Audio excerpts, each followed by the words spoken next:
ZywOo strikes from top middle. Okay, one-on-one. It's the two offers going head-to-head. ZywOo on the AK. Up in the window, ready for the duel. But it's the bomb in the... Blast Rivals champion!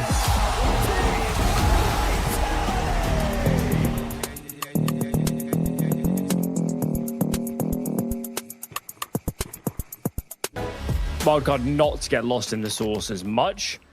Still, it'll be interesting to see what they have. The best teams, of course, we watch on this map, especially CT side, they have a lot of interesting options. So I hope for Wildcard's sake, they do have that playbook to lean back on. Celtics taking a very aggressive angle out in long. Will be able to back off. No one's in pursuit. As the smoke that he will deploy. In the meanwhile, Quinky pushes forward. He's got his head knocked a little bit side to side for that transgression. No one falls, but K27 aren't feeling the strongest. Not yet.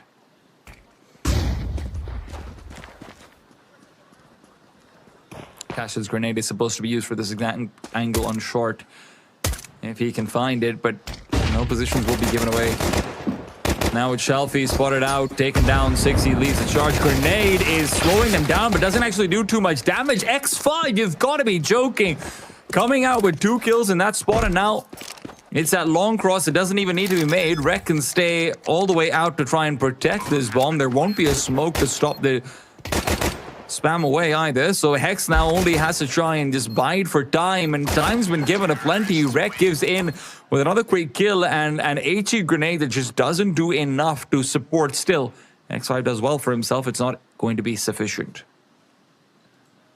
Still many worlds where they win that pistol round. Shelfie caught out in the open will be kicking himself for playing so wide on short. It's a good start for Wildcard. They needed this after the kind of the disappointing end to Mirage. It will be a force buy for K27. It is difficult to make these work on Dust 2. And look at the call. 3 players committed inside of the B. Cashland can still play nearby if he desires. Oh, I think we're going to get a walk push in tunnels. And nobody's looking. Flash through. Of course, sound cue's given away now. But still, this will make the terrorist players very uncomfortable. Mid's the only avenue that still feels a little bit open to exploitation, but X5 is here with the MP9. And look, I can say one thing for sure, Alan. I don't want to mess with this guy when he has an MP9. They're going too slow. They missed the window. They knew it was a B push. They saw the mid smoke, which means they're rotating. Now K27 and 4 players near A. This is not going to be easy. And X5's not hoping to make it any easier, but Cash's demise will certainly assist. There's not going to be that extra pressure of the scout to try and tag them away, and X5 needed that. Nemanja can overwhelm him otherwise. Shelfie's the only player to find a kill, and then Khalil is getting out of dodge. They're not looking to use it for the rest of this round. It should be both teams content with saving over here, beyond maybe Zito going for some exits. It's a good try from K27. It just sort of hinged on Cash and X5. Even trading 1-for-1 for them would have been enough to make this very interesting, especially given that Shelfie won his long duel.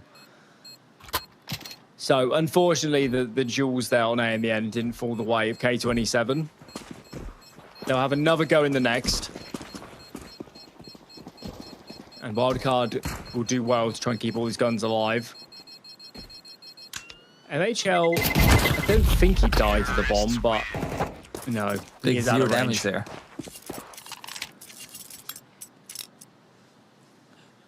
At this point, I just assume the players are right, which is a bad assumption to make. But I haven't got all the spots yet. I mean, do you remember Brolan yesterday that just died in CT spawn on Inferno when there were no CTs around? So I wouldn't give them full benefit of the doubt on that one. Right, so we've gone from a B stack to an A stack this time. MHL. I'm not sure how many players he knows about. Maybe he can ascertain it was probably 2. But apart from that, Wildcard, they're happy just to play a slow default. They don't need to take any risks.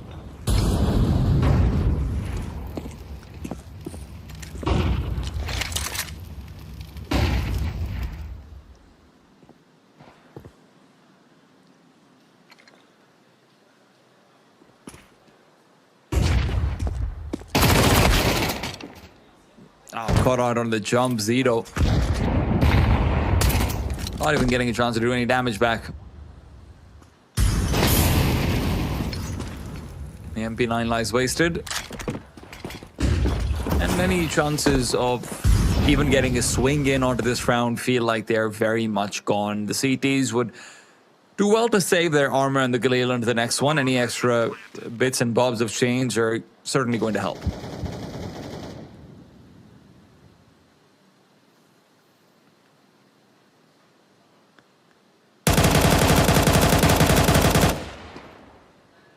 Like in an ideal world, you do want to deal damage to the CT, rather to the T side economy over here, but it does feel like there's value for money to save these extra bits. Shalfie will be the only one attempting to do so. Has got the most valuable set of equipment as well. Terrorists win. Okay. Well, proper gun round now to follow. So this is where the real test begins.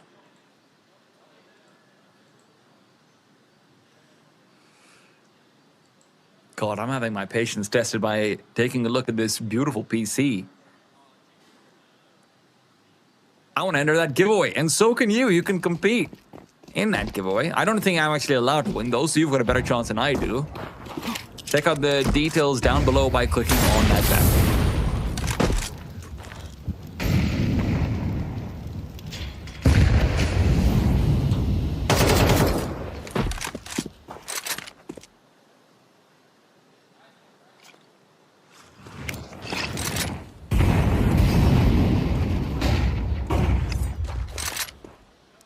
Very slow encroachment. Also, very passive hold from the CT side.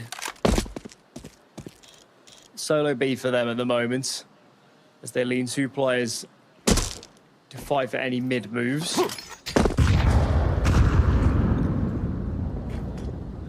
What have we got then? Left, right side mid smokes from a wild card.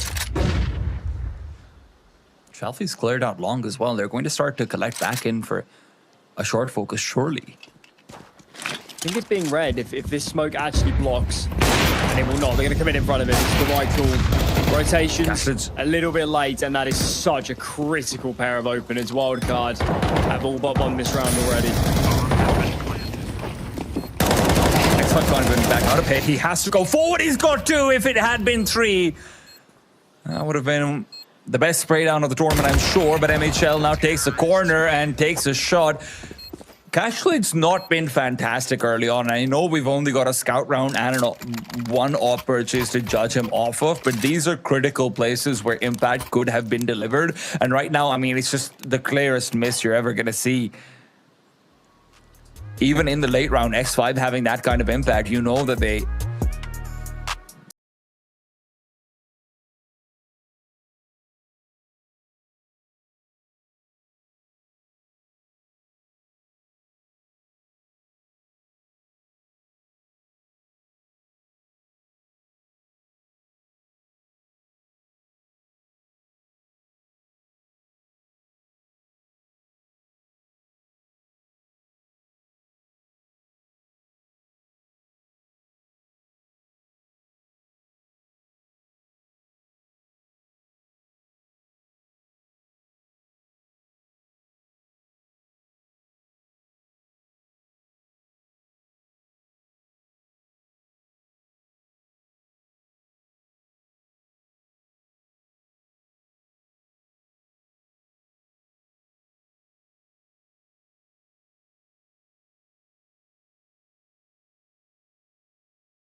I don't know, man. It feels like Reg, Hext, and Sixy have not had a big impact on this series to me. I'm sorry to say it, but I don't think we'd be here if it wasn't for MHL and Nemanja. I don't think we'd have a close map right now. We definitely wouldn't be here if it wasn't for Strike. And if you want to support them, you can use code RANK to sign up for the $10 reload every day for 7 days. Details by clicking on the banner down below. Make sure you're responsible, though, in your support. There can be winning, there can be losing. That's how gambling goes.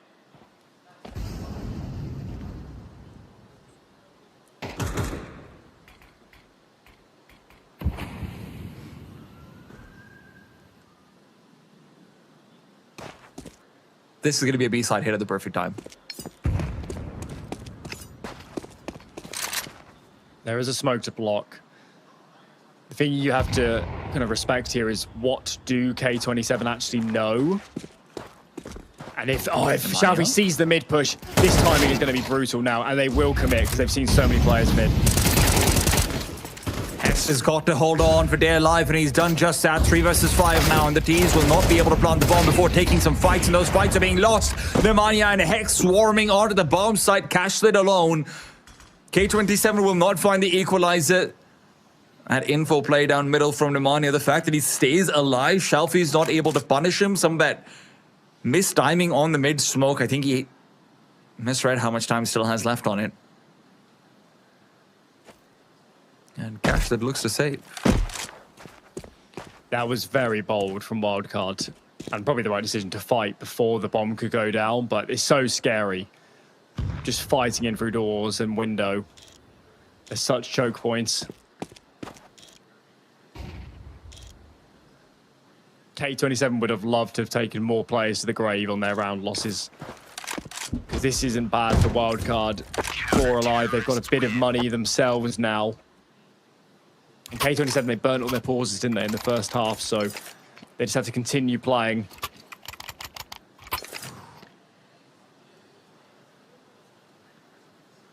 It might be best for K27 not to overthink it, to be honest.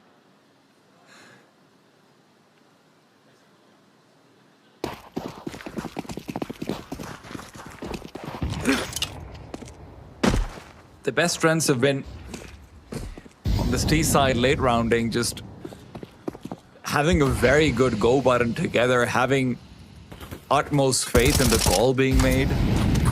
And frankly, I mean, X5 and Shalfie, I'm sure they're both giving a lot of mid-round calls. Whoever's making some of these, they've been very, very good.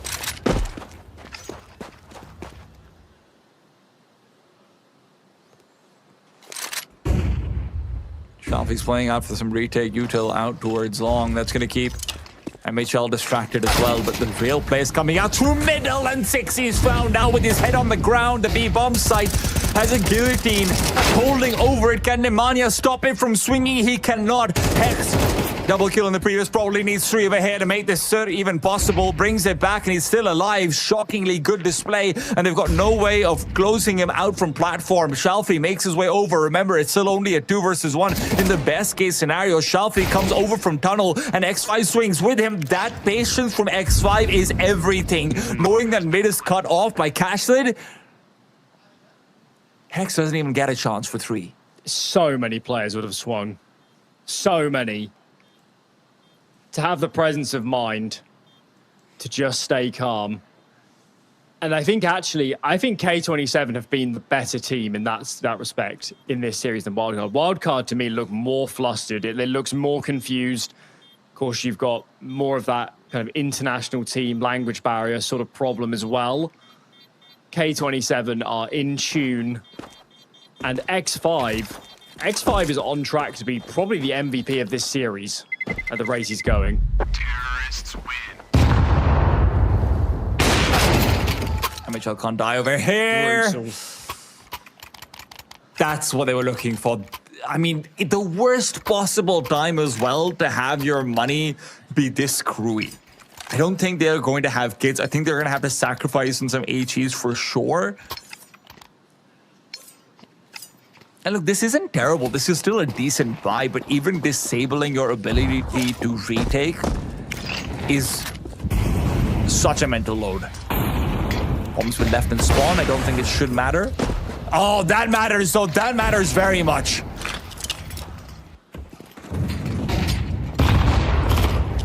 Magnificent kill. 60's MP9 isn't able to fight back yet. Molotovs.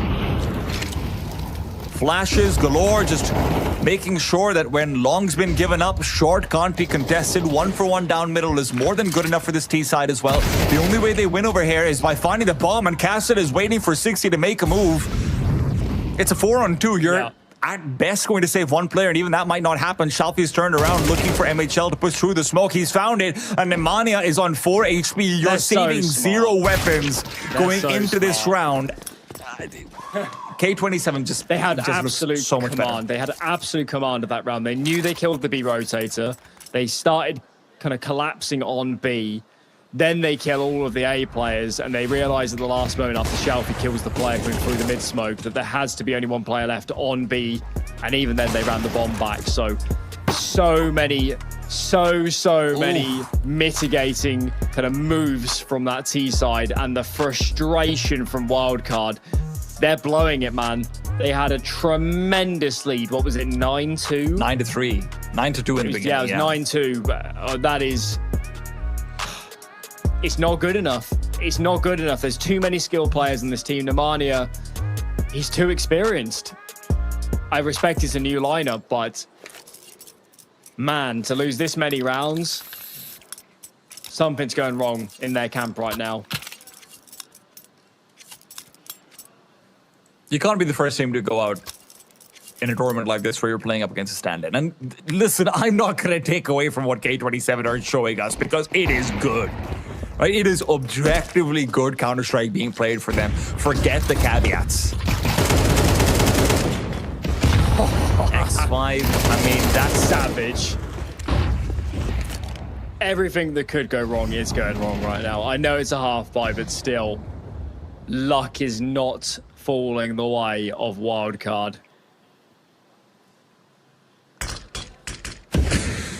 I think an interesting way to frame this sort of game is imagine you're the management of Wildcard. Imagine maybe even you're signing off on these players' salaries and there's these signings. What are you going to make of this tournament right now?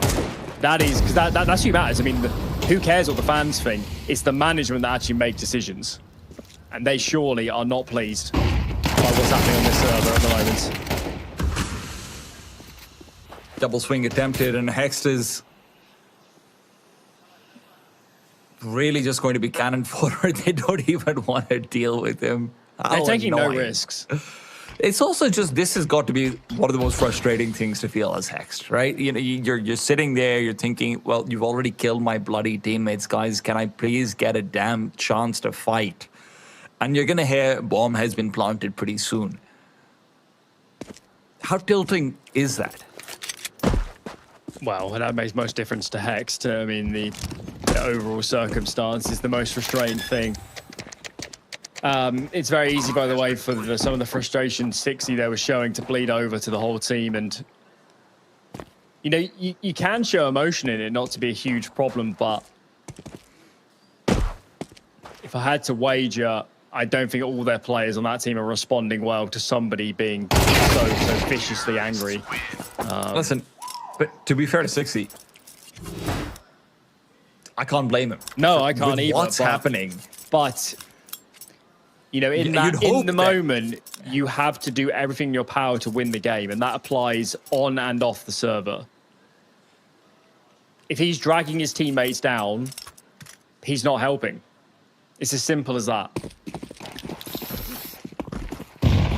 Who's going to step up for wildcard? Because you need someone.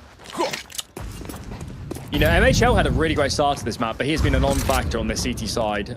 We know he's got it in him to play some great rounds, and finally, when called upon, the Polish AWPer gives them, frankly, a kill that's worth its weight in gold.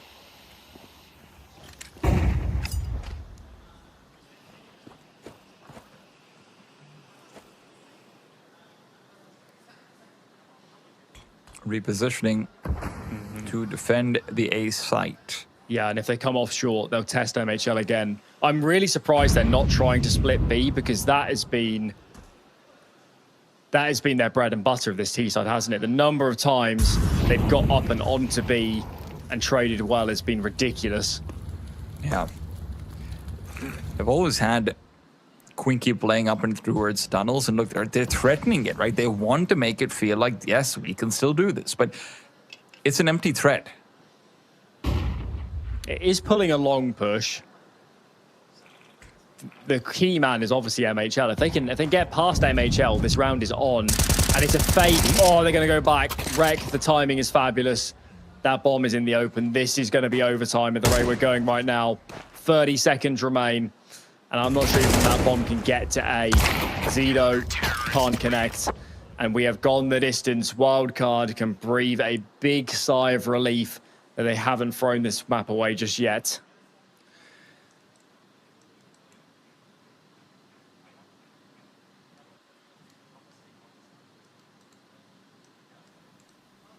One more chance.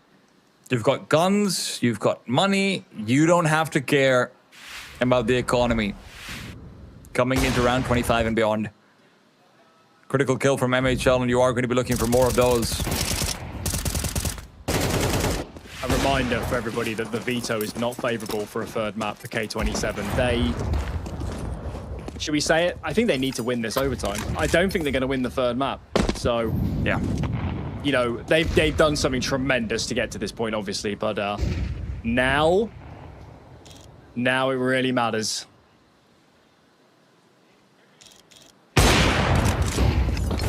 MHL, another kill found. You can't keep challenging him down middle.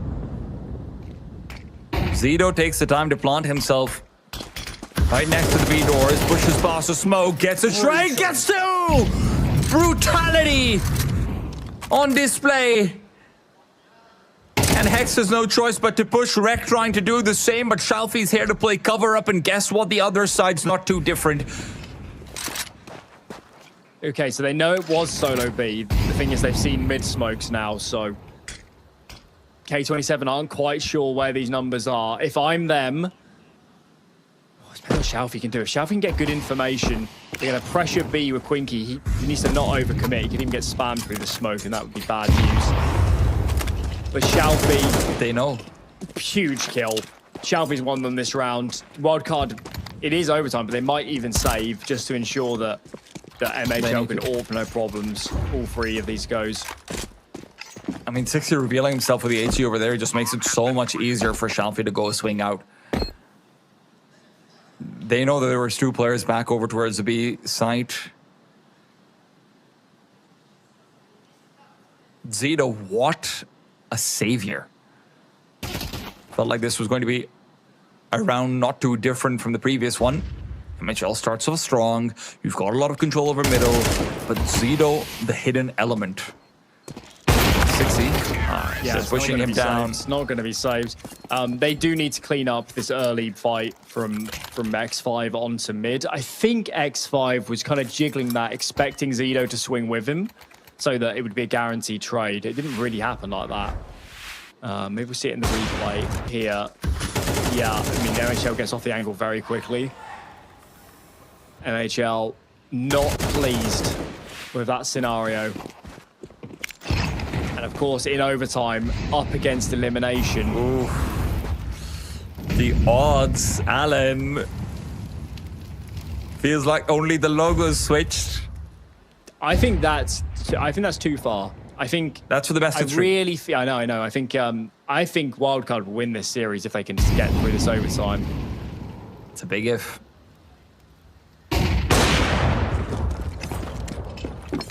Zedo legged. Don't forget that's going to be an important factor. 60 chucks out a grenade to make sure they can complete. Rek is alone. There's three people are the other side. He has to get a 1-for-1, but that's going to be difficult. No, he could do better. There's a flash that can come through to help him. Cashlit on the other side was with the AWP, so it's effectively only a double swing. Still, 4 versus 3, a minute left on the clock. This is looking good for Wildcard. So MHL is a HE. They can use that to break the cross smoke. He uses it very early. What have we got? Shalfie and Quinky have further smokes. Wildcard don't have anybody back towards B. It theoretically could still be a B round, but they're going to commit to A. And that is the correct move. Molly for sure. There's still a player in Gandalf. That is 60. When does 60 activate? He starts to swing wide. Oh, Shalfie. That kill might have just fully opened up this round. MHL, good response. Molly burns away. That bomb is planted, but Cashlin needs to be an absolute monster to win this. This is his first opportunity, and it's Nemanja to immediately put him down for that. Bomb has been defused. Cashlin was convinced there was a player coming in from long doors, was hunting for that kill while Quinky gets the bomb plant, thought he'd have time to be able to get himself back down into pit and then off from there, but that was never going to be the case. MHL, that refrag on the Shalfie, that's a hero kill. Again, so important in some of these rounds. It's the openers as well. He legged was it Zido? I think it was Zido and under. That's 3 gun rounds in a row now where MHL has essentially got them the opening kill. K27 are playing good Counter-Strike, but they've got to end this. They can't let MHL continue to put them at a deficit. It's not sustainable. And MHL changes again. He's playing long doors. Oh, Shalfie. Holy... Insert your favorite swear word. Shalfie might have just won them this series with that kill. Well, if he didn't, Zido definitely added to that tally.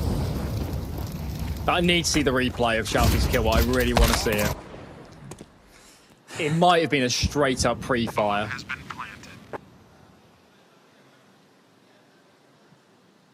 Wonder Boy stand-in, man. Yeah, I was going to say, I mean, the stand-ins go. What is Shalfie? Is he, I guess he's fully teamless right now, is he? I think he's on the bench, technically. Yeah, he's benched by 9 Pandas. But that's the case of the whole lineup, isn't it? Or what's the deal with that? Yeah. I mean, I assume they're still under contract, right? So I don't know how that works. Oh no, MHL, poor guy. He never saw it coming. Shalfie needs to be on. Shalfie deserves a top on the top team of his region. He's that good. It's always surprised me that, you know, the Virtus Pros of the world, when they're just continuously using Mir, never look towards someone like Shalfie. I'll be honest, I don't understand much about that team's GMing. So you've got, you know, the Parivision, the various Jerry projects, etc. Magic. I'd be down with Shalfie on Magic. Solo B right now, this is a huge call. Quinky, smoke is down. Flash right next to him. Zido provides one. Quinky goes into the smoke. It's good cover, but this will not cloak him for long. HE connects with him. Zido! No, rather Quinky finds one before he goes down. That's beautifully done. Gives them a chance to continue fighting back on the CT side that's been so problematic. The Molotov missing as well doesn't help. The bomb is inside the smoke. Deep flashbang through. X5. Smoke back out towards Scar. They're waiting for Shalfie to come in so that they can make a move. Nemanja repositions in from behind. Hex, great crosshair placement to find one more, and Cashlin will be uninvolved. There's argument to save these 2 remaining weapons, and I think that they're listening to that argument pretty soon. Shalfie makes a move in from behind the smoke. Hex isn't aware that he's exposed. No. Cashlin finds another one, and MHL is alone. Shalfie doesn't move away, and now that MHL's revealed his position, they only need to wait for the smoke to dissipate. They have a kit on Cashlin. Cashlin shows off. Shalfie through the smoke. It's all done. K27, fine 15. How have they done it? Hex had to stay alive there. These afterplants are a mess. They're an absolute mess. Full wild card. They're getting lost in the source. The lurk smoke there gives Shalfie an angle onto window. MHL can't believe they've given away those frags. Coach there as well, looking pretty despondent, and I can't blame them. They have let this map slip through their fingers. Elimination now beckons. 2 map points, and of course both will be full investments being overtime.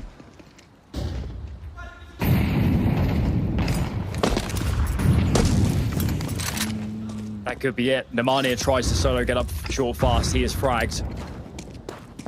A 4v5 now to salvage the tournament.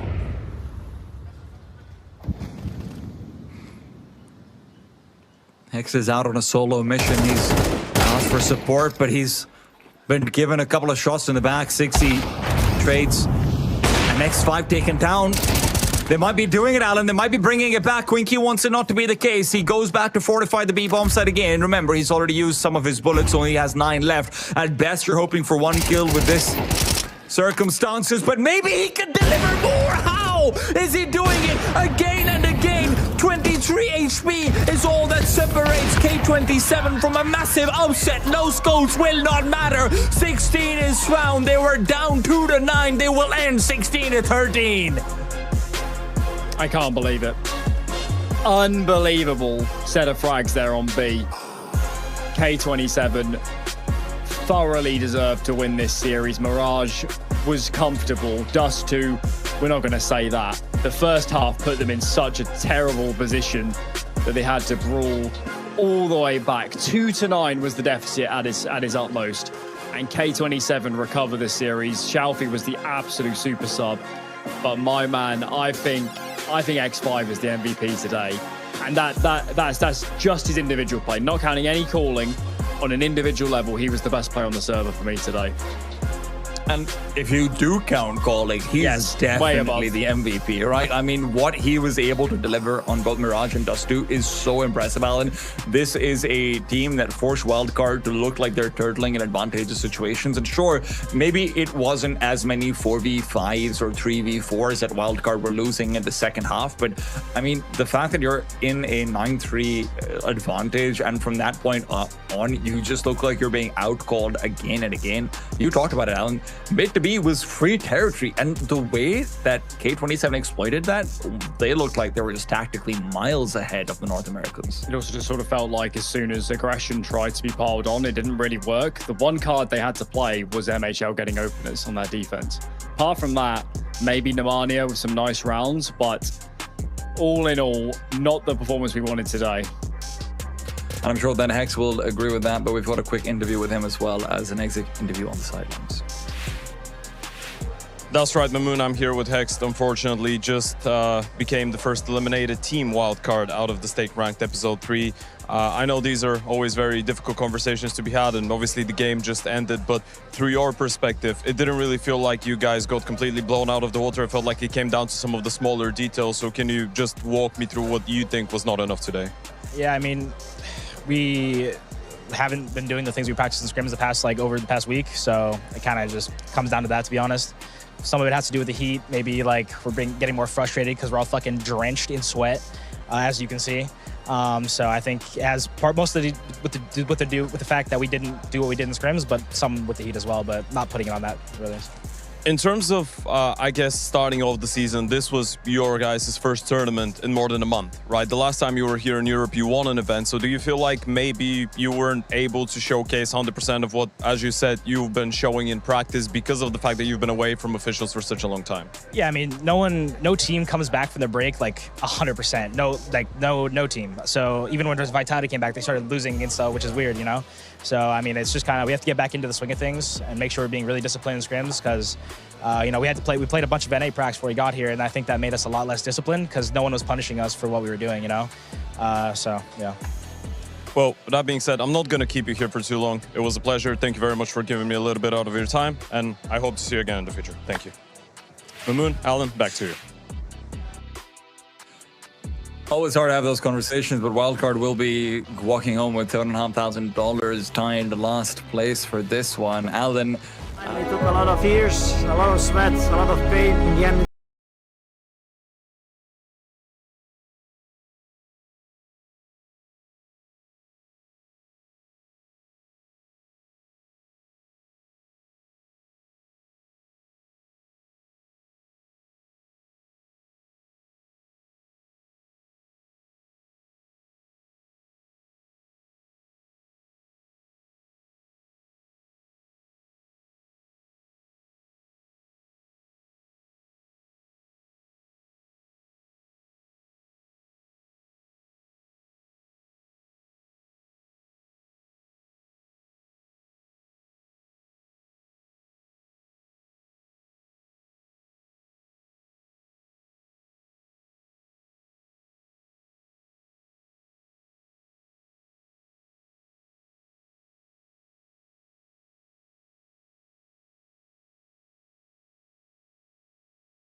But one day, I'll be a champion. His buy is going to be torn away from them very, very quickly by Titan. Oh my god, Nico gets 3, 4!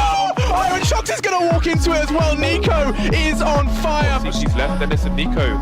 Keep in here because they've got big armor, and Nico's putting in more damage. Oh, what is that? No! 4 kills! That is, he can't do this! There's only one more person to find. Down to the 1 versus 1. Is he really going to ace? Nico! There is a reason he's called the best player in the world.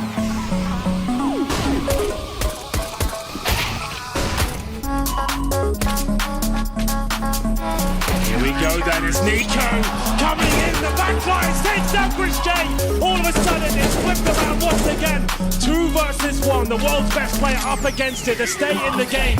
They'll go for the defense, but Nico not taking the way. Can he finish things off? Yes he can, we'll go into overtime.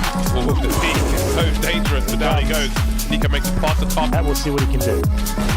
Oh my god, this is unreal. He's actually done it.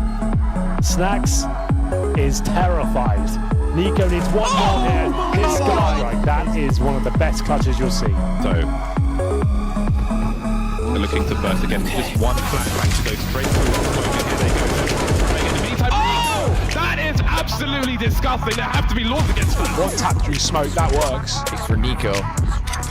Nice with the P250 though, for sure. Keep that distance. He's got time to work and a couple of individual fights to try to prey on some misses if possible. Honestly, a bomb plant. That's it. That's it. That's it right there. Covered from that one. Nico's on this point. If he goes down early, this is going to get Way here. There's Jax down. We need more. Another headshot to bring it through, but he can't find the third. That is still a job well done on Hackers. And now Linus trying to see where Nico is. Plofsky, he's got that Molotov in hand. He's going to take down Rez, though, Nico. So there's the grenade, and he runs through. Nico, he reads it. He knows he will almost kill him, but not quite. And he takes the round. An ace to win the second one.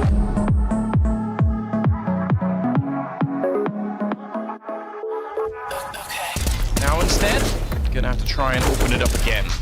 Some random spam coming out. So far, no luck. A bit of a flashbang to set it up, and he's gonna swing for it, and it is good timing. Hunter's down, a single click from Nico as he takes down Plofsky, and now happens on the other side, a 10-second defuse. That's a long time, but he's just holding it in, and Nico has no idea. He thinks maybe, and he gets a one more click, and that's a quad kill and a huge clutch coming in for G2. Really that he finds 1 kill through a Jax on 1 HP. Would have been a great target to find, but nice shot from Beckel. He's giving them a chance. Nico has to reload. Simple's got an HP. No! It's the headshot instead, and Navi removed. It's some good patience early. Yeah, we see Nico going for it as well. Okay. Oh my goodness, Nico 3K. meal either. Roki's still alive, and Nico plucks rain from the sky. Another from Nico. It's all Nico. He cleans up, and G2 take that one. And it's up to Nico now in that clutch. Ruto deployed. Nico poised, needs a tap, and in signature Nico fashion, he's made it a one-on-one. Nurse, what have you got for us? He's off the ball. Nico strikes. Back in OT, suddenly Mouse are a very dangerous beast looking for a 2-0. Nico! Get him out! Will he hold the shot? Oh my goodness. Charles, Nico's like a ghost, a ghostly apparition. He's even going to hound down another.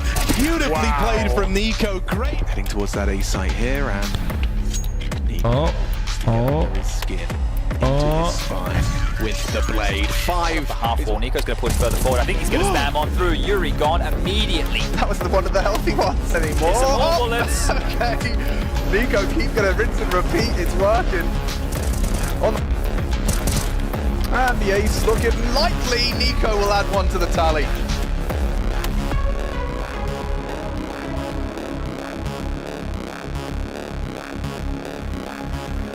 Success immediately, and with that it starts to shrink in terms of chances here for G2. A flash goes in, Nico peeks out, and suddenly he finds magic, a double kill, and now he needs just one more. Biku, he's the one left alive. But G2, when there's a will, there's a way. Yeah, Nico Deagle down in pit needs to offer some resistance here. Yakindar gone. Nico. Run! The deed doesn't betray him this time!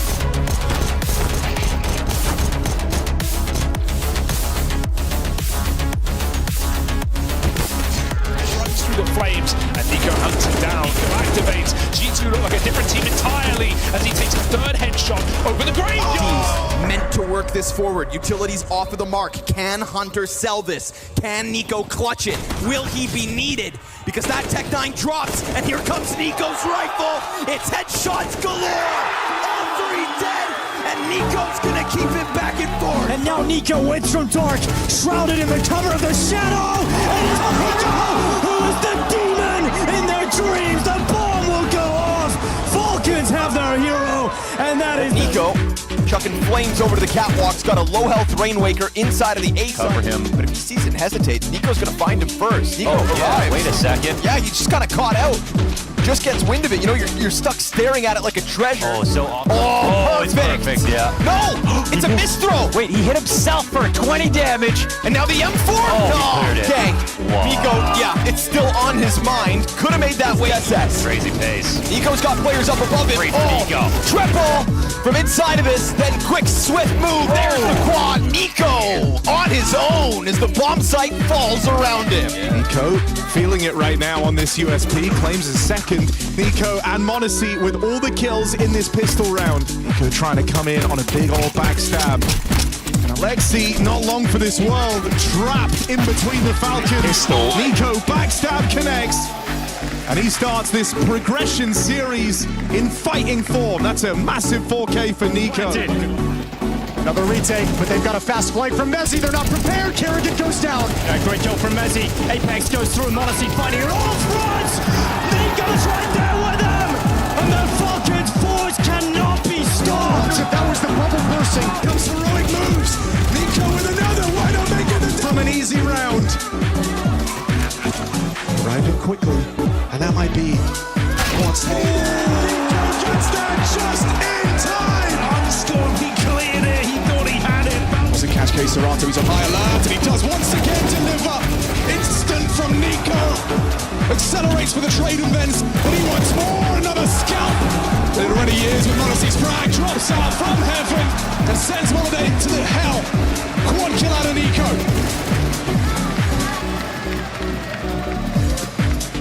Falcons for Mirage. Yuri, the last man standing. No time for this clutch. Too many corners, too many targets. Falcons take map one. Take him, relieve him, revive him of life. But now they've got to make a move. Nico's frag. You've got to run, but you've got to hide. Nico takes another. Just a fight. Gotta kill him. Just a fight. Head to head with KSCERATO. That's Nico magic. He wants this trophy. He is chasing it. He is chasing you. He's down, and now he can pull the strings from the grave. But Falcons want it. They've got the advantage. In this moment, in this round, in this cathedral, every headshot is a prayer answered. Molodoy's missed it. Tessers hasn't. A little bit back. KSCERATO got to Kiyosuke. On the precipice of long-awaited glory. This day is theirs. This day is his. 10 years. Cologne, major champions. It's all theirs. Falcons. Say you're sorry, darling. Say it's all before. Say you miss me and you wish that you would. Oh, m0NESY really starting to believe now. Best way not to fight him, because m0NESY's a kill away from the ace.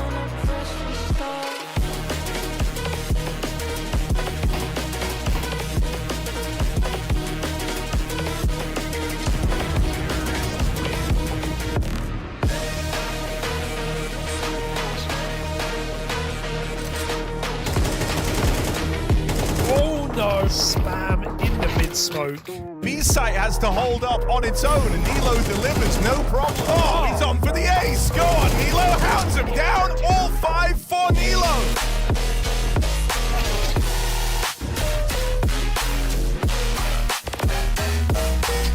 Looking good. Oh my! Yeah, from the Ego ace. That comes really fast. Gonna call upon him. Hang on a second. AW's doing it all alone. He goes for 4, and it's all on the shoulders of 910 as AWP, as AW gets all 5.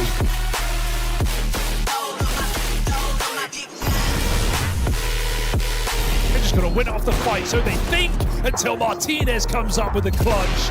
3 kills, saves Gentlemates.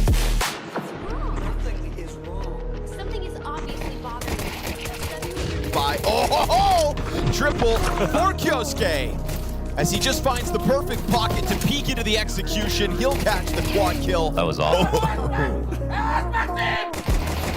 Is he cooking? 1v5 attempt as he hides out. Oh, Zelex making it happen. How much further can Zelex really take this?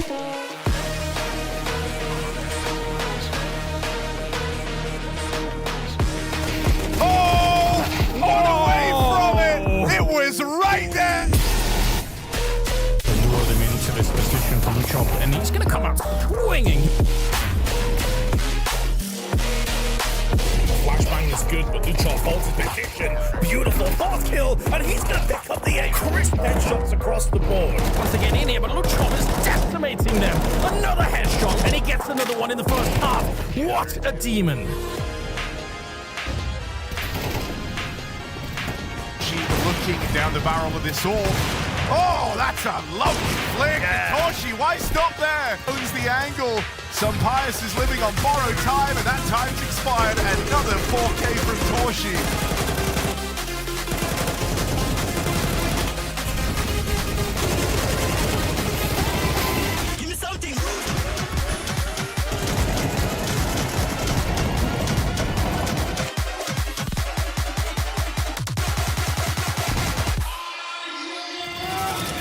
Blind, everyone's been blind. Oh, he's blind again! Zelex with that swing! At the back of the spore, Matt is playing through the smoke. He's his hero moment. Wrestles with the oh, Matt is knocks him down! He's good. Smoke coming down. He jumps up! In a headshot! Still punished, but it's not had enough! Absolute destruction! 4 kills in the blink of an eye. Oh, Donkey's just having a moment. Triple headshot out of Donk. 4 headshots. Lock in a pistol for Spirit. He gets hung out to dry. It's Donk's spray to save this round. 9-10 trying, but they're coming through that smoke behind him. Can he pick Donk? Yes, he can. Tanir 1v1. The window. Hunting for Tanir. 9-10 with a glorious 1-on-3.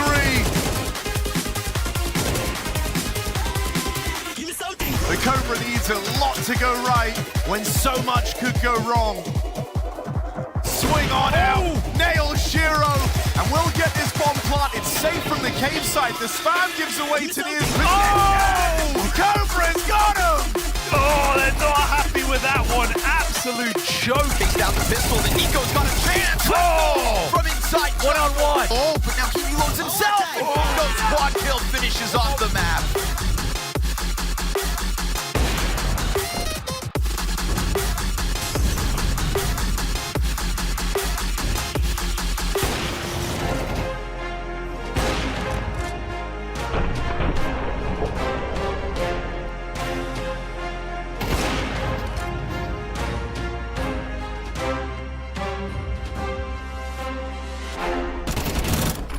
Easy one for Max, calls for help as he hears them stall. Oh, Max! No help. What a sequence! A Thomas quad kill with 1 mag. Landed, and he will find Waso's head to kick this one off. DGT to have hands on his insertion. A little bit awkward. Plays with the door here, and they're defusing this. DGT's committing to the defuse, and he gets the kill back, but there was just enough time. Just enough to get, barely misses.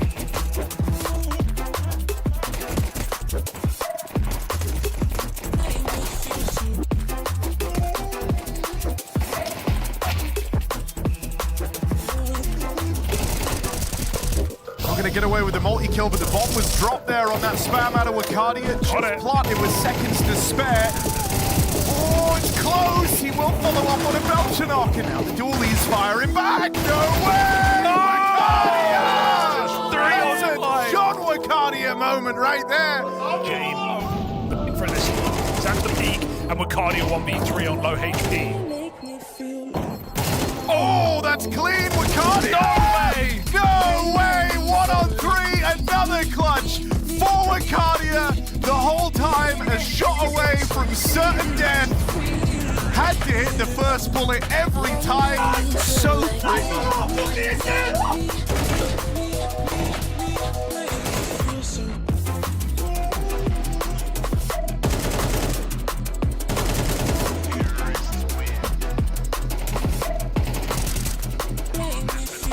Could have stopped the bomb plant. All fly attempting the clutch, but with the orb here, it should be a safe round for Paravision.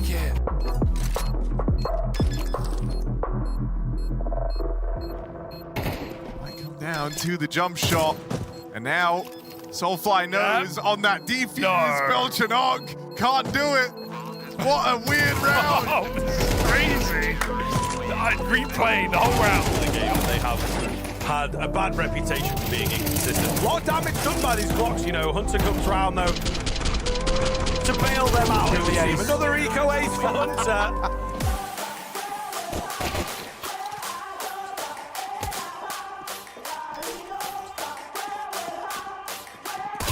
Nerds draws one in, goes for the second. Oh, and he can get away. Afro's on the bomb site, taps it. Nerds not gonna bite immediately. Sees him at the entrance of the cave and just turns his back, draws him towards him, makes sure that Nerds triple kill in the pistol. A 1v3 clutch to give G2's T-side a pistol win start.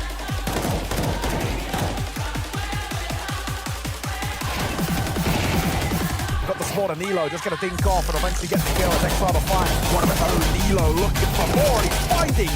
Back into there. Two primary rifles though yet to play with, and Rainmaker unfortunately kills back the hell of a shot. Spray is good. That's nice. The bomb defused as well. Beautiful from Rainmaker. Stab goes unaccounted for. Xantares dead. Both players left out here in the hut. They're gonna try and swing him together. Spin! Lights him up! Knocks him down! Mauser going to the playoffs in Astana.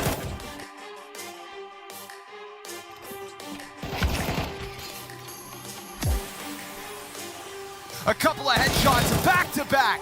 Molodoy reveals himself. They're gonna try to get on it, and it's not planted for him. But that 10-second defuse all the way, they got off, and with that, it's a Molodoy clutch.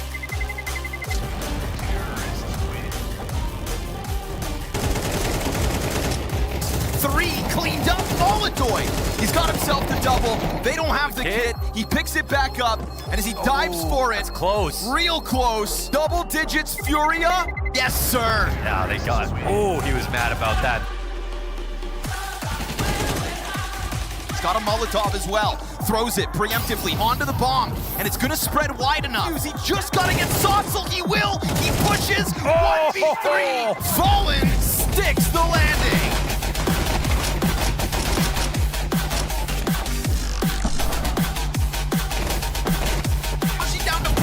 Low health JL with a second kill in the round, and as he knows that Torsey just keeps going up and down the ladder, it is Woxic to try to lock this in.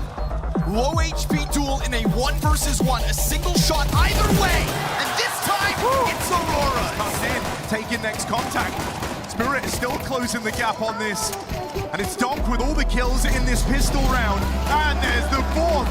Is it really going to be a Donk case? No, Mattis will reply. Quick outrage from Mattis. There's a lot of low players here. Mattis, bit of a headhunter, looks for his second, learns about the long player in Tania as well. They can't flush him out. Mattis is ripping heads off. This 5-7. Looking at Mattis.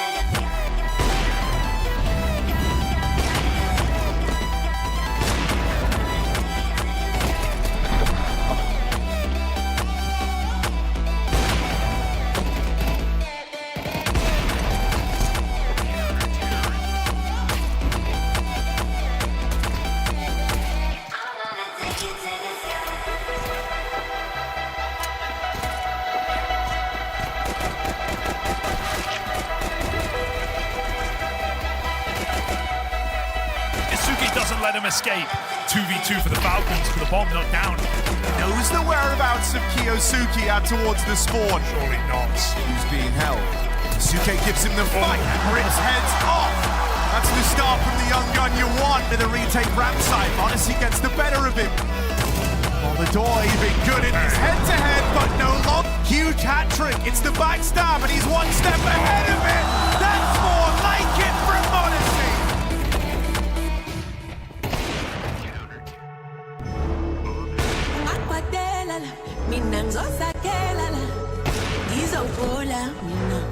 ngizodlula ungangikwatela la mina ngizosakela la uzobona mina ngizodlula. You let me down, you let me feel like I am alive to feel around. I guess now we can be done, we can move on about a little lives, a little lives. Fallen with the first. He's got 2 more orbs to worry about, and that's too many. Case as time goes on, this is a very much wounded Tiger that needs to figure out how to continue fighting in. And I agree with you, Cash has to be at least a decent showing for them over here if they want to continue to do well in this tournament. That's assuming they progress at all. It's 2 flashes for 3D Max and a fast play programmed out towards the A bomb side. VSM will get taken down. Safe trades. It's 1 for 1, and Safe is making it then some. 4 versus 2 as the CTs have found a big old safety net. 3 players all lined up. Kersey is doing fantastically well. He had a great showing yesterday as well. And if he's able to re-deliver that same form, we could be in for a treat. Bomb still out in the open. Yet to be recovered. Bigazera goes all the way to the back of Highway. Snow's dualies aren't going to be too effective from this range, so he's going to have to look to close the distance. Is Snow thinking of going for a full wrapper on back to A main? Surely not. He's worried about a lurker instead. Kersey, great reposition to the rafters.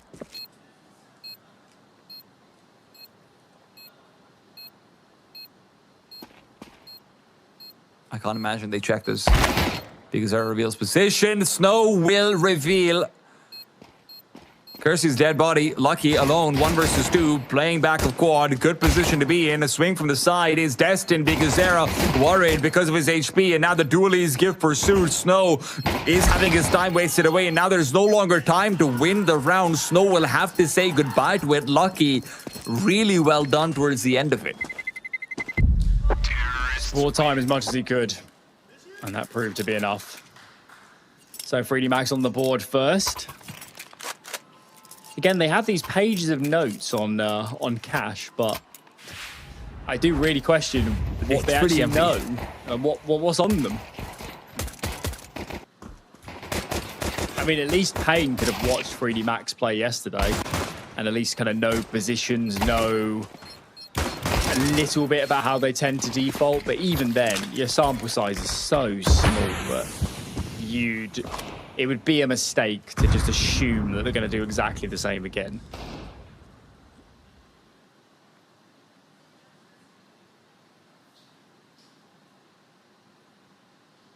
Bigazera and Snow both have M4s. This round comes with threat. Where are they? So middle and A. Yeah. Well, right now it's kind of a passive default for 3D Max. They're expecting some sort of aggression or someone to go into their crosshairs. They'll have to make a move soon to start progressing towards a bomb site. Some util into mid to clear out the close angles.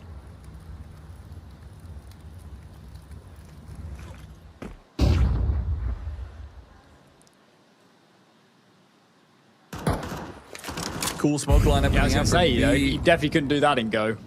Yeah. That's pretty sick. Would love to see a replay of that if that's possible, but we'll find out. Maka reveals position as well and shows that this could be a B-side hit, and as Payne will start to bite down to the fake, it's Highway that's going to be occupied. Maka gets a quick kill, but they've yet to commit. VSM's the one to start moving away. Bigazera still nearby with the M4A4. Snow will reveal one of his own, looking for a spam, but it's not going to find anything off of it. Bigazera needs to perform over here. That smoke still has a couple of seconds left, so if he can get some good kills, that would be big. Watching out for the squeaky door duel. Not good for any of those kills. It's Gravity with 2, and Snow's left alone. 1 versus 5, and with a couple of these players being low, he can maybe hope to chew off some of that fat, but 3D Max is still going to be a lean, mean fighting machine. Doesn't get better than that. I think 3D Max got away with that one a little. It's a very complicated round to fake B with 2 players and then commit A. Payne losing the first man here actually didn't rotate. They had 4 around A come the hit, so It just required maybe the forklift player or the player on truck to hit some good shots. There were M4s there as well.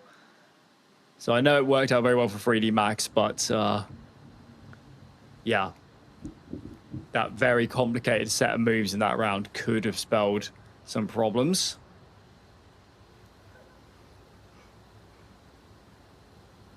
VSM, they're not planning a Valorant transition. I think that's pretty clear.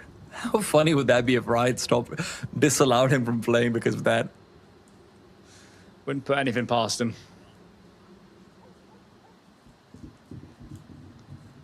Right. Tech pause. Because we were a little bit delayed getting into game with a mouse problem, I believe. So fingers crossed that is not rearing its head again.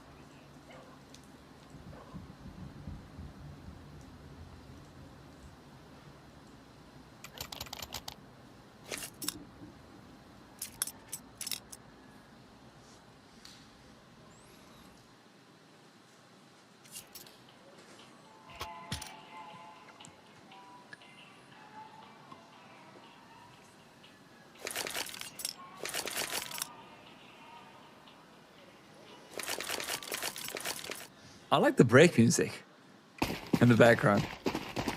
Kind of a vibe.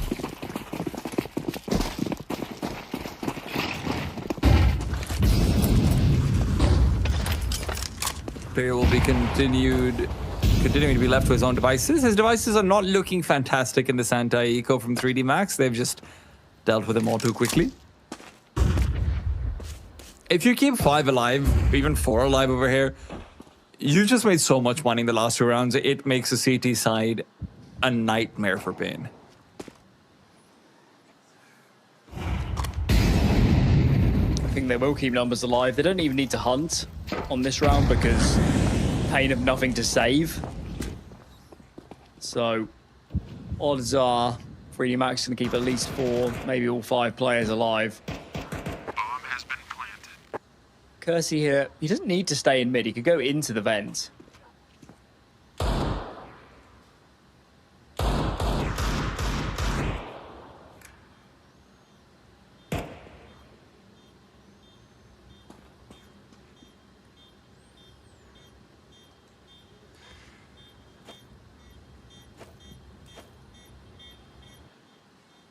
Alrighty, gun round then, we'll follow this. And we'll start learning what sort of pain will be presented today on Cash. I'm very curious to see what Safe does with the AWP as well if he does choose to buy it. He had a very poor showing with the AWP in the first time they played it versus Sharks. But again, I don't know how AWPs are going to move in general in Cash, but I know how you should be moving. I know you should be moving down to the banner below where you can click on it for more chances of winning this gorgeous, beautiful PC courtesy of the Stake Ranked Episode 3. I counted 7 Case fans there, so maybe that's what's warming the room up. The PC is so cool inside that everything else is suffering. Anti-air conditioning.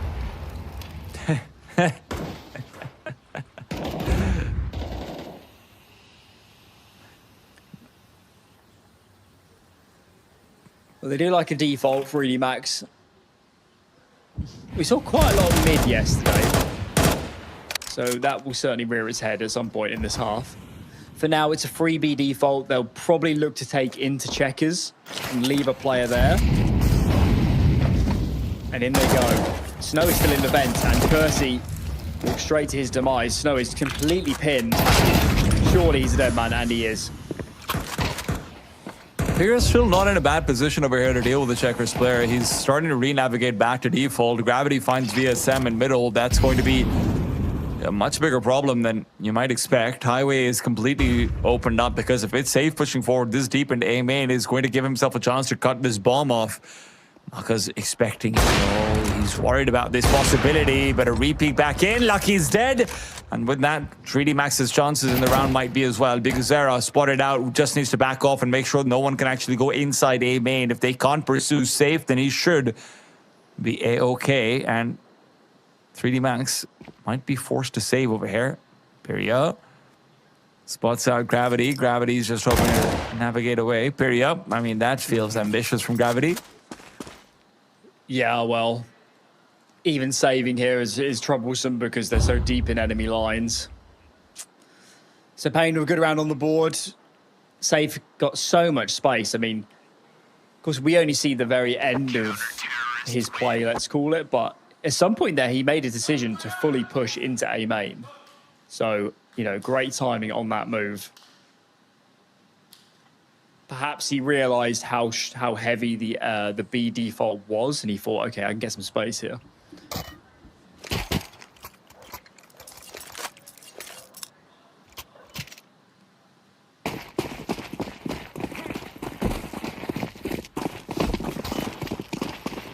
Probably worth saying, isn't it, for those that didn't watch Freemax yesterday, Percy on Cash is probably the biggest silver lining for them of the whole series.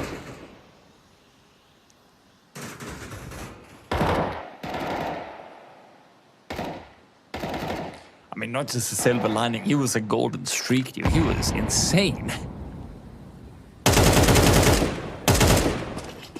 I've still got that 1v2 on the B bomb site stuck in my head.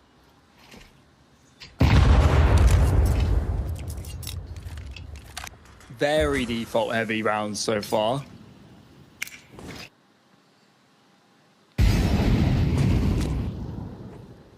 They've got their lineups down. I'll give them that much. It's very slow. Big Azira, he doesn't have any help here. He maybe can get a flash from A, but man, has he got nowhere to move.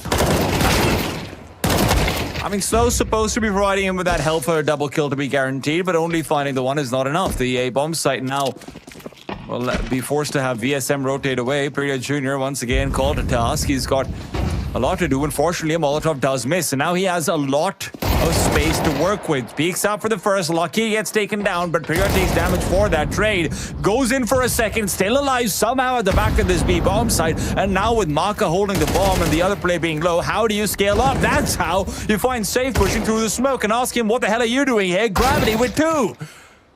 VSM saves the day, though. It's 1 versus 1. Maka, the only one left alive. VSM should know that there's an op on the other side. And now, as the bomb gets planted, does he have a lineup for this incendiary? VSM does start getting moved away, and that incendiary will not need to land on time. VSM saves the day, but boy, it did feel like that move from Safe was slightly unnecessary. Here as a hero. He was under so much pressure. After the mid move, the mid setup didn't really work out for Pain. Something that probably will translate from old Cash to this current one is static CT setups don't work on this map. It's a bit like Anubis, where just standing in mid and playing off angles, the boost is just so, and even main actually, they're so favorable to swing out of as a T-side player that I've just been getting really strong to make it work playing these spots. You need to swing on flashes, you need to be the one taking initiative. I'm surprised Big Azira is opting to play this position so much.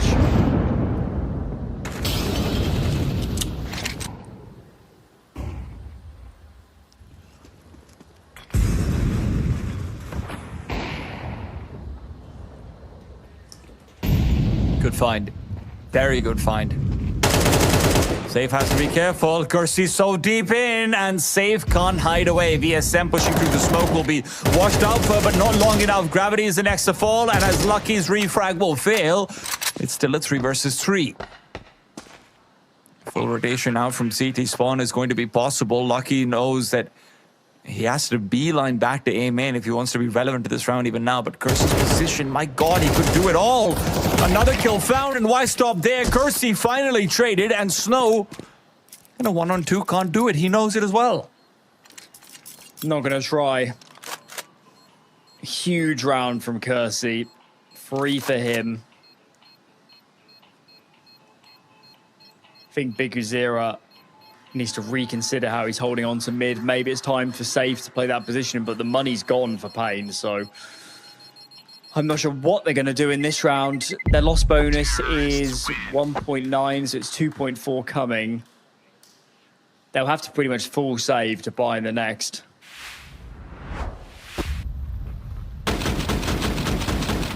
Here's the Kersey spree of frags.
They're going for something so slow repeatedly, but to call something like that in the face of map point when 3D Max are likely going to be expecting it more than anything else,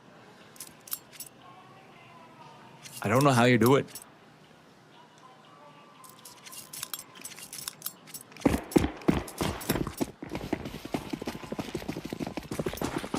I'd love to say I have an answer, but right now all I have are questions, and Pain will have to start filling out this sheet soon because their exam time is running out.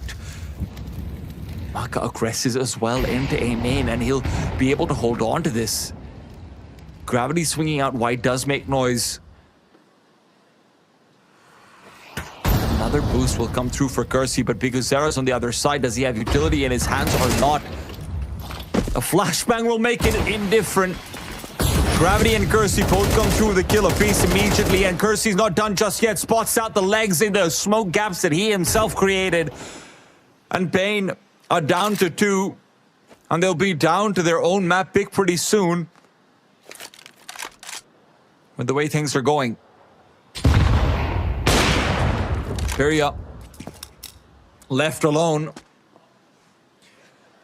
And this supremacy on Cash that 3D Max have created will give them a shot to win out this series once again.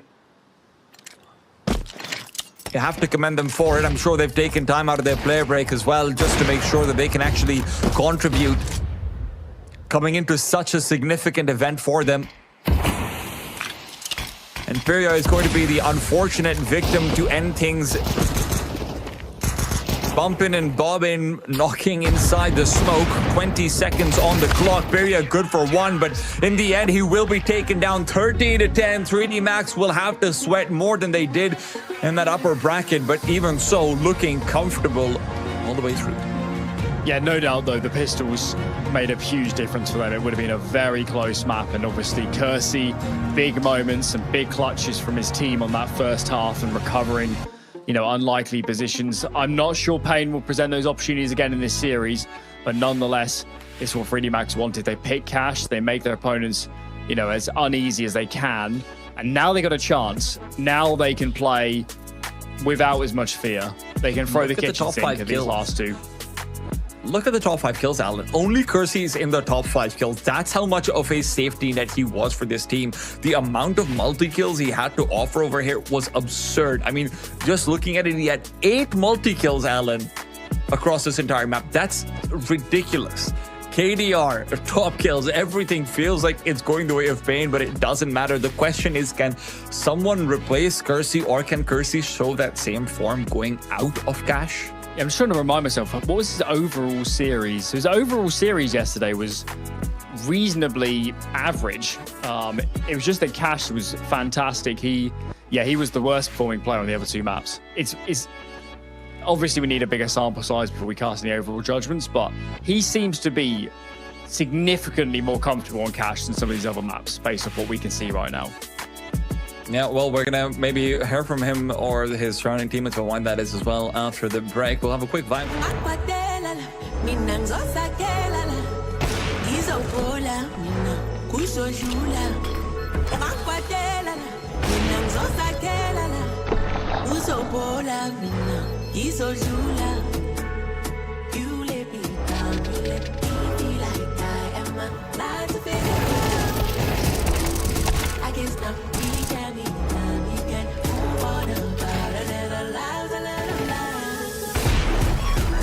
Fallen with the first. He's got 2 more orbs to worry about, and that's too many. Oh, no, that's the downside.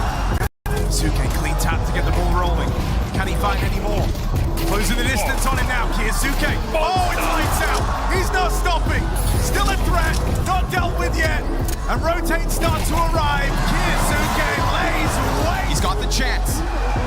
Don't get nervous. Executes to the shooting gallery. A triple kill from inside Horde. Kyosuke dead. It is all in here. Pack of players on the other side of that. They figure out what's going on. Magix just lets loose on the lead. Little fadeaway USP for the style points. On for the ace. Yeah, make it happen, Pulls one. You can't run from him now. You gotta try to hunt him down, and he will kill the first with ease. It's Monacy's off posture, trying to sit on top of that Xbox. They know they've got this fight locked in. He can't escape. But who runs from who? Doc escapes. He's got it now. He's just gonna run for the hills. The first time you've ever seen Doc run away. Just flee the scene. The chase is on. Final second. When have you ever seen Doc run away? Shortcoming of Falcons. Monacy in the middle. The road remains. The routing off a short is perfect. Oh, Or help. Now he has to hit the shot or it's over. Sticking down to the last second. Denied. 8 seconds. This is a no-kid situation. Oh, yes. SS plays that clock down to perfection, and Falcons find their First kill. the shots. Oh, a chance to nail it. Oh, Kerrigan. Oh, break it. His to last 10. bullet. Two shots. Rounded dog. Another headshot. Back-to-back champions of PGL Astana. Team Spirit. It's inside the smoke. Good shot from Brokey. Okay, here we go. Brokey looking for a highlight, and he's got it on Broke. Can he get it again? Yes, he can. That's the kind of Brokey plays. Sensu's got a nice sidewall headshot. Oh, the knife's out. Oh my gosh, it's another one. 2 knives in one map, and it's Simple taking a. Oh, gets crosshair on the right spot. Simple can though. Goes out again. Even better on the second time of asking, but it's Simple. Done everything. Opportunity, Demon, Longs, combine well, leaves it all on the big man. Biggest Era needs something miraculous. We need something special for Biggest Era. And a 1 versus 4 and 1 versus 1. He's got a chance and he's gonna nail it. First bullet, how about 2? With Dumau's bullets and a third as well. Nice find, finds Lato. Still Dumau in it. Ace for the clutch. He's on the defuse, he fakes it out. Time is light, he's got no kit. Dumau's pulled it up, makes the ace clutch.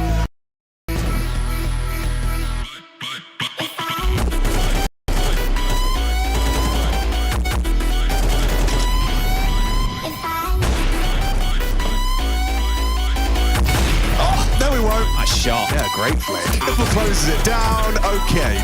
It's up to Hypex in the bush. There's only 1 bullet in his AWP, and there's too many targets. Fuzi running at him with his pistol. Hypex going to go for a Hail Mary. Hits it onto Fuzi. What a hell of a clutch from Hypex. Hello, boys. He's recovered it for Vitality. Oh, Flame on. He's got himself 4 inside of this site. Headed him, but it's Flames igniting with the ace.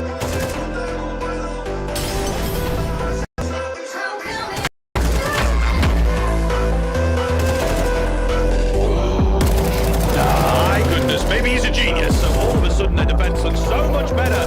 Fuzi, maybe off for the A series, looking good for it. He But Furia's going to discover it sooner. Oh, here we go.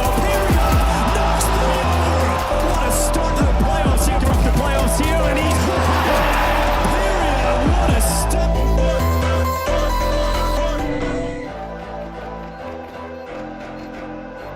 Lock and go. Emma McCarthy, what can you hit? It could be that late piece. Tracked by Robs. Can't hit it. USB connects. It's Mezzi on the side with a lot to deal with. Does well. It's ahead of Alexia. Quick tap to McCarthy. Oh, Mezzi.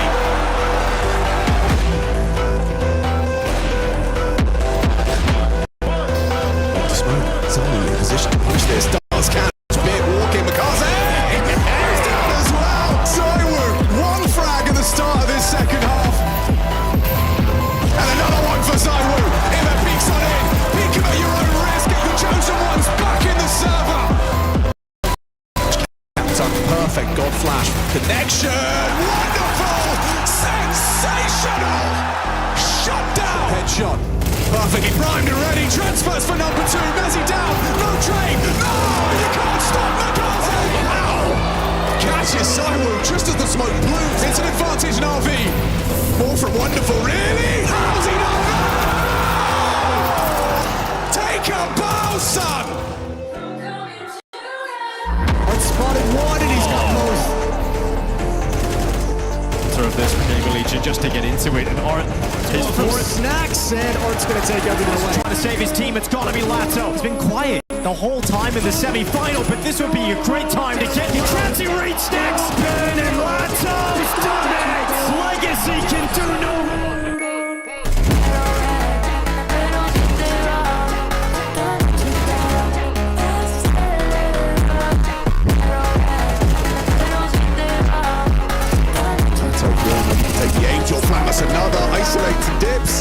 needs him in the clutch now. A 1 versus 3 from Flammers taking shape. 10 seconds. His position, takes on the staircase. Catches a glimpse of him. Flammers with the clutch. Stunning into the half. Is that going to give them something to work with?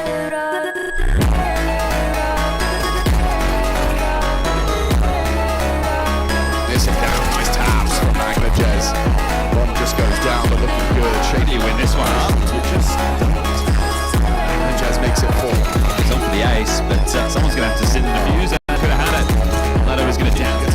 Why off the ball?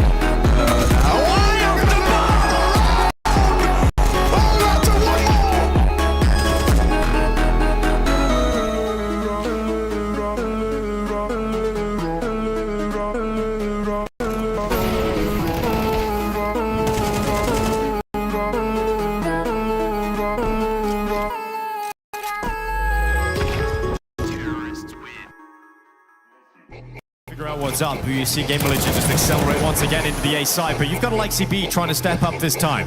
The rifle's still there, Na'Vi still a threat, and Alexi B not too far off taking Towson there as well. He's going back forward, Alexi B's got another kill. The rifle, grenade lands towards him, half his health gone. The Hypex and PR needing to stand tall. You can't let this slip. You cannot let this go. Game Legion, this would be a devastating round loss, and Alexi B is dragging Na'Vi over the line in this round. A 4K from the in-game leader.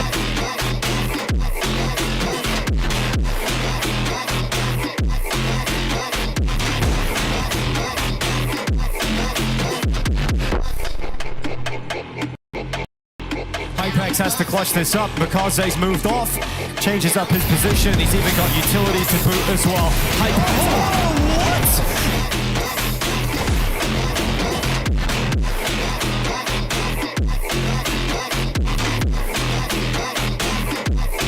Now the hunt is on! The time gone again in Hypex! How many last second clutches can this guy pull off? That's it. Time is an ally, time is a teammate. There's a little tap. Yeah, shuts him down. Pretty nasty. PR looking for all 3. Awkward on the final one. This guy's 9 for. Oh my gosh. So ridiculous. Well, PR, everyone gets a little bit of comedic relief.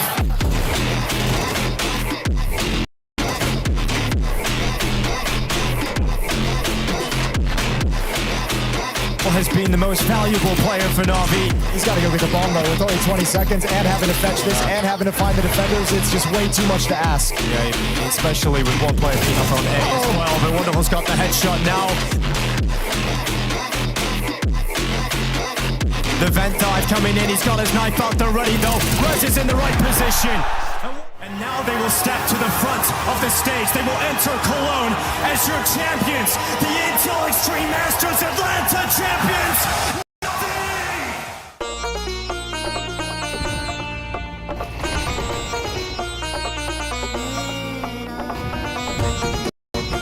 Hasn't altered the setup at all. Raycon smoke gives Klim a chance. Oh, that's incredible. Klim completes the quad kill.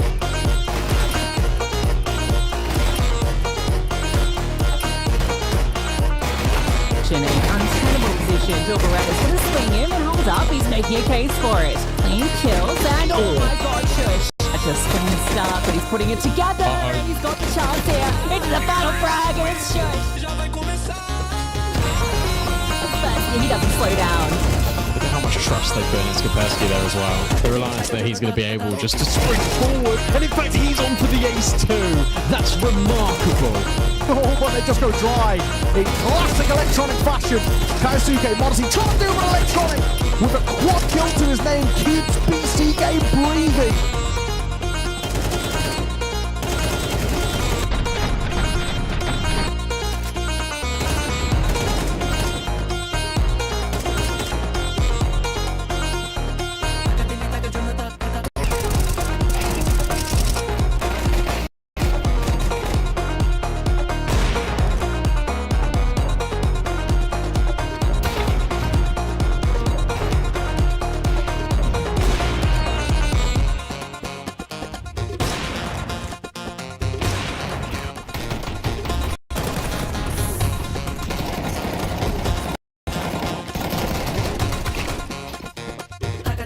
Smoke not been considered. It does land the double.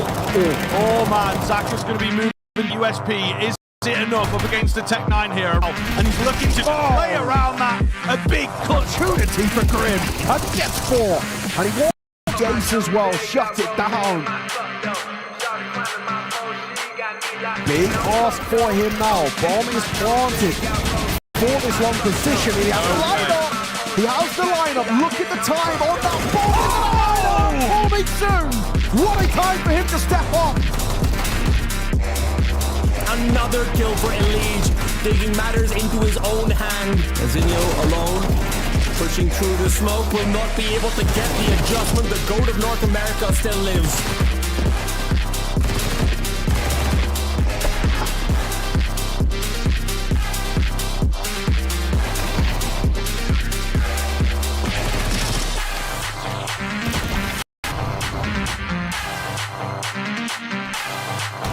Is also ultimate and Mobs who are out of luck. Cobra Zera continues to perform 2 versus 1, and both are lost. HE grenade will close, and this is he does the same. He's just built it from right now. G gives them dirty. This is why you can leave him alone. A flash out in their face, and Safe is not going to live up to his name. 4 quick kills up for Mr. Young.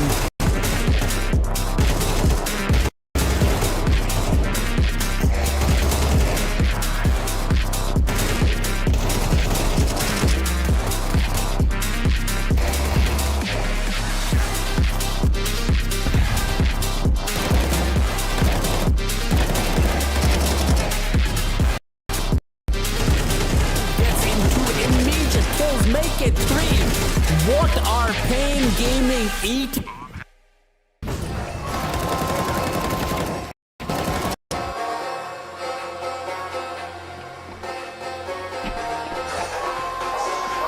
Shot is missed, and Cobra just been given it for free.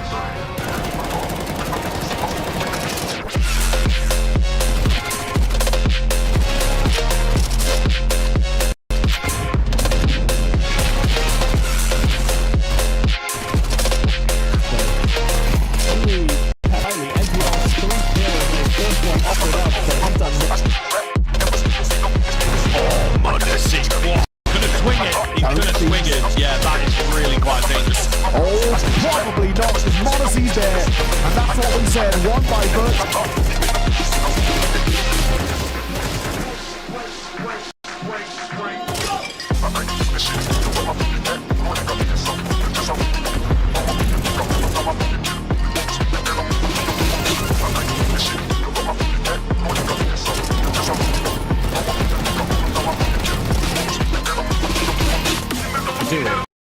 Game leader for MIBR needs to pick his fight, needs to pick his poison. He's straight back over into the line. That's unbelievable from LNZ.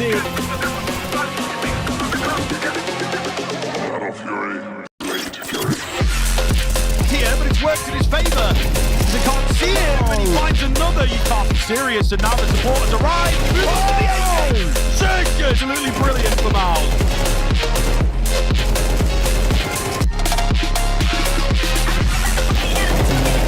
Darken, contact is perfect, 9-10. The quickest call kill you'll see in a minute against a full bar.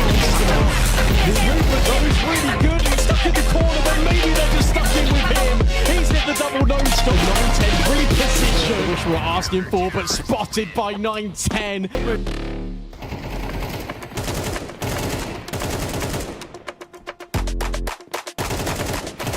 Zelex is up on high. The 3D Max can win. I still have to remind everyone, we're not seeing the best version of Pain right now. We are not seeing the Pain that, you know, maybe last year or the year before that was even defining the metagame at time. This is still a Pain that is also trying to relocate their feet, but certainly in a better position than the Frenchmen are, at least on this map.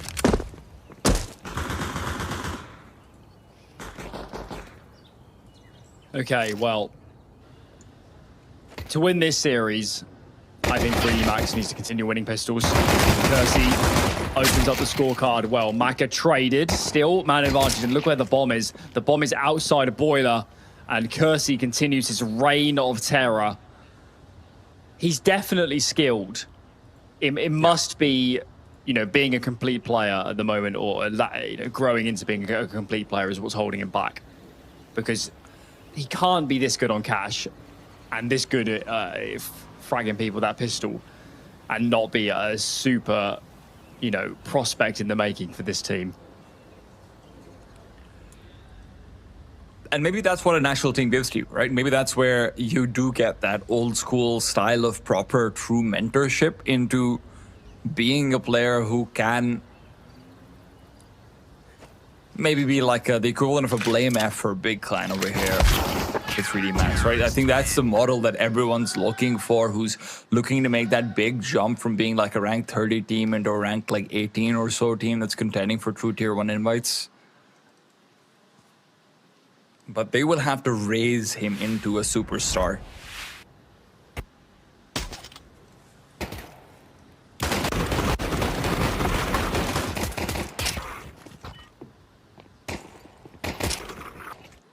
We'll see if Pain Force. I doubt they will.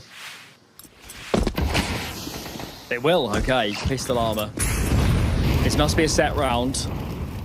They've gone for the deep mid smoke at the start. Now they throw a moto smoke. An instant rush out of the apartments. Who have we got on balcony? It's Masuta called upon. 2 for him. Make it 3. That is fantastic. Unfortunately, his teammate didn't find oh so much. The bomb could still go down. It's just Big Jazira though on the site, and he needs to get on with this before the smoke fades, and he is felled. His teammate is nowhere near. It's fallen apart.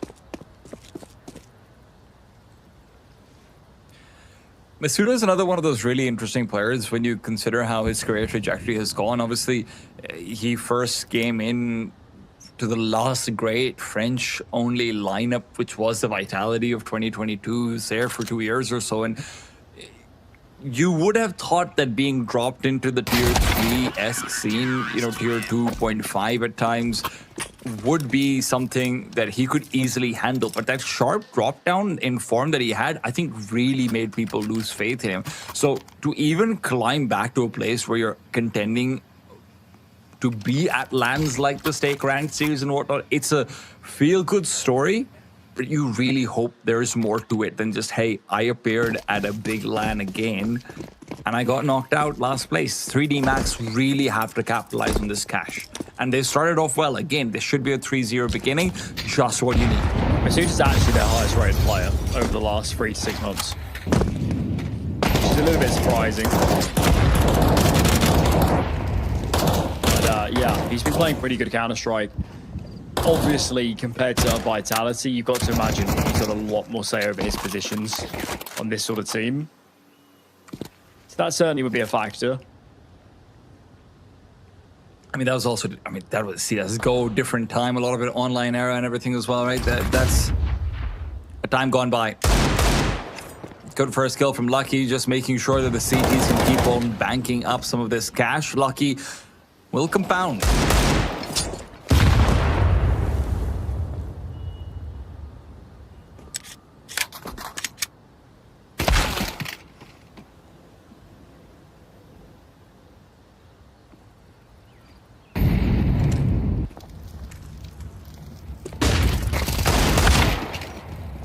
Deep flash through, no one's blind, and Big Jazira with his knife out is going to be an easy target. 3D Max get the best possible start, Alan. As they have done every half of this series thus far. Oh, look at it glisten. Come on, give me a sound effect, Alan. I genuinely don't know what sound effect that would go with. Oh, I see. Some sort of mystical, yes, sort of angel-like presence. Thank you. I've never been called that before.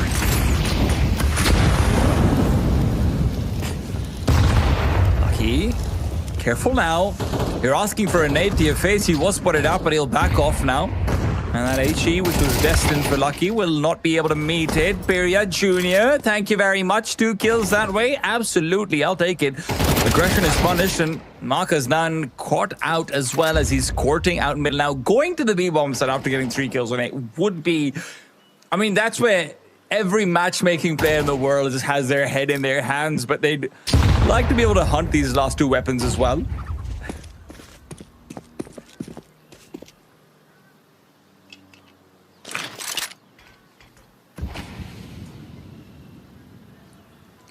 I think it will actually be an A round for Pain.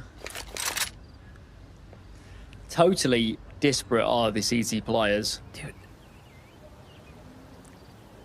Alan Payne's low.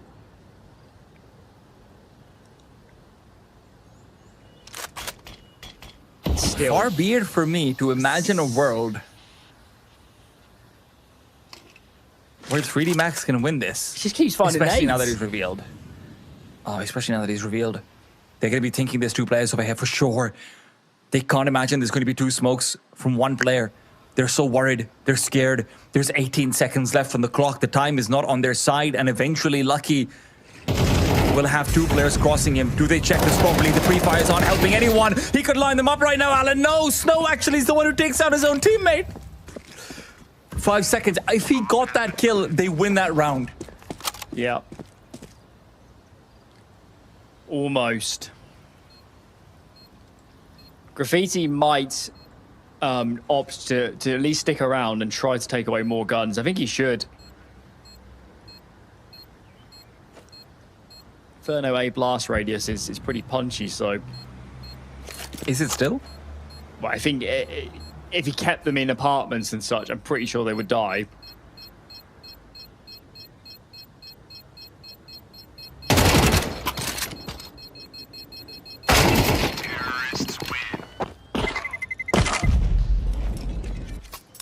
Okay, wow, okay, it is a lot less. That's nothing, actually. Yeah. What's happened to it? It used to be ridiculous.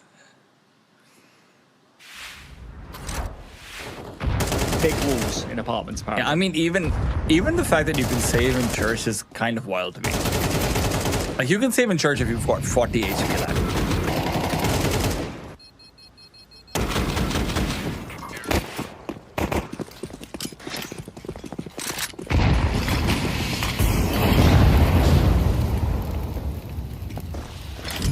Started 3B to throw nades, 3D backs. We're actually just going to leave Lucky. Going to go back to a 4A setup, presuming they'll play into brackets.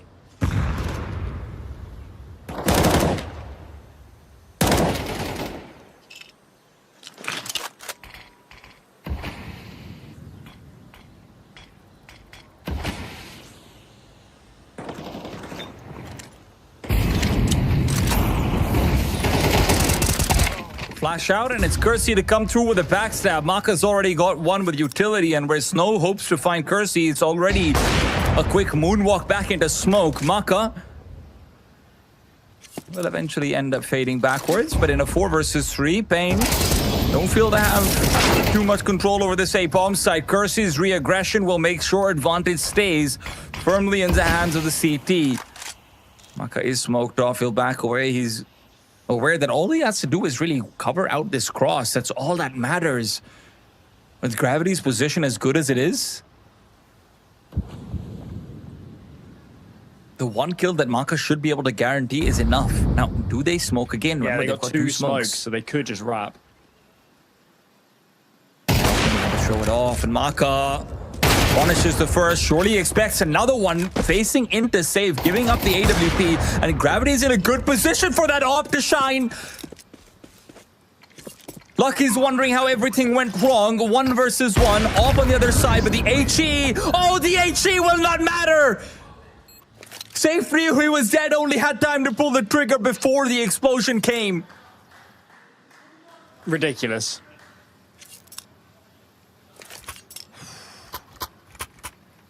It does not get much closer than that. And they're going to force, because they know the money is dreadful. Kersey did so much to win his team this round. Ravisi there must have missed a couple sitting shots. Lucky, very unlucky not to stay alive into that nade. Popped. And now listen, you don't want this offer to pop because you can use the code RANK to get $10 reload every day for 7 days over with our friends at Stake. Details are clicking on the banner below. Remember to be careful because Gravity's not being careful. And look at that, he's lost it all.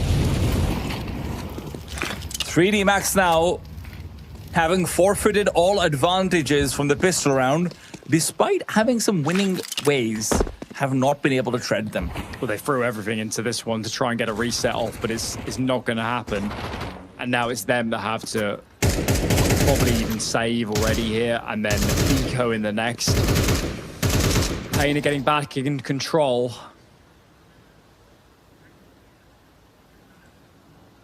Just need to deal with Maka, and he's all the way back in church, so the bomb plant should be a bit of a freebie now.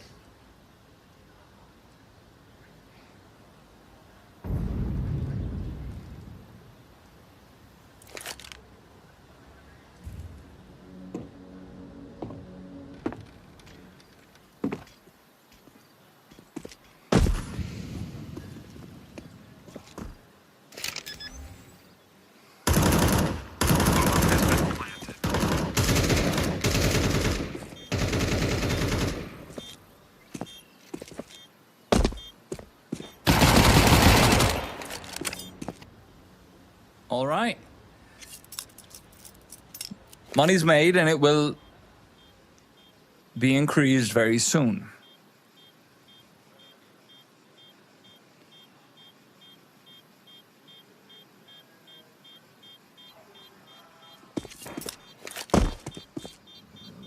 Suda gives up his one chance to fight back.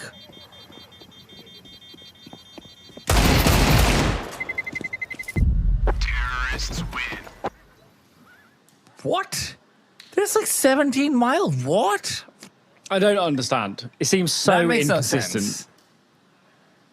I mean, that one is... I mean, if you're in CT spawn and maybe there's like... I don't know, like the shockwave can go through it because there aren't any walls in between. Okay, fair enough. But like, there's like 7 walls between the bomb and you over there.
And that pressure is going to start racking up in their heads as well.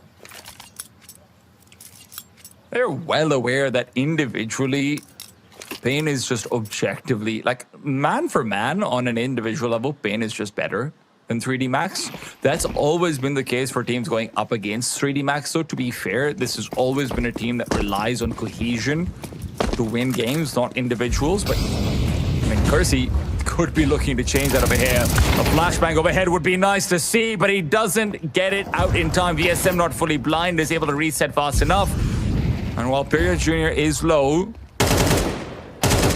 it's Lucky, who had to get the kill, does do so now, stays alive. The shots through the smoker, keeping him honest. He can't back off either because Zera turns around. They're not ready for round 2 of Aggression Gravity.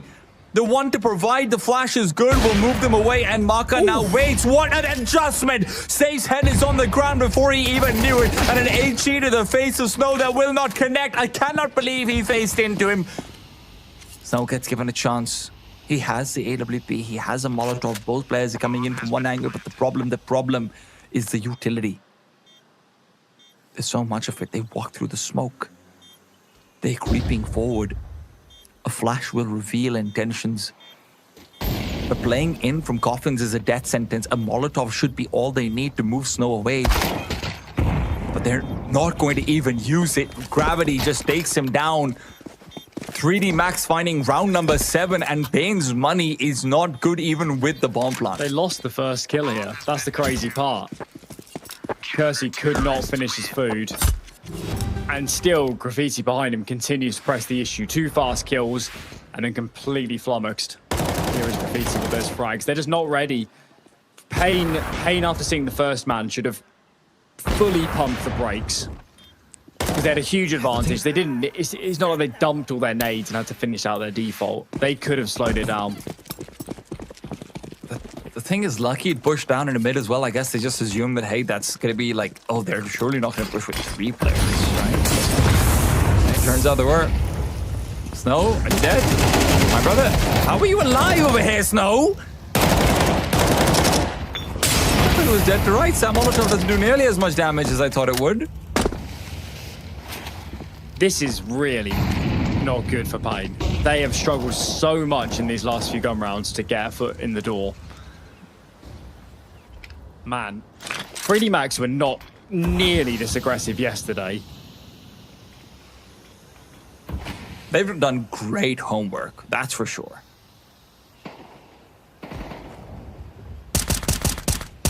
And Kersey's getting ready to do it again. Oh, the boost up for Period Jr.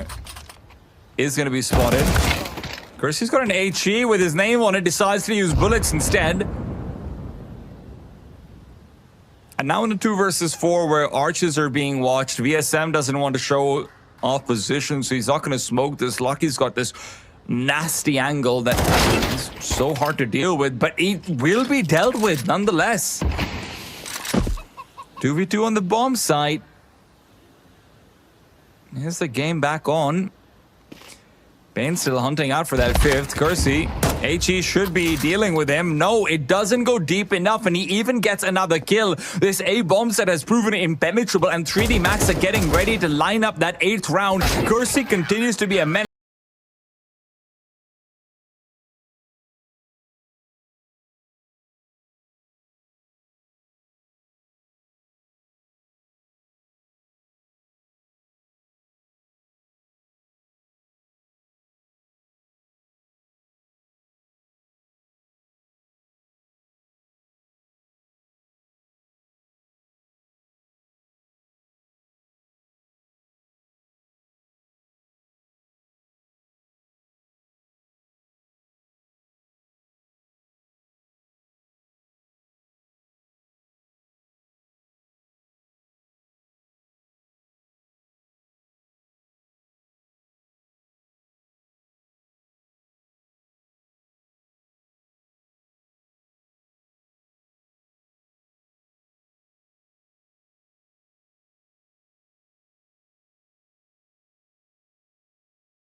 especially for Kersey, the contrast between this game of Inferno and yesterday is stunning. So, totally different dimension, much more decisive, much more aggressive from 3D Max. And I'm surprised Pain are willing to play an aggressive pistol because they've been thwarted it every time they've tried to make a move. 1-for-1 for the moment. Because they're forced to back off. Smoke deployed by his teammate. There's just no margin for error. Pain, I mean, if they lose this pistol, they conceivably could go, what would it be, 10-4 before they have a buy, or maybe they'd force it. It's such on a knife edge, this game, for them right now. And, of course, the whole tournament, because they can't lose this map. Surely you win one pistol across the best of three. Surely you get one. That's what Bane's thinking.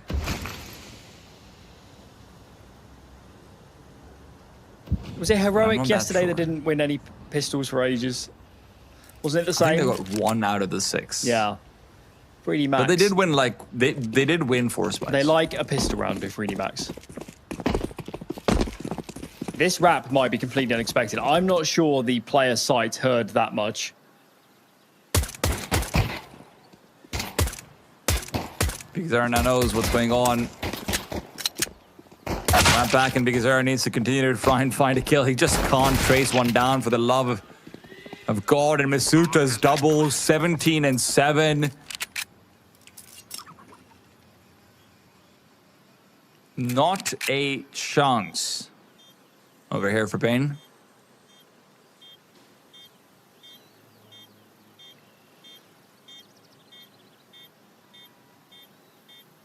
Perry is going to take this time to test out what the bomb radius actually is.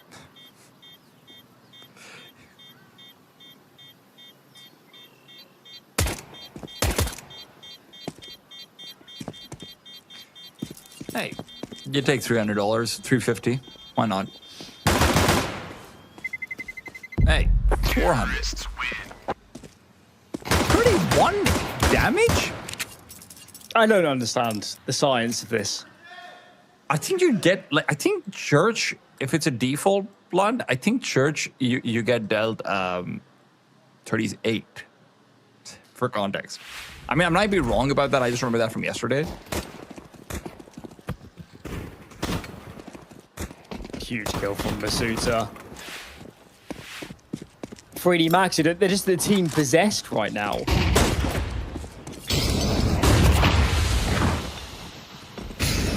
Force buy out for Bane, and they will end up down 4-11 if this doesn't go their way. What's happening? Team nade.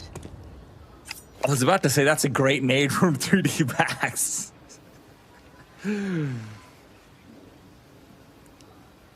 That's a disaster. Bigazera has 3 kills and 1 team kill. VSM taken down over here, but Save does get 2 at the very least. Look, there's a world where these smokes cause enough chaos that Save can get it done, but unfortunately, the world we live in is the one where Kersey gets multi-kills every single round. Absolutely's in the graveyard, because that's where Pain will be joining him soon. What is going on with Pain? I would like to remind everybody of yesterday's series. They won the opening map pick. That was their opponent's pick. The following 2, they lost 13-5 up against Phantom. They lost the opener in this series 13-10, and this one is going the same way as the last 2 maps yesterday. Pain have only had 1 competitive map in this tournament right now. It's not good enough. And they're running out of time before they'll be going home as the top ranked team going out last place.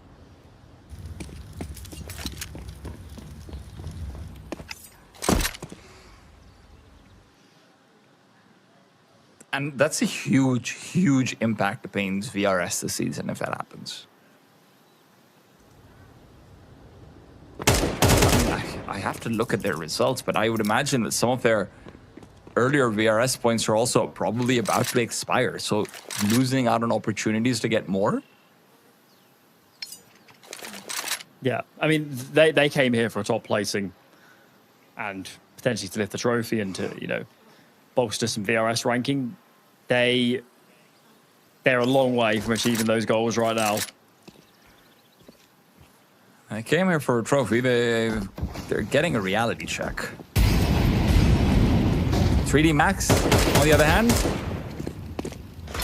never looked better. Not with this iteration of lineup. And I am loving it.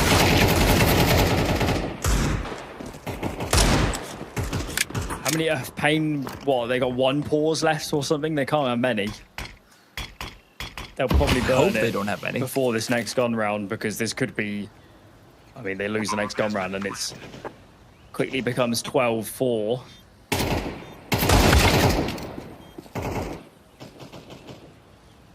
Domination. Masuta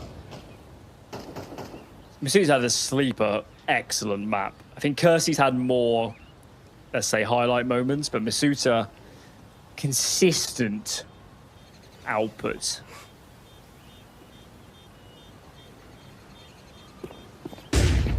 Alan, the way things are going, we're probably going to be wrong by both of our predictions. We thought Wildcard would take it, Wildcard crumble. We thought Pain would take it, 3D I was Max very transcend. confident about this one. And I Man. am very wrong at the moment.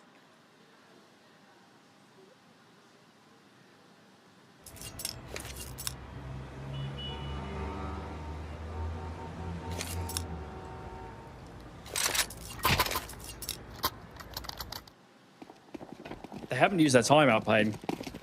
What are they waiting for? It doesn't get more important than this. You have this just has to be pure tilt.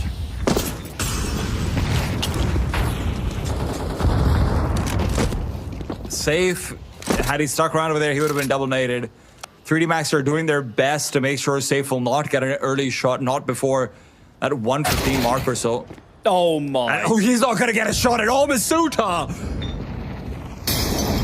You've got to be joking. That's a huge kill as far as eliminating Pain goes. Can they deal with Snow? Maka forced forward and he connects. It's just one player that remains between 3D Max and the B-bomb site. The smoke is just about good enough as Big Uzira does call over a little bit of cavalry.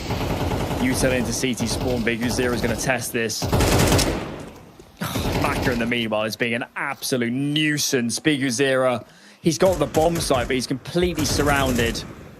They know he's there as well because they heard him digging away in the Molotov. They know exactly where he is right now. Maka's watching for it. You're not going to have money in this next, and Birya knows he should save, but what are you saving for? Where on earth was this 3D Max yesterday?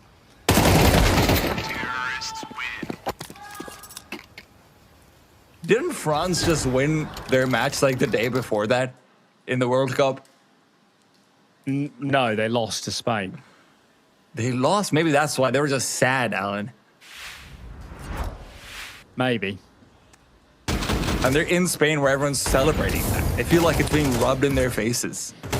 But now they're back with a vengeance. This is canon now, Alan. Maybe. I mean, the tournament was even worse for Brazil, so I'm not sure Pain are very happy either.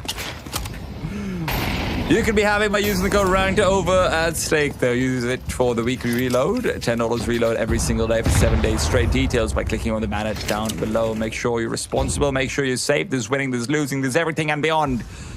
Over at our friends. Gotta get those call-outs in now because this is the last round of this this series.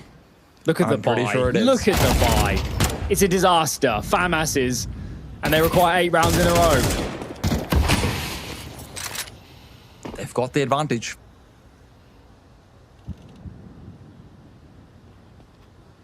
Keep it simple, guys, and play the range game. Take long. Take long and force some fights. Let's not mess around with running into crossfires. Okay, so long is quickly cleared.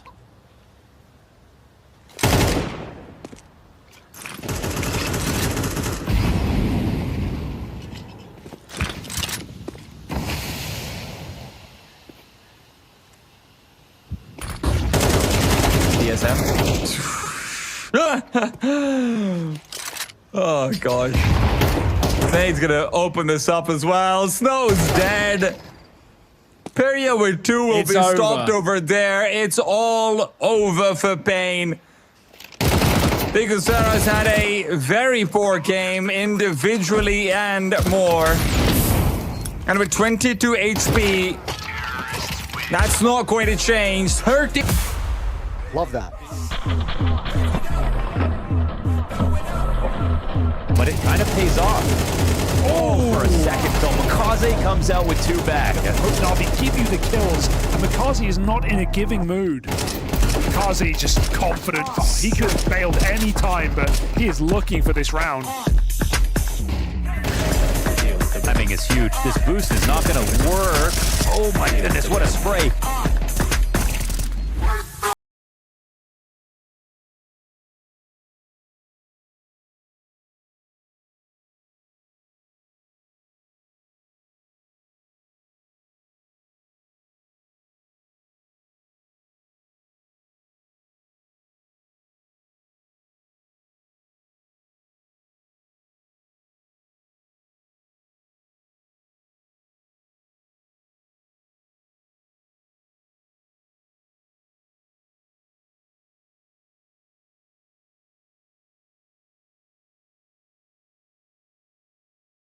Between NIP and Gentlemates early on Ancient. NIP start on this CT side. The results have not been the best for NIP, something I do want to say. And you said about the round, they've been getting blown out, apart from when they won against K27 yesterday. They've put work in it over the last couple of weeks. Let's see if they can beat the Gentlemates. Yeah, definitely feels must-win for Gentlemates. That's not the best start, team kill, although obviously WG got the headshot there to help things out. But go your fast play up. Torperettas, though, swinging out, looking for the fight, and not quite finding it. Really wanted to get aggressive down lane, and it is being punished by these Ts. Normally a fight favored by the CTs as well, but they were very ready on the T side. Now Sjuush completely alone here, does have that rotation coming through late. Down, gets one, gets away. Anything more can he manage from this position? Yes. 2 come from Stown, puts it into the 2-on-2 and gives NIP a shot.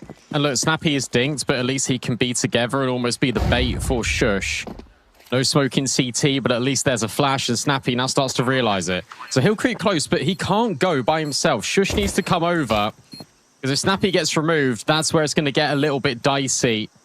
For Sjuush, these players get close with the Glock. It's going to be a wide swing at Snappy, and it allows Sjuush to get 1 kill and the follow through on Mopos. Great work at Stown, and then Sjuush will clean up the rest.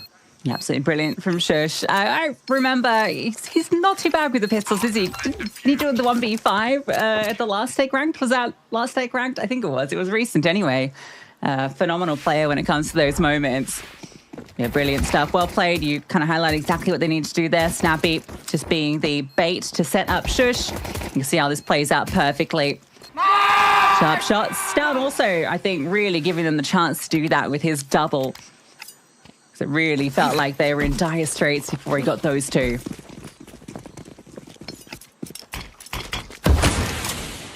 You can say he recovered the situation. It was getting a little bit scary though, because Kaspersky got 1 kill and then he wide swung. I think he was assuming that Stown was going to swing with him, but didn't. That created an isolated fight. So there was definitely margin for error there for Gentlemates.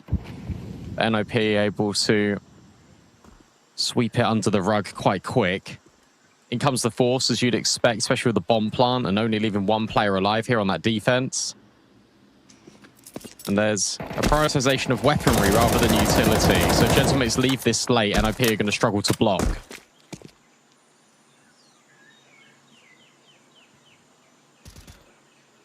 It's only the 1 set of util for Gentlemates, though. Get some good entries. Snappy, MP9 goes 1 for 1. Now you get the confirmation. These players coming through with the bomb. You know this is going to be the big finish, surely. There's that 1 smoke. Now it has a little lookout. Does some chip damage. Worry about the timing, and he catches it on the second, but again, crucial with the trade. Gets over. Bomb should be able to go down. There's some utility that'll do some serious damage, and in fact, he might just go down to it. 100 from the combo of the molly and the nade. So Sasso and Davy G have got to clean up this after plant. They got to hold strong. Good crossfire, but Kaspersky's headshot that much better.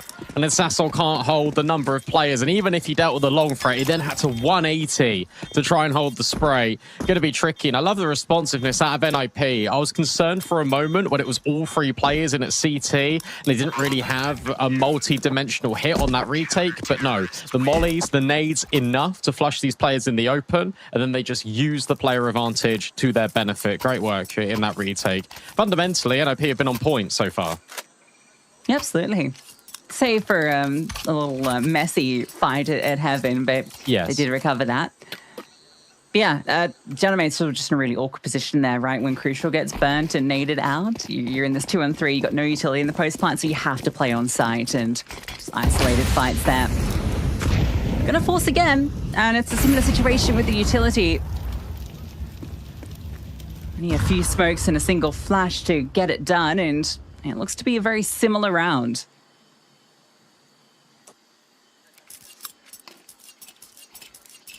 I think it makes sense. It's one of these where you're able to get onto the bomb site last time. It was just about holding. So if you get cleaner entries, Gentlemen think, maybe there's a way. And again, if you take a look at this in isolation, you've got Stown by himself. You've got these players that can't really trade him right now. That nade, brilliant. Onto Alex, that does a lot of damage. And Stown makes a sensible move. He backs out. Davy G eats another nade in the meanwhile as Gentlemate's creeping cave. I love that nade. It was really cute the way it popped over through the gap.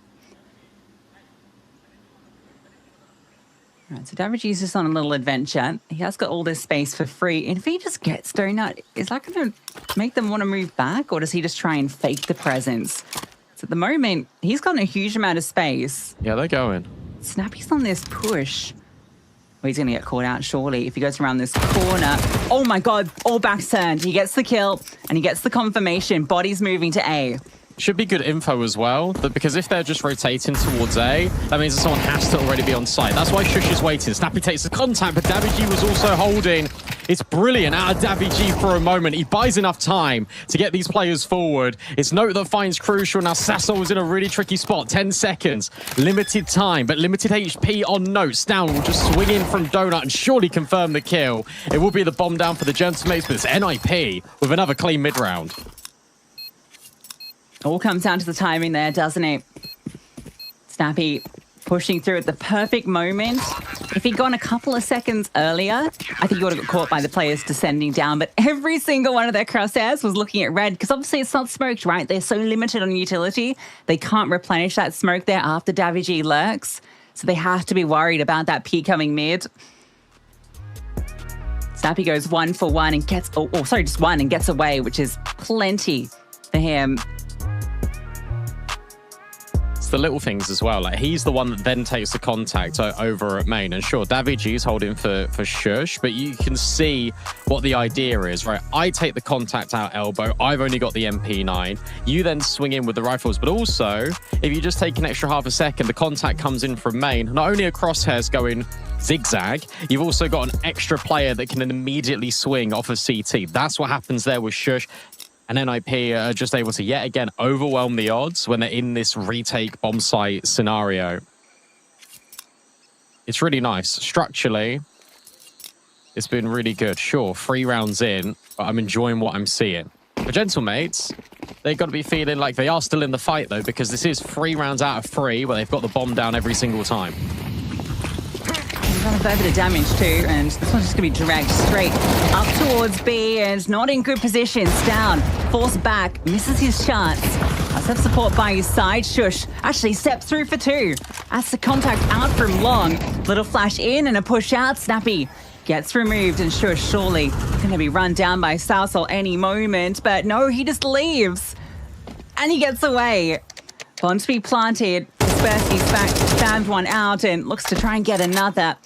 With Alex on 20 HP, this one feels like it falls to Sassel. It does, but also Stown's got an AWP, so, and in cave it's really tricky. So they're going to leave and they're going to all rotate round together. There is a kit on Shush. Kaspersky jumps up. The double swing is in here from Gentlemates. And now there's a chance, especially with the low HP. Stown spots the AK immediately. Sasso just trying to burn valuable seconds off of the clock, and Stown quick switches. That allows Sasso the room in, and Gentlemates are going to steal the round away just by going even faster up B. Oh, that's so ugly at the end there, right? Like, it's just 1v1s. Every single one of those fights was individualistic. Didn't like that after all the praise of Heat on NIP for their decision-making in these moments. In this round, it all just falls apart when they've got themselves into a good position. You've got the confirmation on that final player.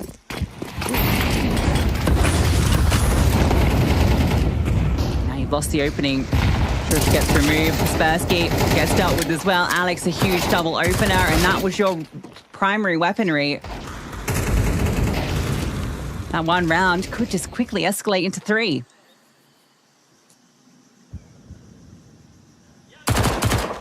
Oh. NT. Yeah, it's one of those where this round again, actually, it did feel like individual fights being taken by NIP. They wanted to go faster on the front foot. It's like classic snappy HLTV quote, isn't it? Oh, if the rush doesn't work, we'll rush harder. Like, they haven't rushed at all yet. So it's the first time they tried to switch up the pace.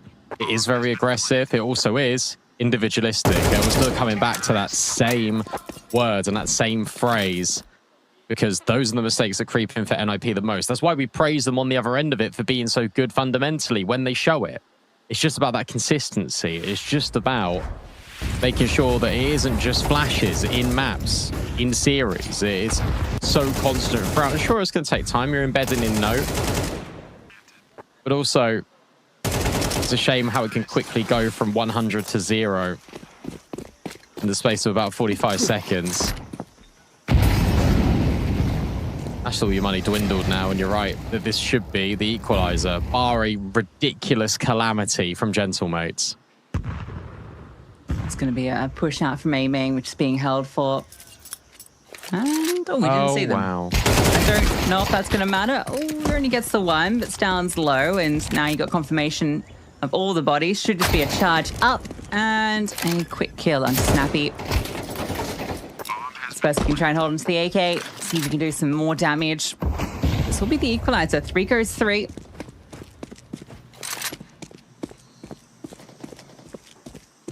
I'm learning that in today's game, you should just keep buying. Yes. Like, it just goes against all conventional wisdom in Counter-Strike on the T side, especially, right? Like, you don't want to go for a Tech-9 round at any point. No, Gentlemates just keep buying every single round, getting closer and closer. Because when you do get that breaking point, it can just escalate so rapidly. It is definitely becoming a lot more modern.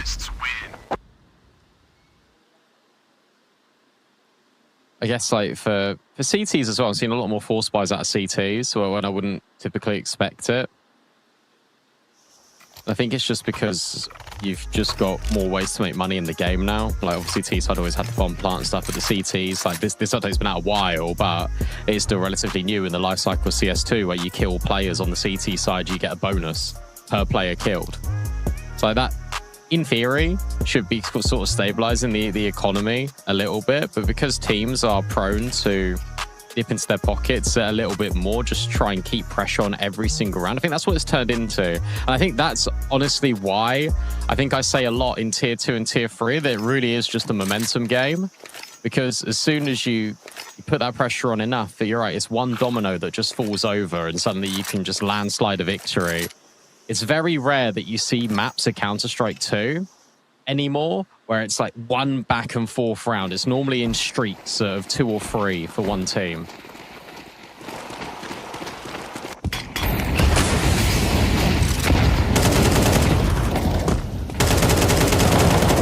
Mid taken, and nice spam. I was gonna say it came at a cost, but at least there is some damage dealt the other way. Down, goes for the swing, it's punished.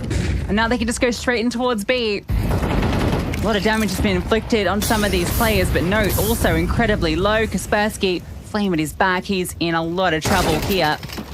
A hell of a lot. This round's done in 20 seconds. Yeah, so this one, you've got all of mid being taken by NIP. You've got smokes that have been thrown by Gentlemates. Let's break them down really quickly. Obviously, you've got the red room one that you expect. You've got one that goes in towards cave, blocking off the entrance. They also threw one off spawn that lands to immediately block off the molly. So they wanted to take quick space in towards heaven, but also it acts as a little bit of a guise, so NIP can't see. Why is this relevant? Because when they jump up heaven and they try and spam, they inflict a lot of damage. They want to keep crunching. They notice there's a gap on the right-hand side of the smoke. But the ramp player isn't ready to go. And because the ramp player on B isn't ready to then swing and be with the players up heaven, or I should say player, because one of the mid players also backed out and was holding elbow, you're, again, creating these isolated 1v1s. And Gentlemates do a really good job at punishing that. But that's the key word, punish. Why does there have to be forced fights being taken by NIP there? You've got all the space. You've got all the spam. You don't need to throw all your bodies at it until there's one direct answer. Either you kill or you die.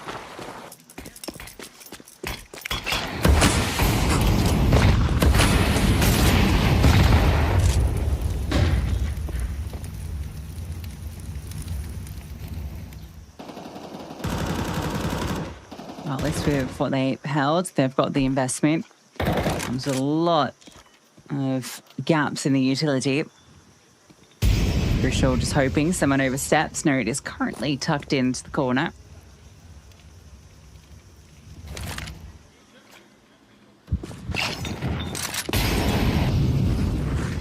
High and low set up in towards cave. That should end up being quite effective here. Downs also caught the mid player, but they managed to dispatch of this setup just about. Oh, I was going to say, but you don't know about Note. You know that Stound's in Donut. The spare man in Shush is on a really late rotate, and Note wanted to find more. He will get a dink onto Crucial. Look at the HP, 12 for both Crucial and Alex. And you're right, the bomb is about to be found by Shush, and there should be no way for Gentlemates to win this round.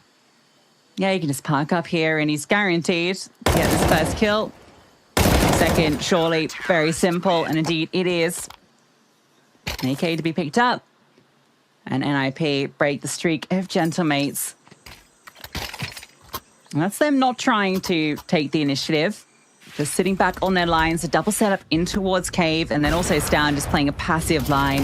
They give Gentlemates the room, and they let them walk straight into their setups. Yeah, it's really interesting that just these first few rounds in the half for Gentlemates, because they've not been defaulting whatsoever. It's been very much 4-1, and you've got the lurking towards middle. You haven't got a lurk on towards the extremity. Here again, to a certain extent, because you've got Crucial lining up the utility or holding with the AWP. You've got one lurk in Davy G, and now you're going to go out A as a unit. The good news is that no one's home for NIP on A.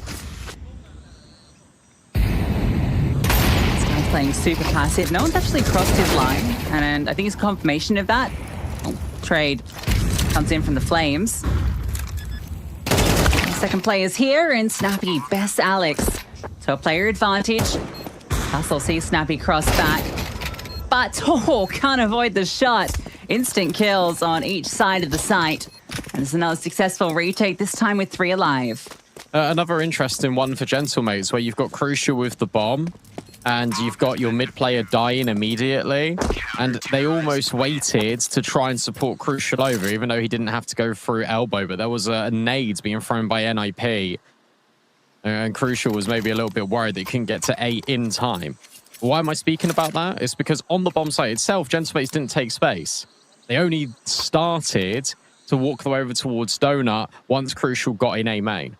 And that meant that NIP could rotate off mid, get into Donut. They dropped a really smart incendiary that kept Gentlemates back, and it allowed them to push further forward. The whole time there, the T side, whilst they had A for maybe like 5 more seconds than they would have realized, they had no control over it, and they always felt uncomfortable.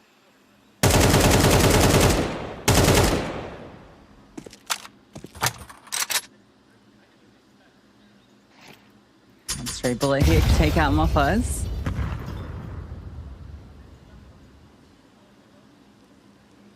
Move for a double setup in towards Jaguar. Gentlemates, they're interested in middle. So I mean, a fast flank is available. And the double setup over towards Donut. It's looking pretty decent to deal with this, especially now that Note just gets that opener freely. Opos surely saw him there and decided to bring out Util. And you can molly the right side, so that's going to push Note back. Wow. 70 damage, but you still don't know about Snappy. Smoke goes up to block Donut. You've got this lurker as well in A main. Sasso will buy his time. AWP then gets on the line. It's a battle of patience right now between Stown and Crucial. 30 seconds. NIP with the player advantage. No, they don't need to push. All the pressure on Gentlemates. And another molly. That's going to force them back further. And one into A main. You're funneling these players to go through Donut and right into the blender. Yes, so little time. This setup should surely undo it all. Nade, that'll do a chunk of damage. Snappy removes one and Shush as well. Stown takes a few shots, but he's not even required in this. Teammates have done the rest. Sasso can get a couple of kills, but it's purely cosmetic. So he'll get away with the AK. NIP, though, they take the rounds onto 6 on this CT side. Snappy, you knew exactly what the plan was there. Yeah, that was really nice. The decision-making just to wait for Stown, doesn't re-peek, doesn't research over towards mid. You've got the block smoking at Donut as well that was thrown in. And that entire time, what you're doing is you're just creating one avenue for Gentlemates to filter through into. Then the time starts to get low again. You drop the molly in towards Red Room, drop the molly in towards A main, and then the smoke fades at Donut. That's the only avenue. That's the only escape. And you know they're not in heaven. You know they're not in cave because sure, Note got pushed back by the molly, but you still got Snappy in the other corner.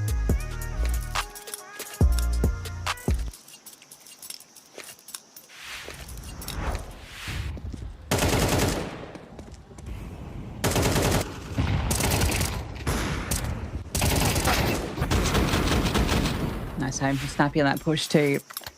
Made that a bit easier. And guys, PC giveaway is on. You'll see that one appear during some of the shots. Shiny little thing. Click on the banner for all the details.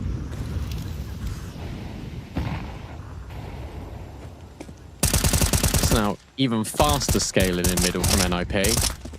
Notice how they've seen smokes, but they've not seen flashes. So that means that Snappy's going to get inquisitive, but on this smoke fade, won't be able to catch out Alex. That's important though, because that isn't the bomb in towards B. So Stown over at A has got a job to do. He's completely by himself. Sassol's also getting pincered. It's Kaspersky over the top. Not punished by Sasso, and you know that Alex is still loitering around, but Stown is by himself. First kill claimed, second one not so easy. And now the walls are closing in. Is he able to get any more on the way out? No, he's not. So finally, Gentlemates have got space on the bomb site before NIP can rotate over. Stown bouncing around like a rabbit sometimes. Savage E5s up a warning shot, swaps back to the AK, and, well, it doesn't get anything done with it. And Alex, half HP, not quite in position.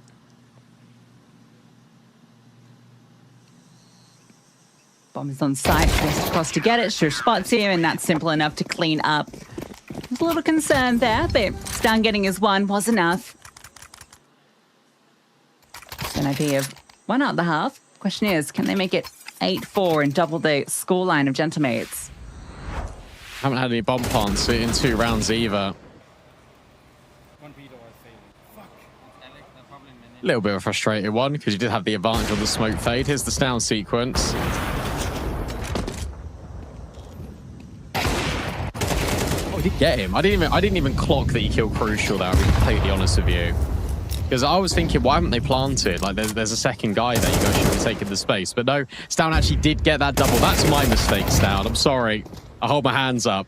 Kaspersky trades. Snappy thinks about going through the cave smoke. Instead, we'll just redeploy another one. And now we'll make his move known. Is this con for Gentlemates? No, it's not. There's another smoke there. Snappy gets a kill and a half. That's really good because it maintains this player deficit.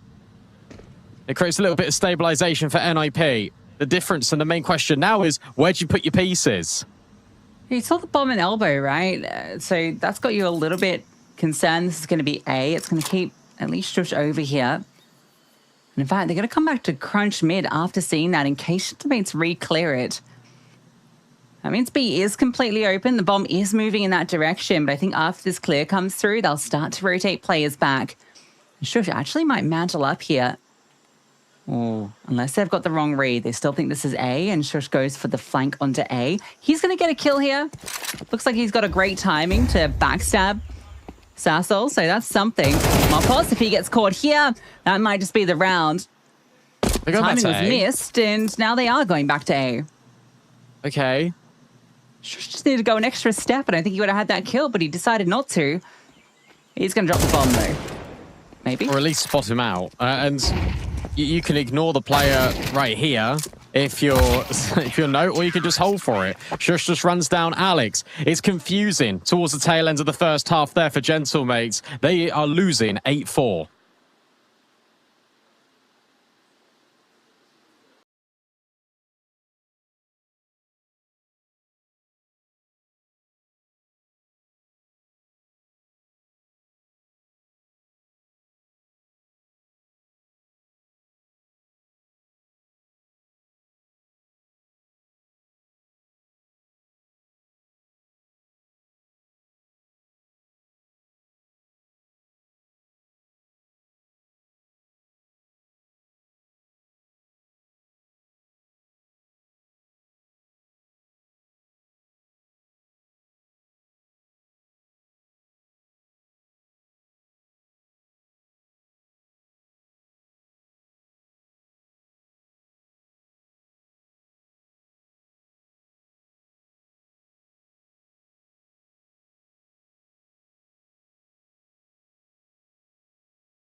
It never switched off. It felt like Gentlemates were getting caught out constantly by Snappy's calls.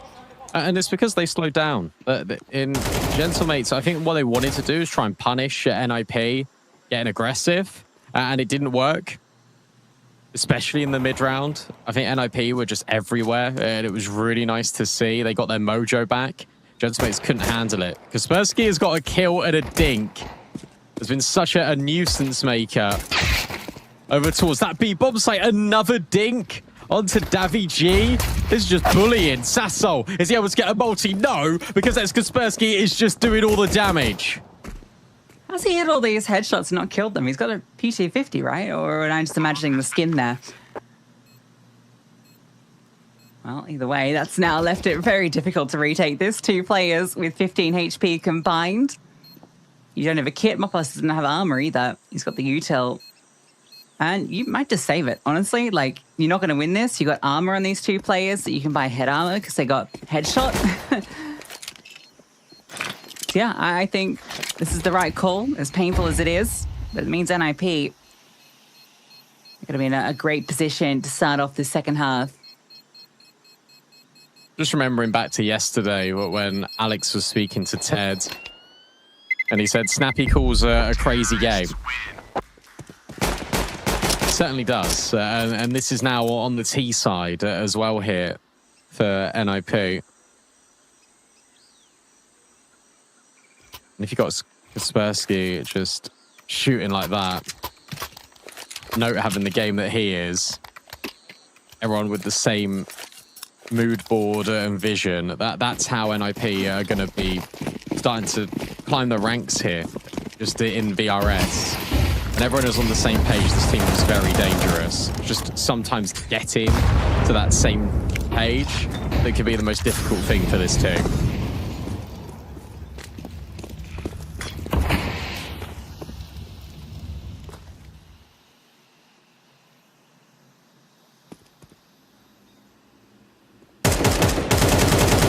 Scary moves from Mopos. B-stack. Maybe you have to be careful to avoid. Oof. Headshot. But then the nade finishes the job. So Kaspersky barely living. I'm just going to send them elsewhere. Yeah, they want to take the rifles for better fights. Sassol's going to drop the smoke here, but they're just going to run through. The absolute right call. Snappy just charges on in. And this will be an open A bomb site. Yeah, that's nice. You recognize that Mopos is getting really aggressive there. He's hanging around, he's spamming, he's fighting Cave. There's only one reason why a player is doing that in a force buy like this, and it's trying to bait in more players. So NIP think, that's a little bit too fishy for us. We're just going to move, we're just going to leave. Find Sasso, as you say, run him down. That's the correct thing to do. Just go through that smoke, especially when you've got the SMGs. Complete overwhelm. Another save. NIP 3 rounds away from taking their opponent's map pick in emphatic fashion.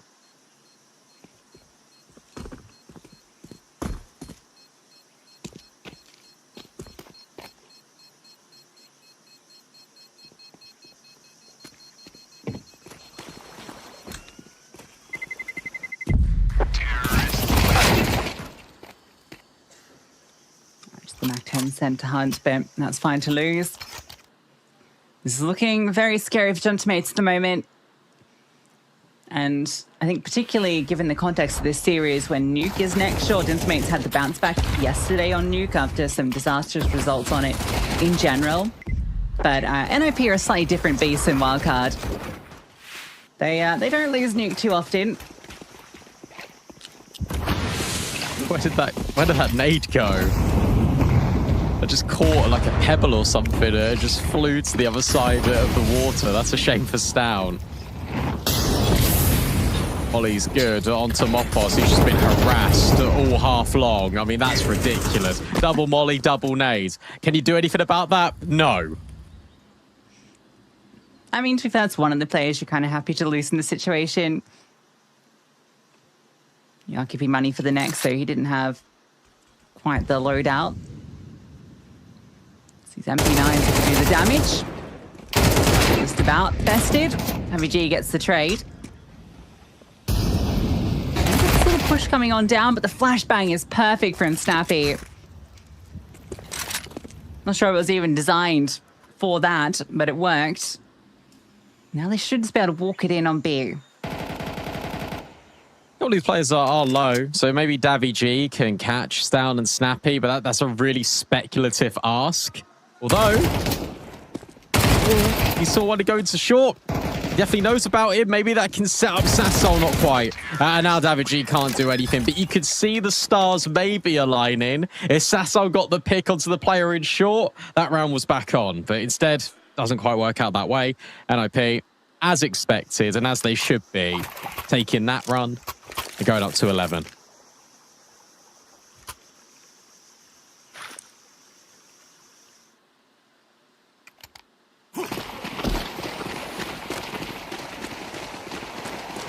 All right, finally, Gentlemates get a proper gun round to try and contest with NIP.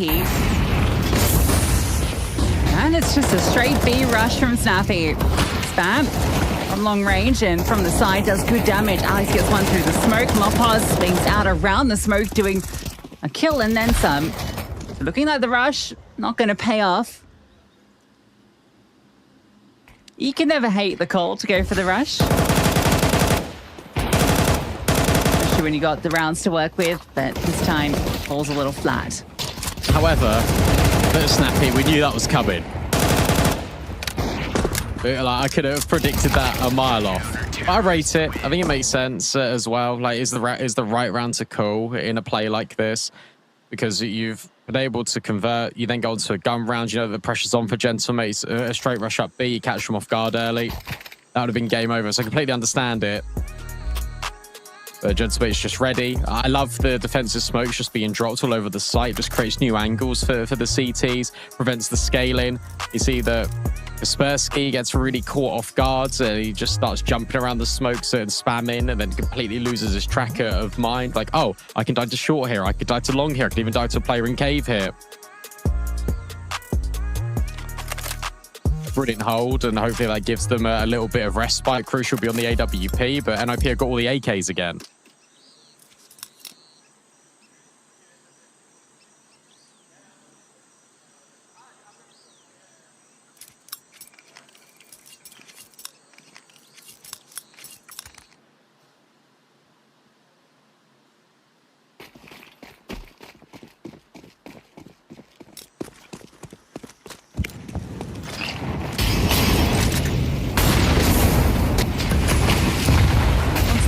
and it's come at a cost to his HP to get out here. He has managed to get this control. How long that is, we will see. He scales very quickly. Nice spot to find himself in, but I think WG should have his number here. Yeah, really wanted to get aggro super early. In fact, so does the whole squad. Snappy coming from behind, but a double donut setup quickly dispatches of him. Now there's 4 players towards mid, 4 gentlemates. Down removes 1, but the bomb is really directly in mid. There was a chance there. That was a headshot through the wall. Can this get weird? Shush has just found Mopos, but it does come at a very big cost. He's going to go all the way around the world. And Kaspersky is going to reset. Shush is being quite loud. And he's deliberately trying to sell the audio. Sasso. Can he be caught? Yes, he can. Kaspersky able to pivot, but Alex will follow through with a double. That looks a little bit scary when Kaspersky gets going. It's all okay in the end for the gentlemates. Yeah, Kaspersky decided to start sprinting there and got his first kill. I guess trying to stay as difficult to hit as possible. All right, so the fight mid doesn't go their way. You can see the idea there. Really wanted to scale Red Room quickly. Thought that maybe there was some space to abuse there. But not to be. NIP heavily favored by the stake odds to take this map. And, well, at 11-6, that makes a lot of sense. Should be 11-7, though. Got a hero AK on Kaspersky, so you never want to count them out in these sort of situations.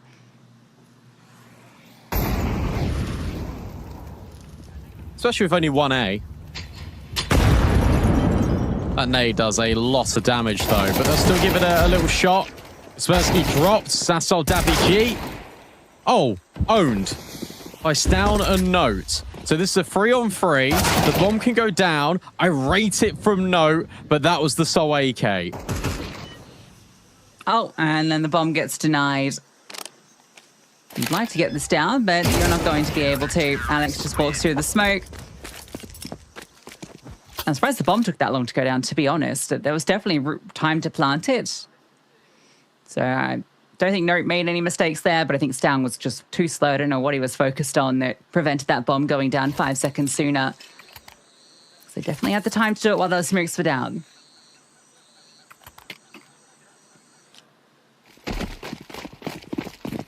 Feels like very much reminiscent of the first half where NIP were rushing and jumping to take control way earlier than they were ready for. And you're starting to see players going first when the other ones aren't quite ready. Big fight in towards middle, and the crunch is good. On to Note, he'll still take one to the grave before he falls, and that allows just all this space up in towards the bomb site. NIP overwhelm it, and you've got Snappy on the lurk. Yeah, at the moment he's just locking down this control so the rest of the team can fight forward. Don't have any util. There's a fair bit for the CTs to pull off the retake, but yeah, Alex low. One player's holding the AWP, so CT won't really be where the progression comes from. Should actually get smoked off. I might insinuate to him that there isn't anything, that it's going to be mostly a cave move, and, well, stepping forward is down. Goes 1 for 1, Mopos gets a double, but now the flank can come through, and Snappy needs to do everything. Time, a serious problem. Crucial needs this kill, and he gets it. Milliseconds to spare, and Gentlemates pull off the retake. Really clean retake as well. Really nice. Just small micro from Gentlemates. Player on low HP goes out first. You've got a player that actually crossed over into cave, tucks in the corner, can then swing off the contact and guarantee these trades. And Crucial, I think, plays brilliantly. He's just so patient. Waits for the moment, doesn't want to overstep. Goes back to that school of thought that I was mentioning in the previous round. Just making sure that you are ready to go with your teammates. He had to hit that crucial shot. Snappy didn't jump. And what was looking very dominant is now eyeing up to be a little bit more competitive. Tech9s in for the T side. Crucial with the shot. Sassol now no will overwhelm both. 3v3. Davig now needs to be careful. He's playing with fire a little bit, breaking the smoke and going for kills. 3 on 3. And Note looks to step forward into Donut again, and he gets it clear. Focus forward can be towards CT. Cities have thrown their own smoke. Oh, Note's gone in a bit of a mission. I love this. It isn't planted for him, but the timing of it might be pretty decent. They start to step around the corner. Oh, Stown misses the chance. Note starts to make noise. They know he's here now. He's maybe missed this opportunity. Yeah, he gets removed, and in the chaos, Snappy can't come up with anything. Gentamate's just about hanging on round after round. I think that's unlucky for Stown, because it looked like that kill was right on the money, if not just millimeters off. If he gets that pick, tell you what, Note doesn't run. And there's definitely a way for NIP to win that. Much better decision-making there, though, from NIP. Good trades on the site as well. I like the idea of the flank all the way around the world. It's a shame he had to be loud, but he was losing teammates in the process. Had to do it, did Note. A 2-round game. A missed Red Room smoke as well. NIP, they're feeling the pressure.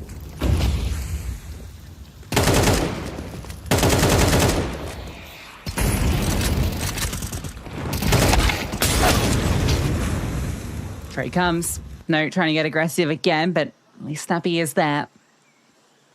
4 on 4. It's the right read.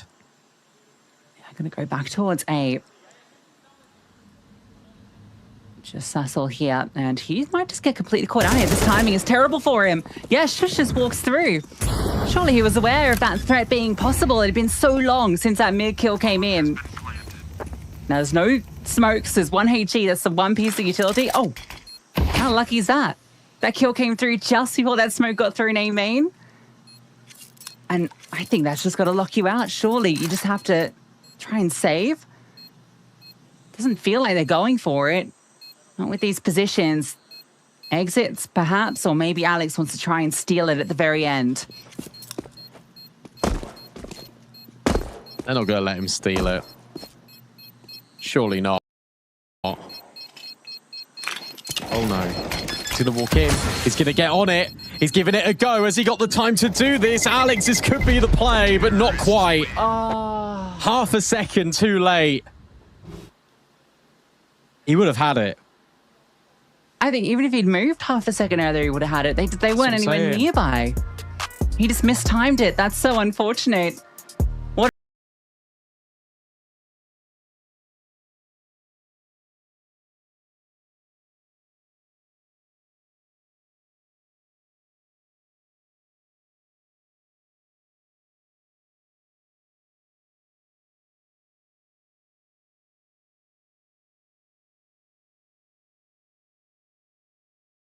That would have also just been such like a gut punch to NIP. That could have been the map, because that's the first round they've gotten in, what, 6?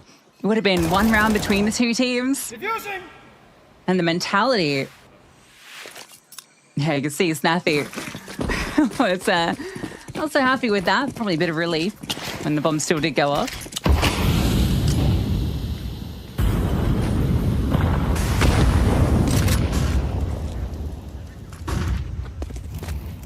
Good news is Snappy is he didn't get the defuse. It's now going to be quick and fast out of NIP. They've been limit testing A. Now they want to try B. Player tucked in at default. Player tucked in at long. Boss baited perfectly. He can only find the first kill, but the trades are immediate. And look at the rotates here. Out of the Gentlemates, but Shush is finding more frags. Crucial will at least trade, and now Shush is just going to get out of there. 17 kills deep. We need to make it 19 to get this locked up in 22. And he will make it over towards this A-bomb site completely scot-free. Yeah, he's going to have really good timing too. Like, he's played this perfectly. They're going through the motions of just clearing outside to make sure he's not hanging about. The bomb's planted. Now they know. But he's going to have saved 10 seconds, maybe more.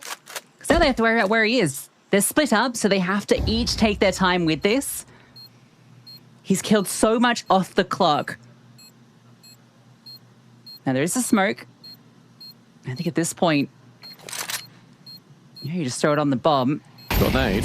It's a middle plant. So a difficult one if you do stick it, but yeah, here's that HE. He's going to drop it forward. He's waiting. There's no tap yet. Now he throws it over. The lineup's there, and Shush bowls them over. A brilliant clutch to close. NIP take Ancient 13-9.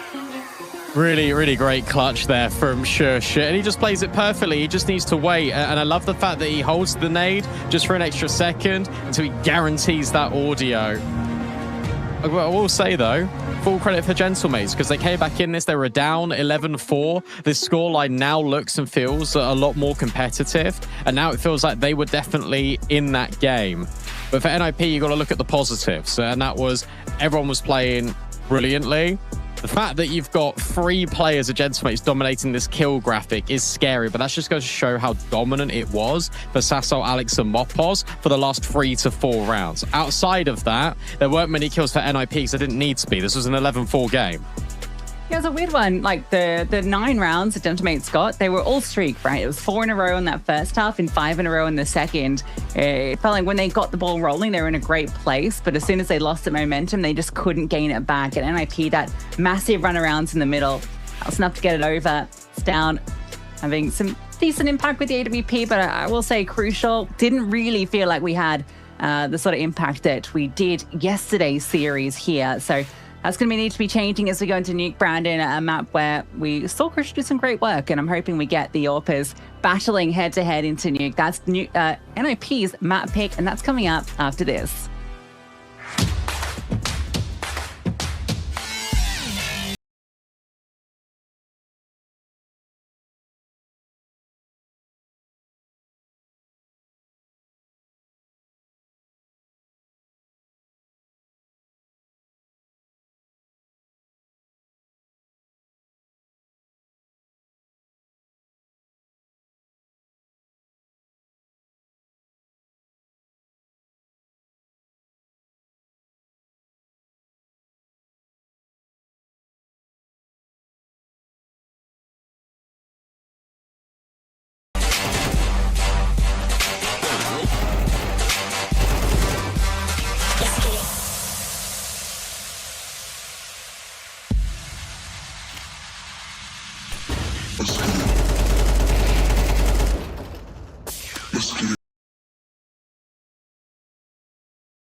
Is down in flames is just on another level right now. He made that look so easy. Mix it up, yeah. Mix it up, yeah. ZywOo and Rob should be playing in lower. There's the swing, there's the double. Yeah, ZywOo so fast on those triggers when it comes to the dual Berettas. Melts 2 opponents right in front of him. There's a third for good measure. Mattis, he knows where you are. He's coming for you as well. ZywOo, the boogeyman, living in the nightmare. Robs cleaning up Mattis. The last charge of G2 into the B-bomb site. Just talk as they laid. Cream of the crop, always on top with the best taste. Yeah, we survive. You can't deny it. Yeah, I make you fly, let's play all night. La, la, la, la. 1v2 clutch. And this is the guy you want right now. Big counterpart on that CT side. Info with the jump. One goes down, guaranteeing money. Apex putting pressure on. Still in spawn. Oh, gives it up. Incredible. Wonderful is just beasting in this game. Just enough to keep Wonderful back for even a moment. The PPR off the bar. Last bullet. Pre-firing this corner, and Wonderful recovers the round. Saving Na'Vi on this CT side yet again. Could already be lost here, and so I don't need to bite my tongue. Na'Vi follow up. Oh, damn. That's a shot. Oh, what a wonderful. 4 frags, no survivors. And Na'Vi surge for semi-finals, surge towards a second map in this series.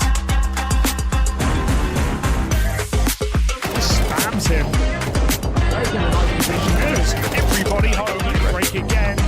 Oh my goodness, Fortwine jumping the shot, and he still connects the kills. AK's gonna have to come heads off here. Ford does do it himself.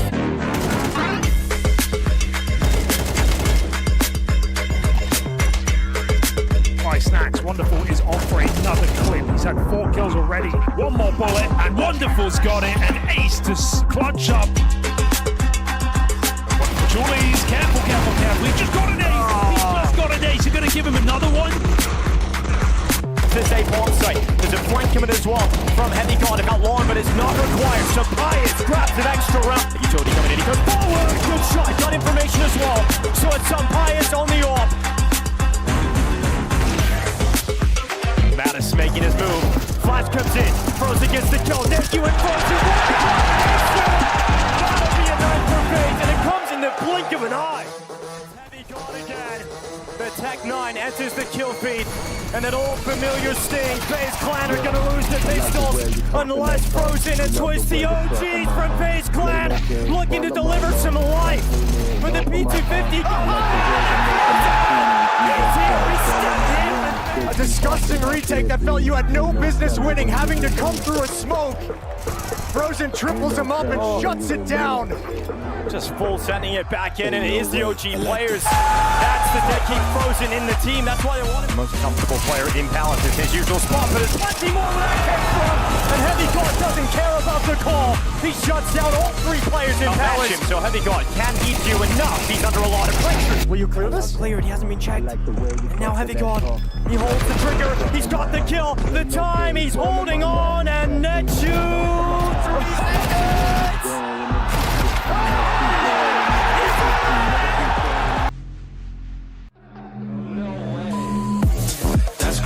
In anticipation of a Zywoo peak, he tries to get him to go, tries to get him to bite, knowing Mezzi's stuck here. Now he's just got to react. Another 1 versus 1. They have no kids again, man. How's he going to do this? He's got to tap, get the peek. Look at the full defuse. That's exactly on his way, and he's going to take the duel on his terms, and he doesn't expect Mikaze to be ahead of that smoke. Man advantage for Na'Vi, trying to get beyond the regulation, and he'll catch a second and Lazy on the emergence. Mikaze's done everything so far, but as he sits on 13 health, you think this is a massive quad kill on the brink of an ace to chase down Rolt's last challenge. They pause, the nade flies, and Mikaze soars. The frag in an instant, and now a tough one for Bit to try to close the distance. Will find Mezzi. Rops is going to play it patiently, and there is, again, no kit here. Nothing Bit can do about it.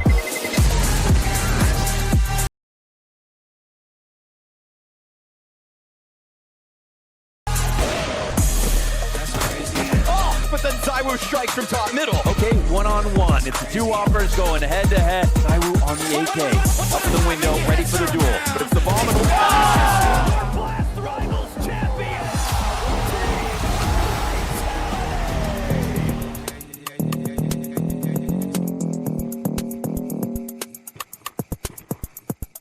A lot of time, it took a lot of years.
Is going to be torn away from them very, very quickly by Titan. Oh my god, Nico gets 3, 4!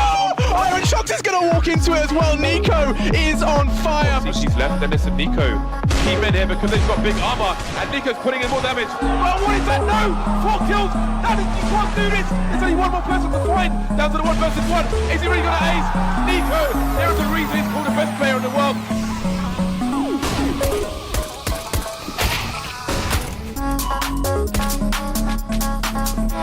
Here we go then, it's Nico coming in, the backlines, takes down Chris J. All of a sudden it's flipped around once again. 2 versus 1, the world's best player up against it to stay in the game.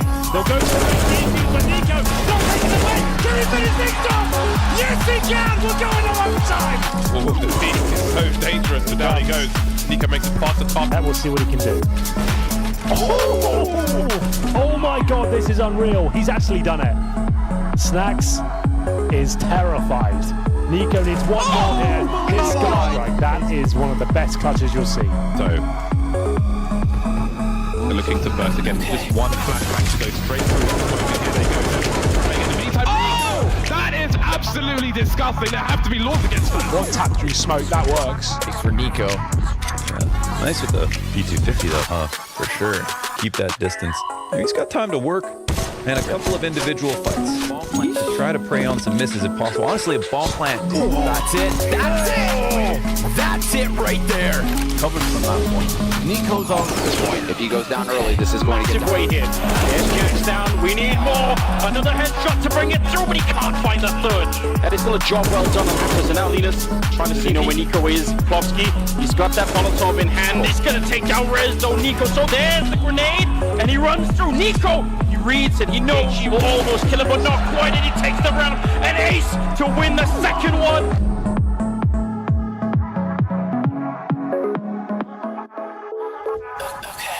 Now instead, gonna have to try and open it up again.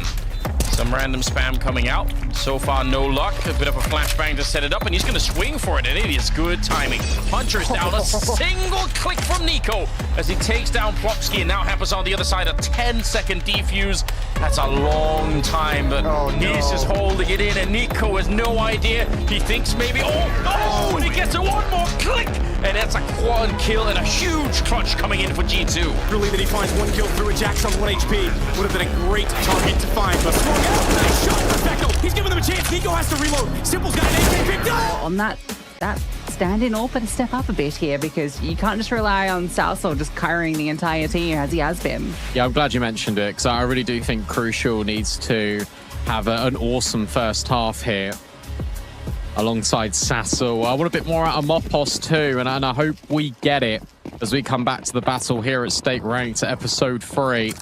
NIP, 1 map to the good. We now go to their selection, starting on this T side.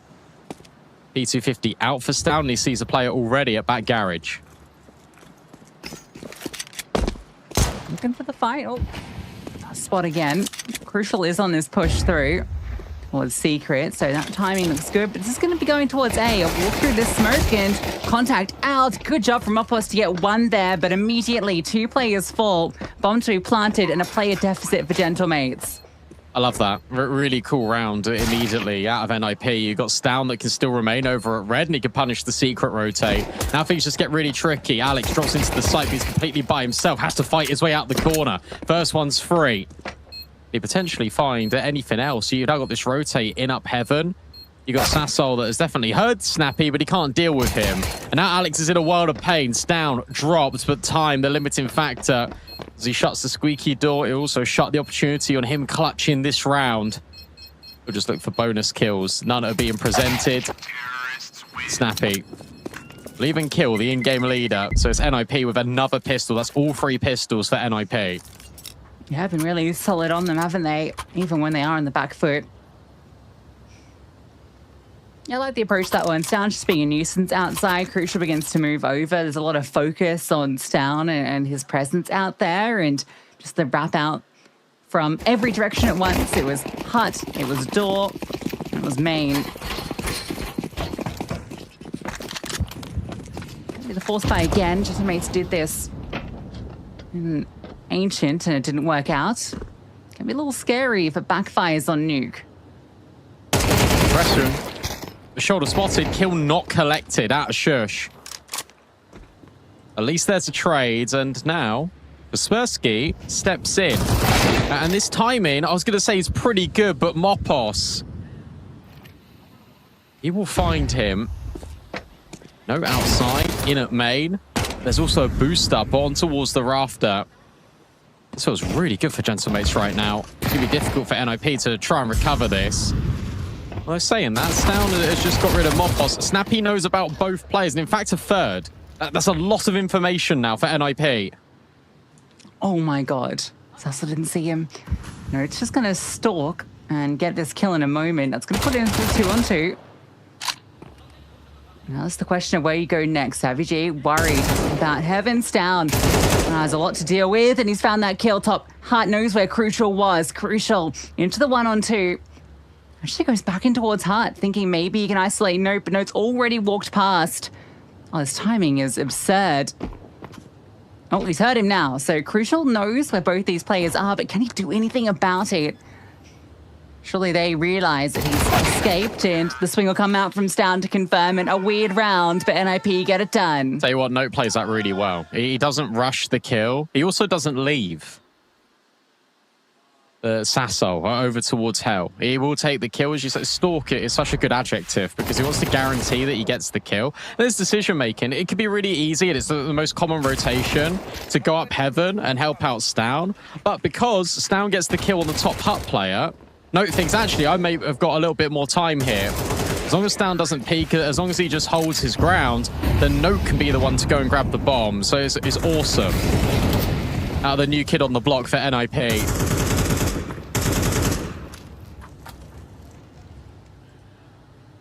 This is a half investment now for Gentlemates. Mopos had enough money to get another MP9.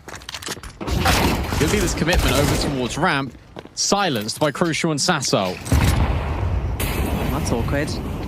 This isn't even an investment. This is just a halfie. And now you're feeling a little bit pained. Note outside could be the leverage to bring this one back. Where is he off to? If he goes down secret, I don't know if that's going to give them the answers they want.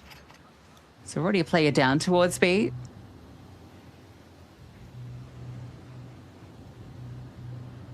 And Gentlemates have been active. They've cleared lobby. What's the timing like for Mopos? He's in the corner. Oh, but no, looks back. And in fact, he's able to get a double. This kid's the bailout for NIP. And remember, they don't actually need to commit in towards the speed bomb site if they don't want to.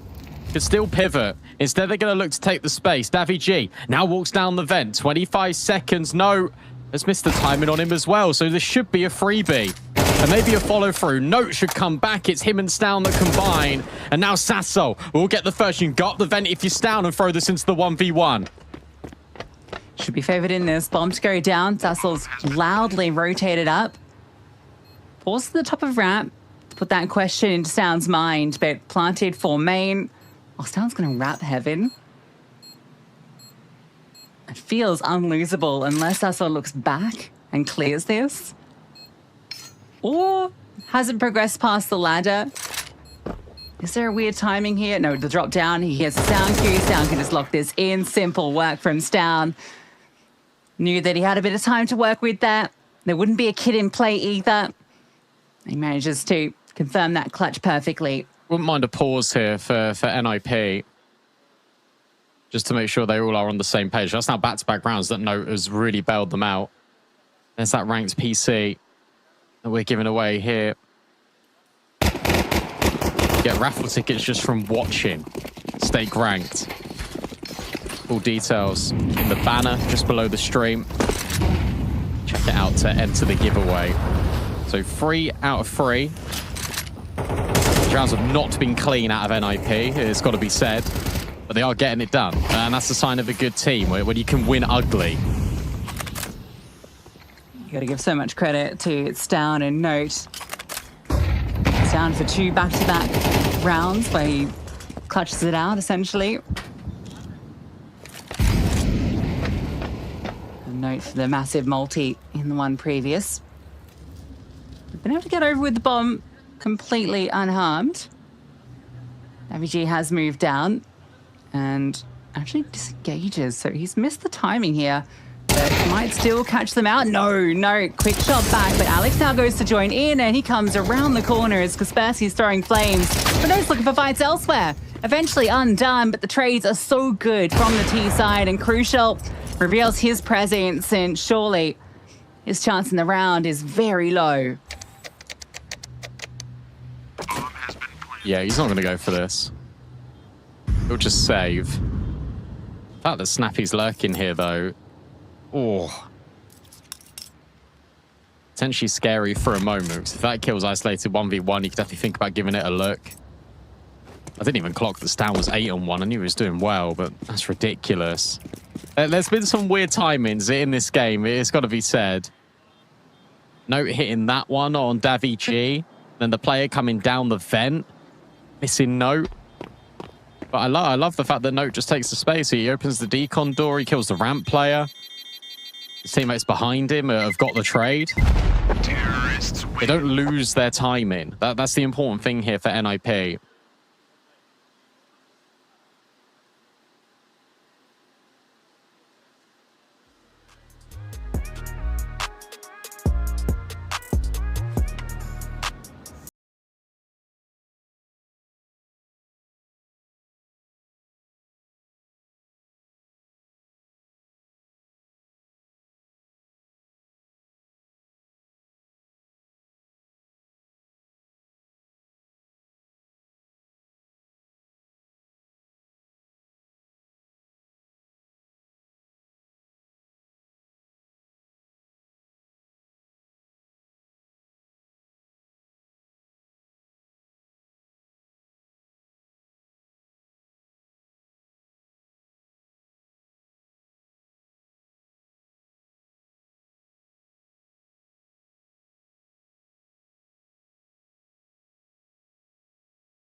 especially with the slow starts they've had to all of the half so far.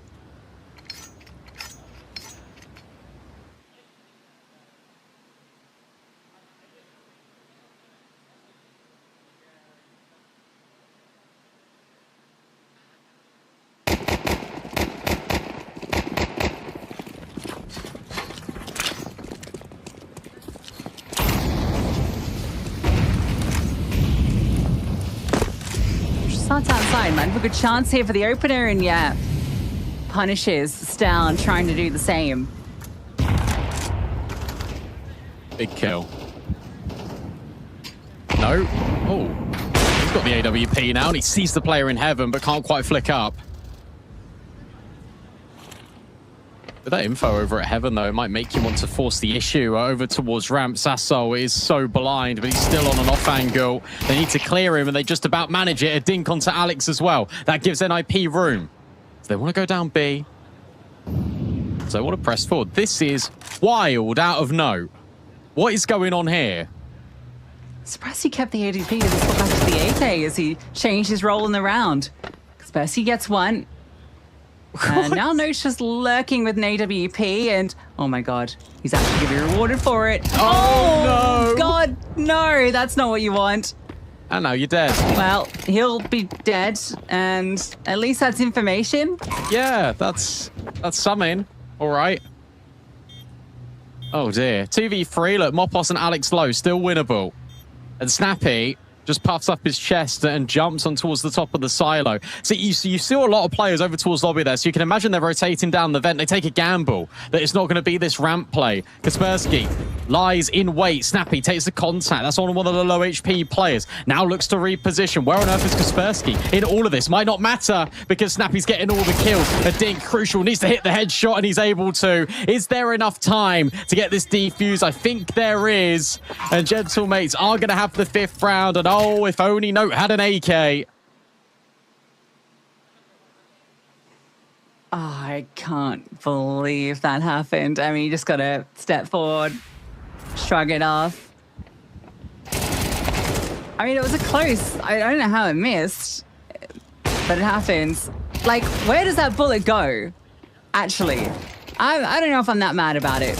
Like, I don't know if he really made a mistake. That looked like it should have been dead on.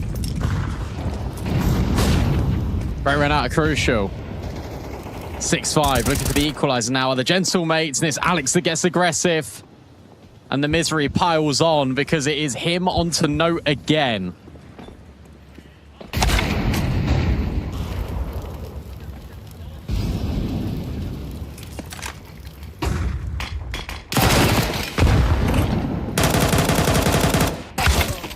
Now they're getting cleaned up. It's down left in a 1-on-5. This will be a 6-6 half. A great recovery from Gentlemates considering the position they were in. There it is, the equalizer.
And it's still enough to work their way forward on their choice. Pressure all on Gentlemates. Stake odds reflect that. as they are down, but not quite out. This T side has got to be fantastic, and they've got to do what they previously couldn't, and that's win a pistol.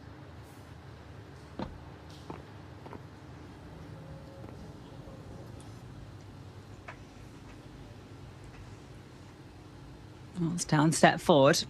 No to take contact. Mates in general just sitting back, expecting NIP to make an aggressive move. The moment there is this gap outside. And it goes forward, and so does Stown. Starts firing off shots, can't connect them until the very end. Goes 1 for 1. Note now steps in, needs to deliver from this position, and does. Oh, and then some more. Sharp shot from Note. Looks like it was all going to be falling apart, and a route found in ramp, but Note says no. I don't know how he's been able to recover that situation, because that was looking really dicey. See him laughing just as the team cam panned over. Can't believe Stown broke that setup as well, because you're right, it was Note in deep, ready to take contact, but actually he moves, and then Stown steps in. Fortunately enough, yet again, the newest recruit for NIP steps up and saves them. That's 3 rounds now for NIP in totality. That Note has been the key difference maker. Full eco for Gentlemates, as you'd expect. And now it's NIP that break the silence of rounds. It's uninterrupted for Gentlemates towards the tail end of that first half, and now they look to start their streak. Ted, I hate to say it, mate, but you have cursed Shush. I talked to him about his individual firepower, and he's currently 2 and 10. Well, he's doing great before. He was. He's the highest rated player at the event for NIP. I just thought it was funny. Until Ted. Until Ted.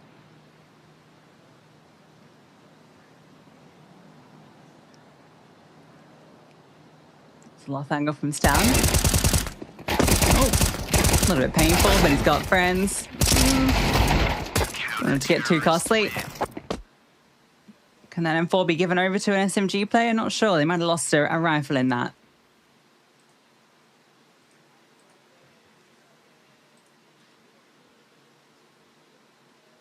It's not the end of the world.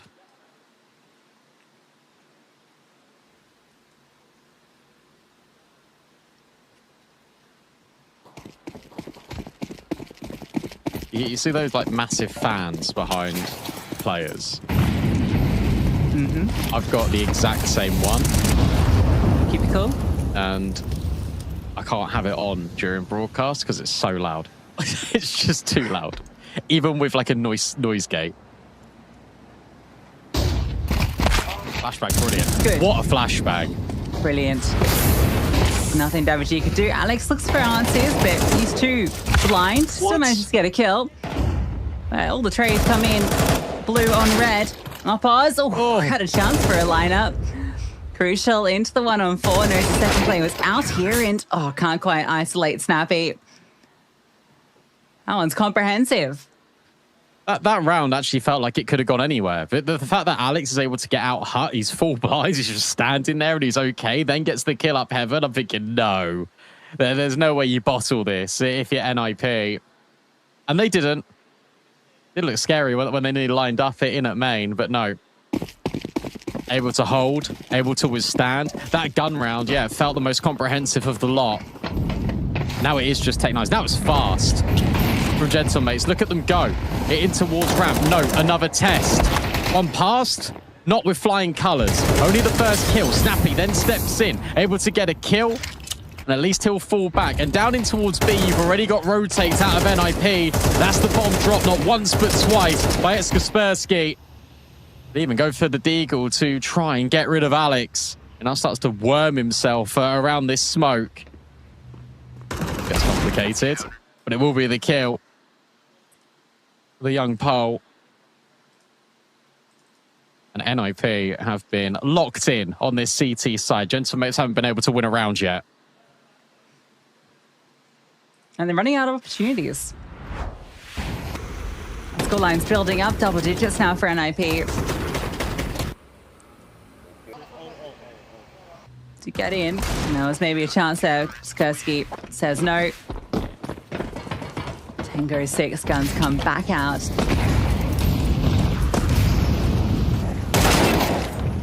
And you've lost the opening duel immediately. Note, was that a break on his own smoke to find that? Yeah, I think so.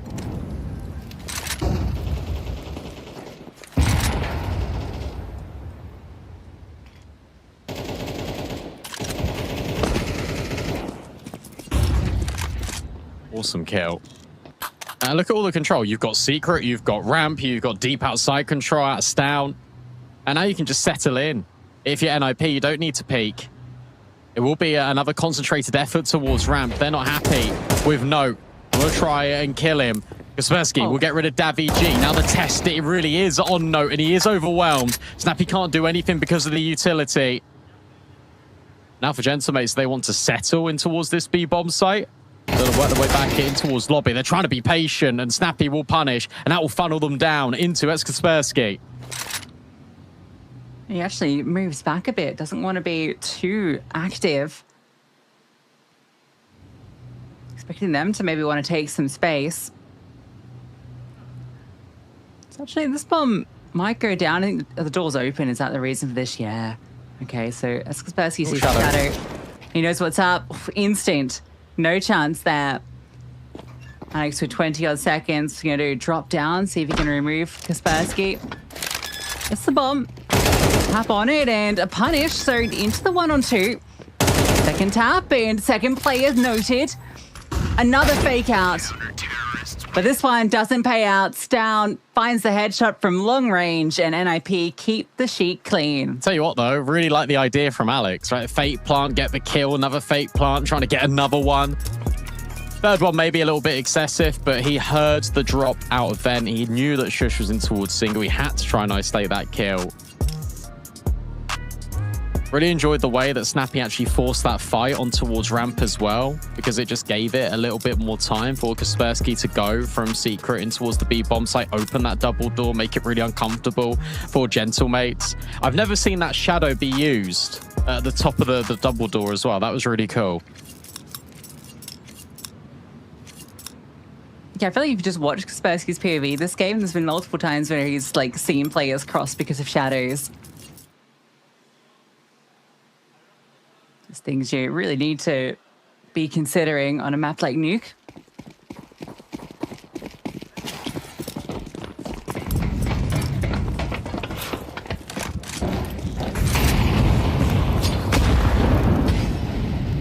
So far, nothing stuck. And try ramp again. No.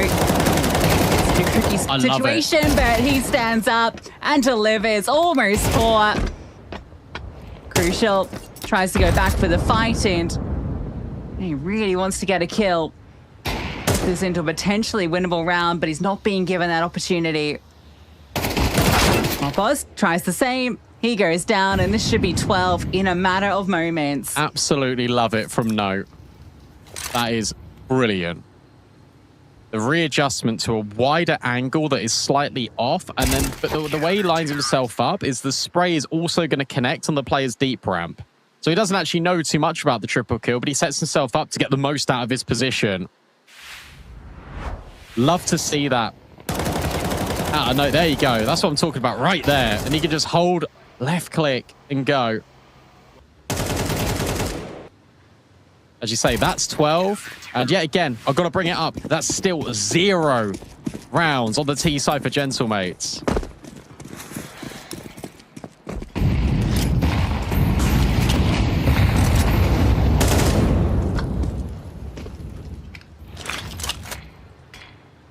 You want to try him again?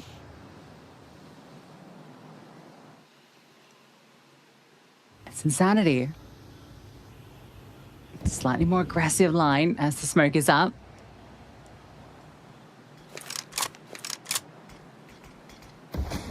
He'll fall back. Definitely feels like they're going to go his way.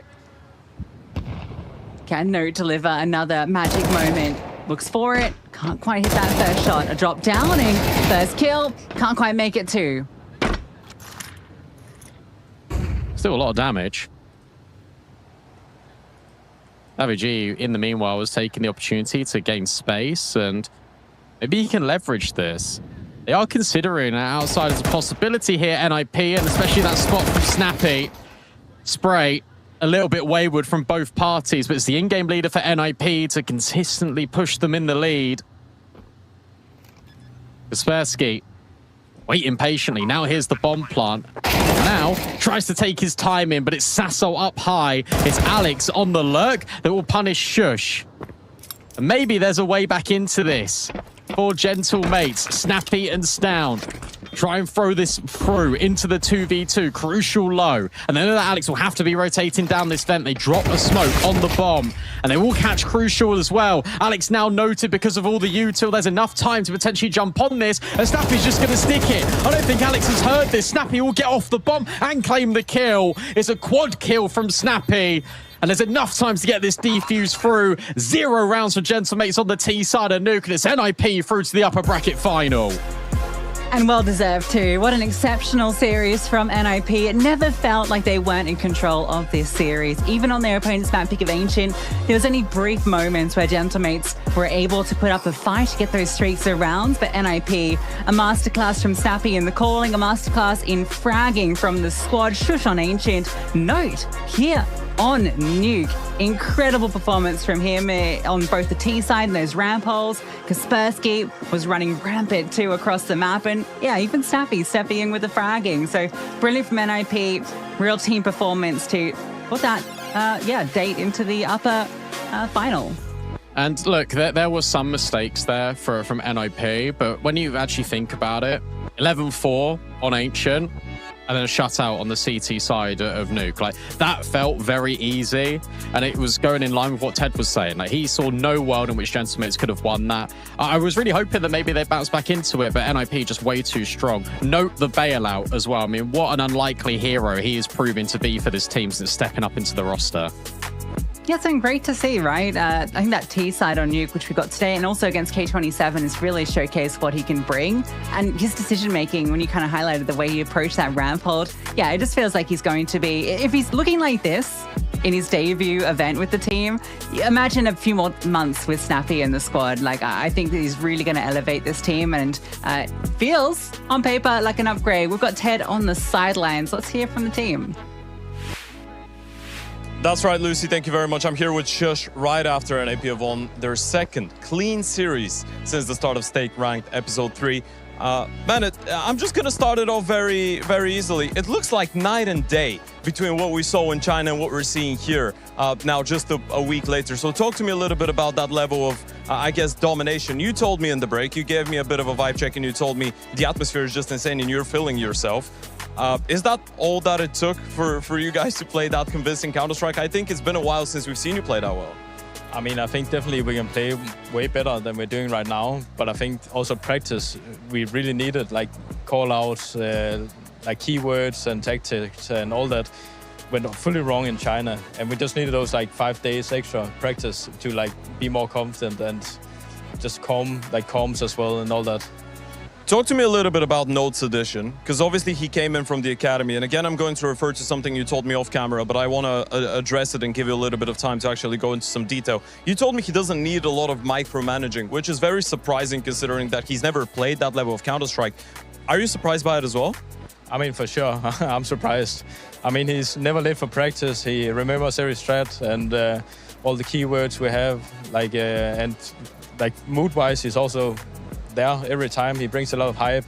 He's always happy. If he has a rock game, he's just doing whatever he wants to do still. So it's bringing a lot of calmness to the team that you can actually trust the guy and he can just do his thing. You say you can trust him to do his thing. That frees you up a lot more. I was looking at some of the stats, and obviously it's not always initiating the opening fight, but it feels like you, even though you are still an anchor on a lot of maps, for example, on Ancient, you get to fight middle a lot more. You get to go a lot more for these A-main pushes. Does it feel like it's his addition that actually frees you up? Because it feels like it's been a while since we've seen you make that many moves around the map on the CT side primarily. Yeah, I mean, I don't know. Like, I think me and Kasper also have a good relationship together on the server. Like, I'm good at helping with inputs, like what we should do, and he's good at just calling as well. Sometimes I'll go A, sometimes I'll go mid, sometimes I'll just be anywhere, like just on gut feeling as well. All right, well, thank you very much. Wish you the best of luck going forward. Unfortunately, we have to move on because we have another game coming up. But Brandon, Lucy, things are looking good for NIP. Shush is feeling himself. The entire team is feeling themselves. Back to you. Yeah, they played a beautiful. It's some good patience from the girl. Yeah, we see Nico going for it as well. Okay. Oh my goodness. Nico 3K. Meal either. Roki's still alive, and Nico Bloods rain from the sky. Another from Nico. It's all Nico. He cleans up, and G2 take that one. And it's up to Nico now in that clutch. Brutal deployed. Nico poised, needs a tap, and in signature Nico fashion, he's made it a one-on-one. Nurse, what have you got for us? He's off the ball. Nico strikes. Back in OT, suddenly Maus are a very dangerous beast looking for a 2-0. Get him out! Will he hold the shot? Oh my goodness. Charles, Nico's like a ghost, a ghostly apparition. He's even going to hound down another. Beautifully played from Nico. Great. Heading towards that A site here, and Nico his skin into his spine with the blade. 5 half four. Nico's going to push further forward. I think he's going to spam on through. Yuri gone immediately. That was one of the healthy ones anymore. Some more bullets. Okay, Nico keep gonna rinse and repeat. It's working. And the ace looking likely. Nico will add one to the tally.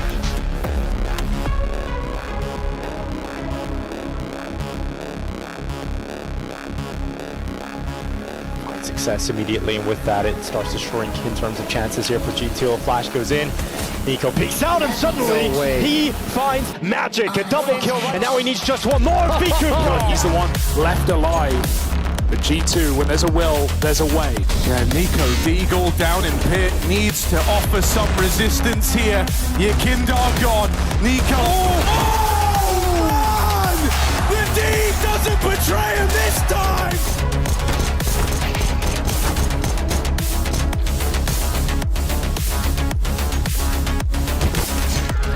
The flames, and Nico hunts him down. Activates. G2 look like a different team entirely as he takes a third headshot over the graveyard. Meant to work this forward. Utilities off of the mark. Can Hunter sell this? Can Nico clutch it? Will he be needed? Because that Tech-9 drops, and here comes Nico's rifle.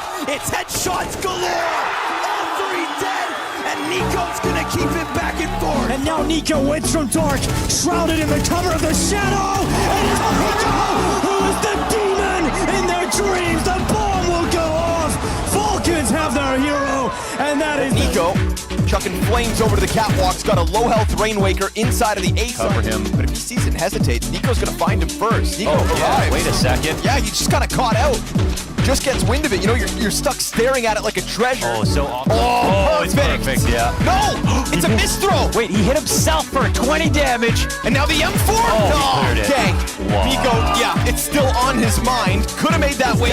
Crazy pace. Nico's got players up above it. Great for Nico. Triple from inside of this. Then quick, swift move. There's the quad. Nico on his own as the bomb site falls around him. Nico feeling it right now on this USP, claims a second.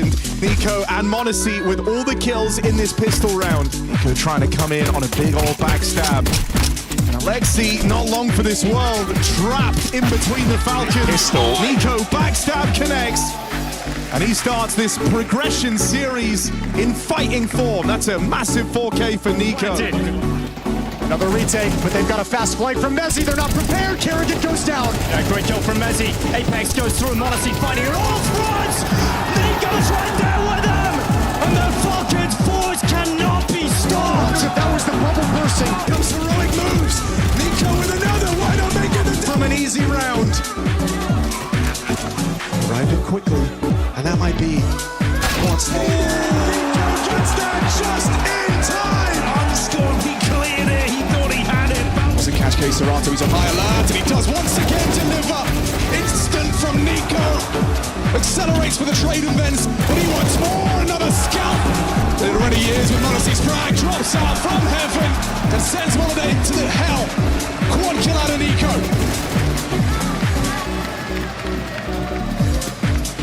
Falcons for Mirage. barrage. Yuri, the last man standing. No time for this clutch. Too many corners, too many targets.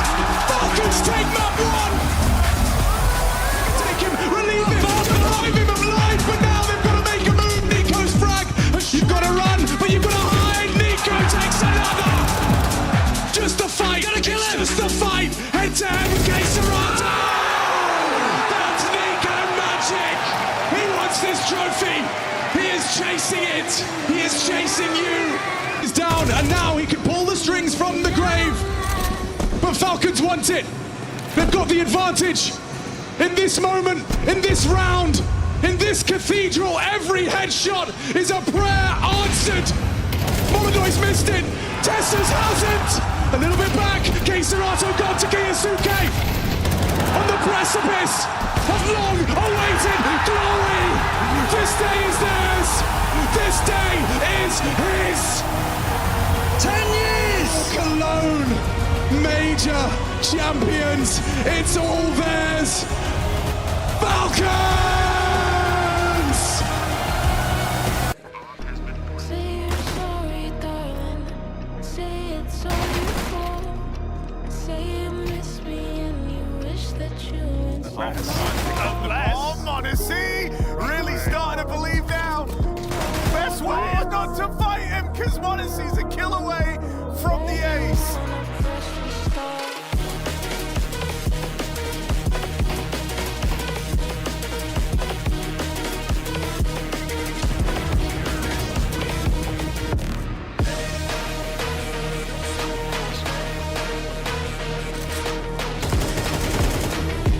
Oh no, spam in the mid-smoke. B-Site has to hold up on its own, and Nilo delivers, no problem. Oh, he's on for the ace. Go on, Nilo. Hounds him down. All 5 for Nilo.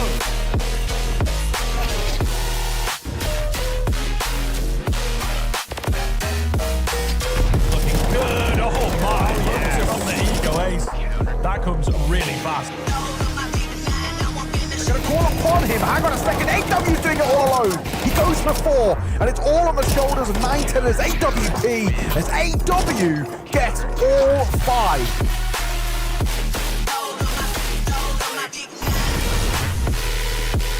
They're just going to win off the fight, so they think, until Martinez comes up with a clutch. 3 kills, saves Gentlemates.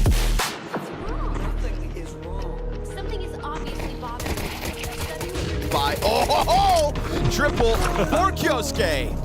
As he just finds the perfect pocket to peek into the execution, he'll catch the quad kill. That was awful.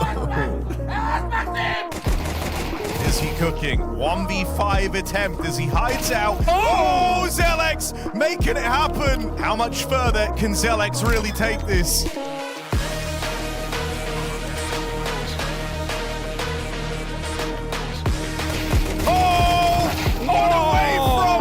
It was right there! Lure them into this position from the chop, and he's going to come out swinging. Flashbang is good, but Luchov holds his position. Beautiful fourth kill, and he's going to pick up the 8 crisp headshots across the board. Once they get in here, but Luchov is decimating them.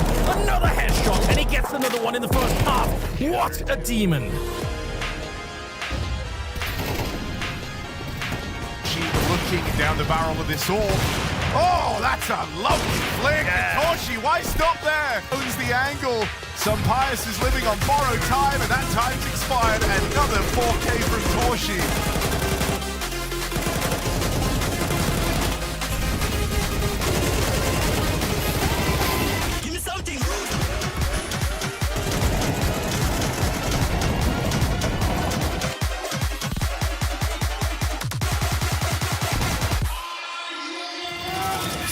Blind, everyone's been blind. Oh, he's blind again!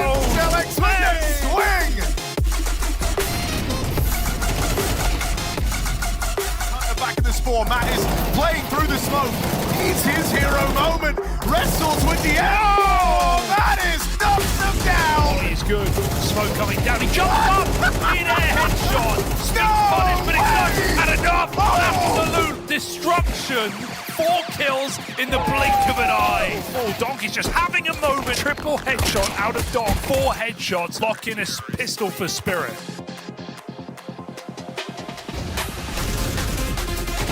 Gets hung out to dry. It's Donk's spray to save this round. 9-10 trying, but they're coming through that smoke behind him. Can he pick Donk? Yes, he can. To near 1v1. The window. Hunting more to near. 9-10 with a glorious 1-on-3.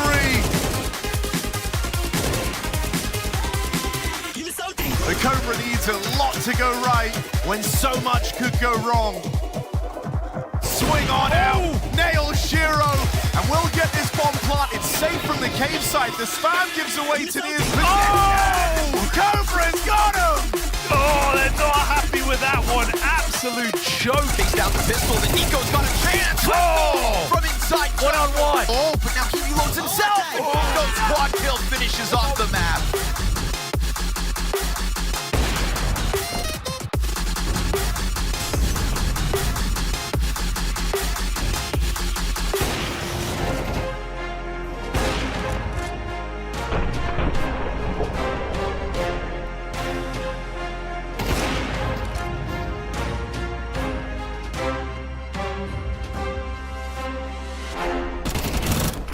Easy one for Max, calls for help as he hears them stall. Oh, Max! No help. What sequence! A Thomas quad kill with 1 mag. Handed, and he will find Waso's head to kick this one off. DGT to have hands on his insertion. A little bit awkward. Plays with the door here, and they're defusing this. DGT's committing to the defuse, and he gets the kill back, but there was just enough time. Just enough to get, barely misses.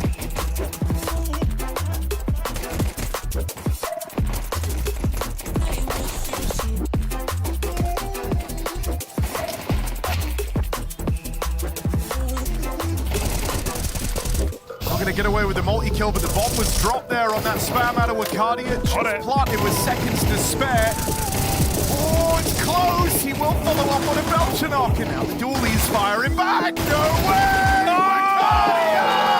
That's a John Wakadia moment right there. Game in front of this. It's at the peak, and Wakadia 1v3 on low HP. Oh, that's clean, Wakadia! No way! No way! 1-on-3, another clutch for Wakadia. The whole time a shot away from certain death. Had to hit the first bullet every time. So pretty.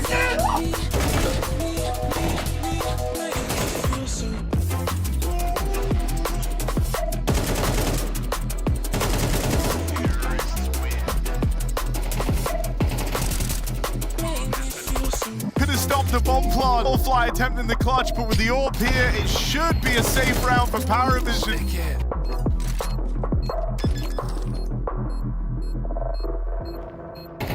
Might come down to the jump shot, and now Soulfly knows on that defuse, Belchanok can't do it. What a weird round. Oh, crazy. Replaying the whole round. The game they have had a bad reputation for being inconsistent. A lot of damage done by these blocks, you know. Hunter comes round though to bail them out. The ace. Another eco ace for Hunter.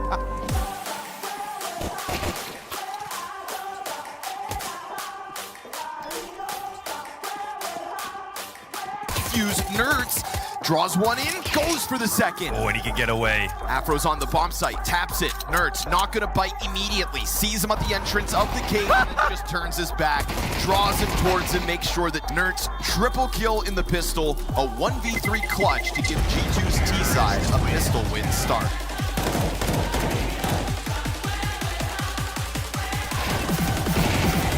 Got the spot of Nilo, just gonna dink off and eventually get the kill. Next round of fire, one of its own. Nilo looking for more, he's fighting. Back into there. 2 primary rifles though, get to play with. And Rainmaker unfortunately kills back the hell of a shot. Spray is good. And nice, the bomb defused as well. Beautiful from Rainmaker. Tap goes unaccounted for. Zantares dead. Both players left out here in the hut. They're gonna try and swing him together. Spin! Lights him up! Knocks him down! Mauser going to the playoffs in Astana.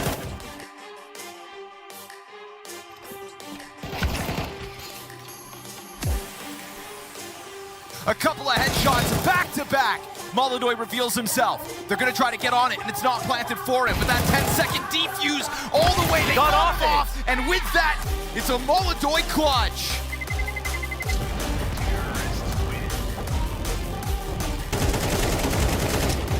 Three cleaned up Molodoy. He's got himself the double. They don't have the kit. He picks it back up, and as he dives for it, close. Real close. Double digits Furia. Yes, sir. Yeah, they got. Oh, he was mad about that. He's got a Molotov as well. Throws it preemptively onto the bomb, and it's gonna spread wide enough. He just gotta get Sotsel. He will. He pushes. 1v3. Fallen sticks the landing.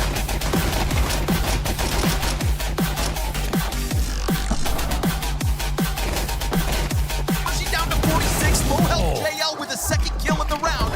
And as he knows that Torsey just keeps going up and down the ladder, it is Woxic to try to lock this in. Low HP duel in a 1v1, a single shot either way, and this time it's Aurora. Comes in, taking next contact.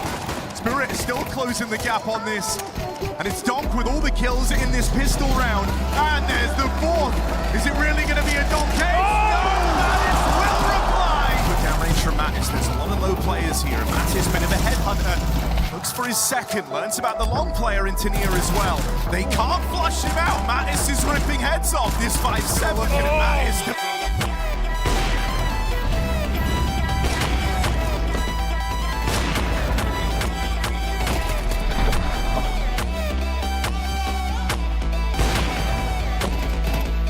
Johnny Speed's rifling. Heroic find themselves here in the upper bracket semi-finals. We start the battle and we get things underway on Phantom's choice. It's a CT side start for Heroic. It looks to be a B rush for Phantom. All right, smoke is thrown out early towards long. They're actually not committing off it. This is second smoke. And Kristen's just taking contact. Dual Berettas go 1-for-1. Berlin now slides in. Well, they're clearing this angle. You'd think so. Oh, it's only a half player, so Kanai gets caught. Second smoke lands, and they should be able to scale up as Key gets this information. Susthos found Nikodos. So player advantage thrown back in here for Heroic. You know Martinez is in this corner. He's just trying to buy as much time as possible all the way around the world for TMB. That's brilliant to take this space. And now they jump through. And now they go straight into this crossfire. That's really nice out of TMB. K will find a triple, but I love that movement out of TMB just to create a new crossfire. Yeah, it's brilliant, right? Because they get the confirmation from the player that died ramp that there is this push coming up from Cave. So TMB is like, all right, well, I've got some space here. I'm just going to run around, remove this player long, and then that just enables him to fall back to such a good crossfire. Brilliantly handled. K obviously getting the critical trade frags along that road too. And a nice twist around for Phantom. Heroic forcing. And that'll be noted as some util gets thrown out. But I think for Phantom, they're looking to more or less repeat the same trick. MP9. Reloading and punished. This is so aggressive. I love this. This is such a statement for Phantom. They're just on the front foot. They're taking control of all the engagements. This works out brilliantly for the first couple of rounds. MP9 scouts will save. And Phantom will get off to a blistering start on their choice. Oh, hello. I will say it is weird seeing Martinez in a Heroic jersey. Obviously just not used to it. I actually really like the move. It's very cool out of Heroic. In fact, you can get Brolan as well. Just immediately upgrades this team. He got an ace yesterday in his first official. We're watching closely, see if he can do that again.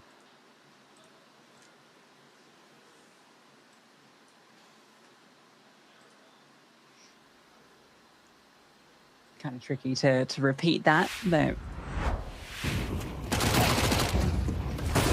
I love this. Love the way TMB got the opener, punishing the reload. Simple and direct.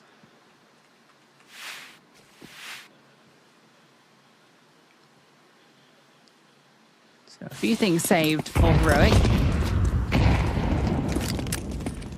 We're gonna have a lot of players here to do with this A here. This is an execute out of spawn. Bodies are here, but can they actually keep them at bay? Smoked off. And it feels like it can be very tricky. A really good flashbang to get Phantom over Donut, to get TMB in tempo. This Yuta is now holding the back. Bomb's still not planted, which potentially can be a cause for concern. But another re-smoke in, both at CT and Donut, should give them space to do so completely fine. But Brolon's got rid of Kanai, so it's a 5-on-4.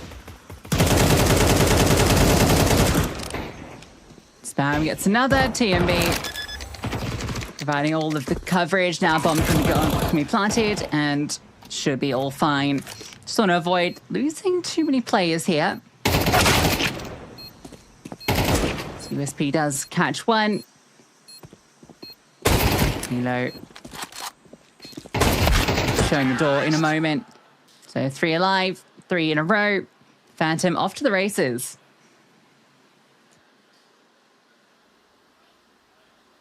There's also been a change in the background staff for Heroic. We'll get into that in a moment. Just a reminder, guys, look, we are giving away a PC here at State Ranked. You can enter the giveaway, and you get more chances to enter the giveaway just by watching the stream. All details are in the banner below the kick stream. Make sure you get involved. Go back to the coaching change. This is another important round, actually a very important round here for Heroic. Now they've got all the guns out. Flash forward. And we'll take the space. Trade immediate, but so too is Martinez onto TMB, and Crizzen will arrive in from heaven. Brilliant collapse out of Heroic. And suddenly Phantom are put into a 4-on-2. Yeah, contact being taken everywhere there from Phantom, but Heroic, they have enough bodies. Martinez gets the pick in towards main. Gets crunched. Oh, nice headshot too. Kanai in a lot of trouble. Just trying to get this kill back, but easily dealt with. Kyla can't get a thing done. Berlin trades, and it's a great first gun round coming through for Heroic. Yeah, really important trades there in mid. Love the Crizzen push through heaven in towards elbow to make sure that it just doesn't get overpopulated by Phantom players, especially after Sus gets traded. As that frag from Martinez, TMB tried to take aggressive space. Right, quickly about the coaching staff. Toby is out, Doto in, and Killerzu, the coach for OG, is now the assistant on this Heroic, reuniting with Crizzen. Okay. Oh, can't get by Sus, but then Nilo's immediately able to make this another 5-on-3. Yeah, this round was all in too.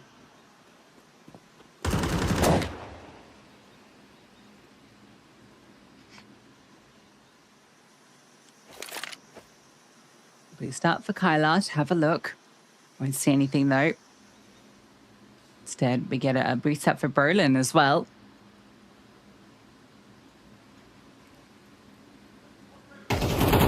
Crizzen's just seeing Nikodas. So he'll drop that smoke and focus forward. That should, you'd hope, maybe bait in Berlin a little bit better as well.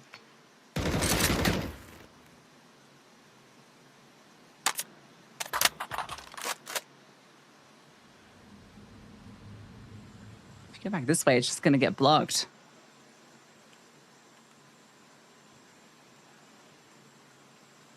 You can go back this way to at least get an AK. Up, down, double swing, triple swing even. The Sus doesn't fall for it. As you say, a block immediately. Kanai daring to go through this, but that flashbang not good enough. So he'll be dropped. You still got Brolin on this boost, who hasn't moved. Unwavered by everything else going on over at Donut. Nikodas spotted, but not claimed. That's a sharp shot, but again, trade brilliant from Heroic. That's something I've already noticed in these past couple of rounds. This trade game out of the CTs has been incredibly efficient. Yeah, instantaneous. Kyla holds onto the AK. It's gonna be a weird next round then. And Nikodas has extra money. Obviously, he wants that for the AWP. So you're gonna have this hero saved rifle, and then probably not a lot around it. So Heroic should be able to get another building here. You can't really do anything around it. Nicodelis does invest a little bit more.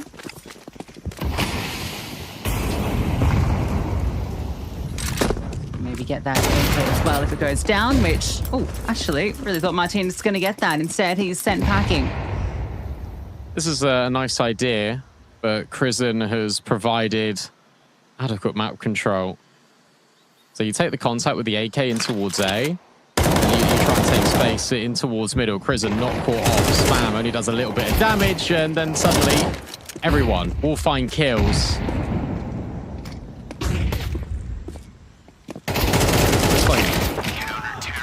Roland's name's not registering in the HUD for some reason. So if you see a blue kill with no name, that's Roland.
Shot and goes for another one. He hung around a little bit too long.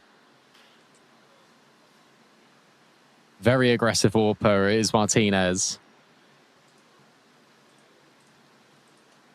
The fight he will never shy away from. Map odds slightly changing, still don't favour Phantom despite them being one round up. So take a bit to shift those. He's got that mid again. This time, not a fight to stop him. TMB really wants to go up here. Martinez playing behind default, misses his shot. TMB takes his head clean off. Roland stands by, close in the cubby, expecting this push to come. Bottom of his shoulders right now, but that's a big pick from Nilo. Okay, he gets caught out. Wow! Remarkable kill. That allows all the space. Oh, I like this from Nilo. I really like this from Nilo. But he's been held for by Kylar. 3 players scale long. There for Phantom. And you can't do anything now if you're Crizzen and Susp. Great entries by TMB, but then the scaling afterwards for Phantom to go all in towards that long side and have Kyler being the spare man holding for a short push. I thought Nilo had a superb timing. I mean, just a ridiculous kill into Berlin. There's nothing you could do that. I don't know how he's managed that. It's a half second of visibility. An instant headshot, and that one kill gives them the 5th. Feeling pretty good already on this T side. A chance to continue to build. Terrorists win.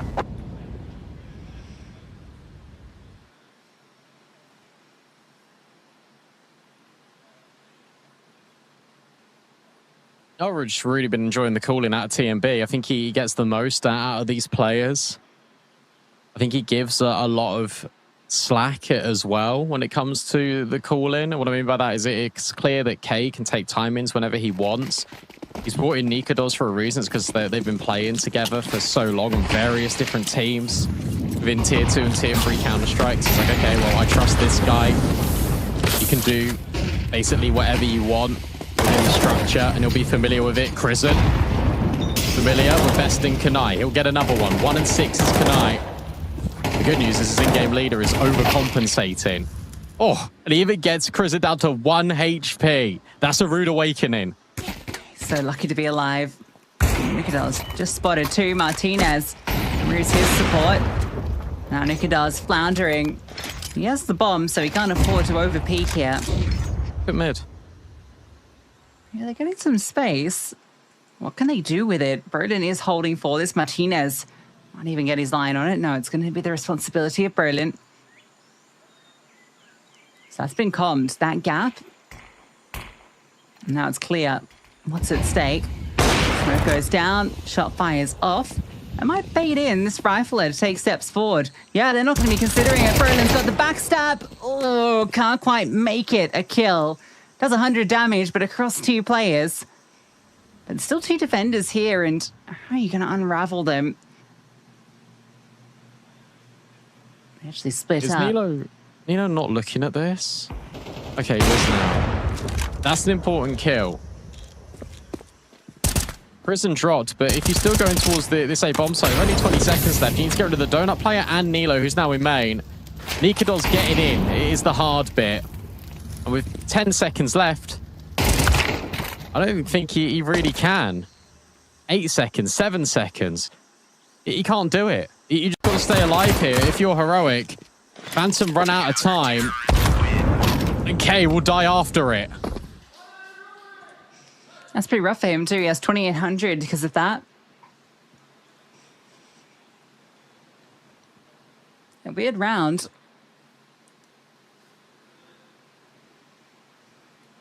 Phantom trying to get loosey-goosey with it. And the clock ends up killing them. They were in a difficult position to begin with, given Heroic had had such good openers.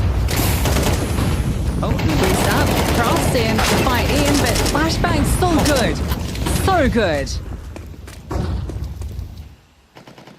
He's only got an MP9 now, but it might not matter.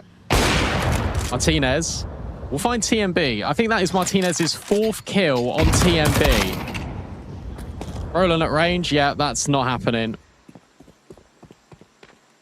So despite them getting reset on 1 player, the AK gets dropped over, and Phantom are going to keep 4 alive in this one, and they might even kill Martinez, which would be really detrimental to the economy of Heroic.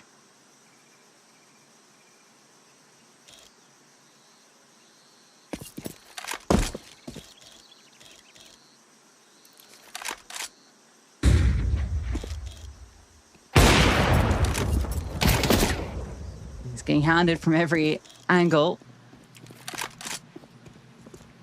He surely has him here, sitting on the steps, and yeah, he'll confirm it. So hunted down, removed. That's a tough one to wear.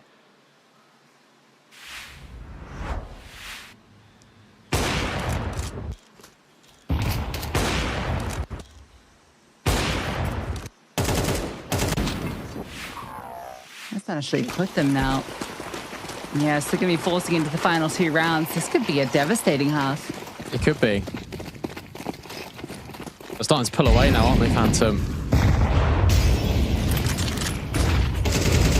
Nice nade onto TMB at least, but won't be too concerned with that. It's just going to be a big smash over towards this bomb site. That actually sounds out for only 22 damage. Martinez falls next, and TMB will overwhelm Prison. In goes Brolan. He'll at least find 1 kill back on towards Kanai. But he's now been removed as well. Fadilo and Susp, the reality sets in. They can't do anything in this round, so that'll be 7. And you're right, this could be 8-4. It feels likely. You're not going to have any rifles. I mean, maybe Susp and Nilo will get something, but it'll come at a detriment to something else. Told you, Phantom. You cannot underestimate this team. It will surprise you again and again and again.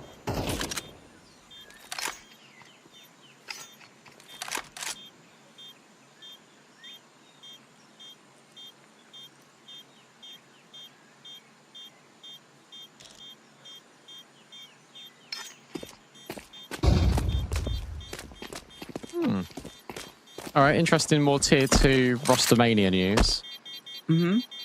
Volt went to Infinite.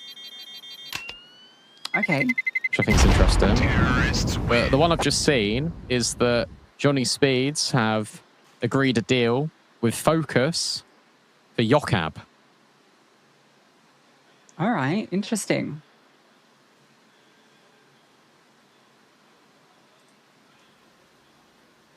I think it's quite a cool move, actually, for Focus. What's their AWP situation? They got Poddy. Ah, yes.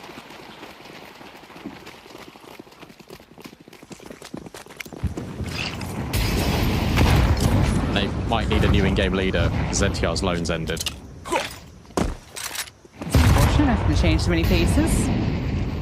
Phantom, I've got a lot of players at A right now. Bomb isn't committed, and they've got a lurk still present over at B.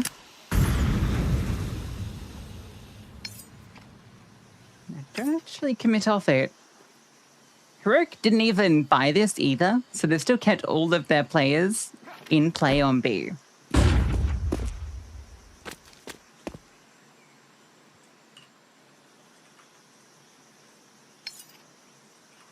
Yeah, they're waiting for the actual commitment, which is going to be the B-bomb site, so they are right.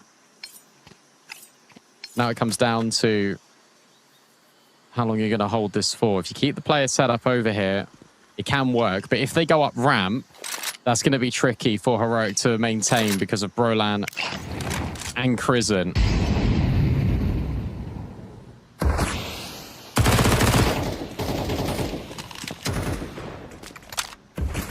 There we go. Well, and we'll find TMB at least. But that's actually going to put the rotates the other way.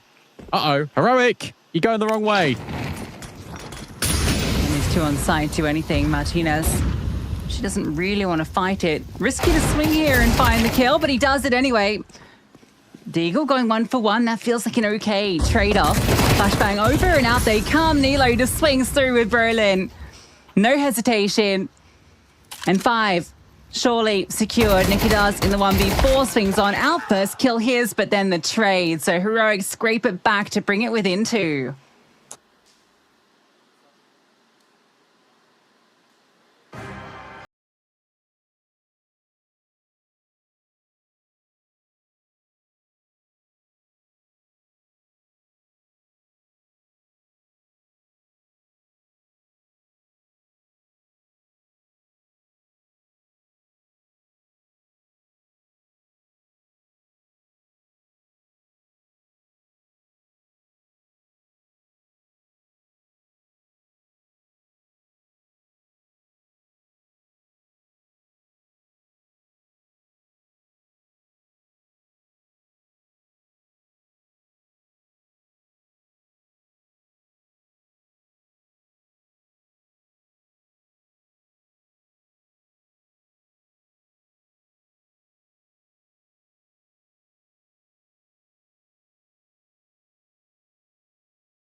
They've changed an AWP, they've added a new rifler, they've added a new coach. There's going to be instability here for Heroic, despite having placehold names in the ranks. Nikodos jumps over, sees a player in elbow, massive fight in towards mid. Nikodos is still able to get the opener, and then Kanai will clean up the rest. Crizzen trying his best to trade, and to be fair to him, he gets a kill and a dink.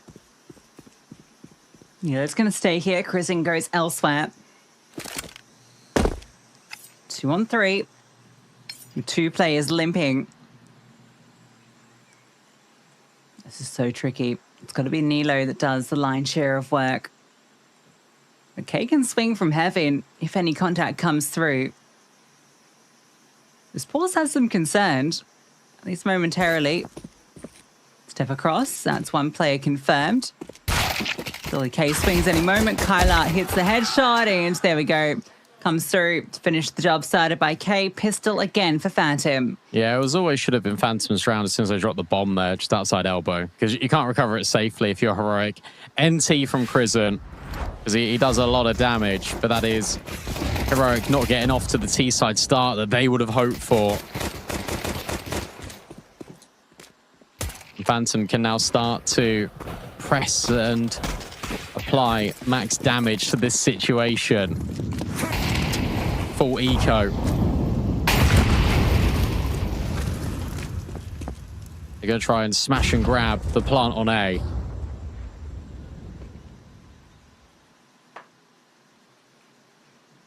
Two players there, that's going to be tricky.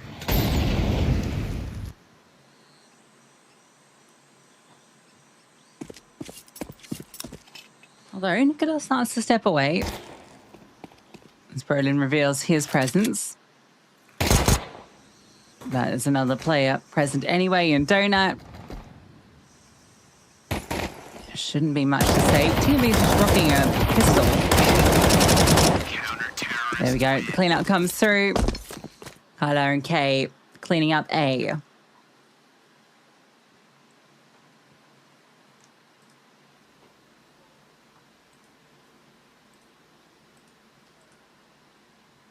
Very simple. Exactly what you'd expect if you're Phantom. Now Heroic, they get all the AKs. It's more of a, somewhat of a bonus because you've got Kanaya and K on these SMGs for Phantom. I'd actually put it at the point where Heroic need to win this round. Give themselves some form of comfort. Massive fight in towards middle when it comes to the utility usage. A lot of expenditure of Heroic. In fact, nearly all of their utility, bar one smoke, has been used at the 1 minute 30 mark. Sus looking for this fight, and he gets it. That is clean to the head of Nikodos. And that's going to completely split up these defenders. Kanai needs to be careful, drops his smoke. Crizzen trying to get ahead of it, gets his frag, and it's looking good for this round for Heroic. Team B reveals himself, but surely not a lot to say in this round, especially with Sus still lurking about. There's just not a way in for Phantom. That was just a very easy round, all things considered, out of Heroic. You just got Sus walking up middle in towards Red Room, contact taken by a deeper player. That allows him to swing close. And then you've just got 1v1 fights on the B-bomb site. Very easy, like the scaling out of Crizzen. He's like, okay, we've been spotted, we're just going to go. They stick to the game plan. Comfortable round win out of Heroic, all things considered.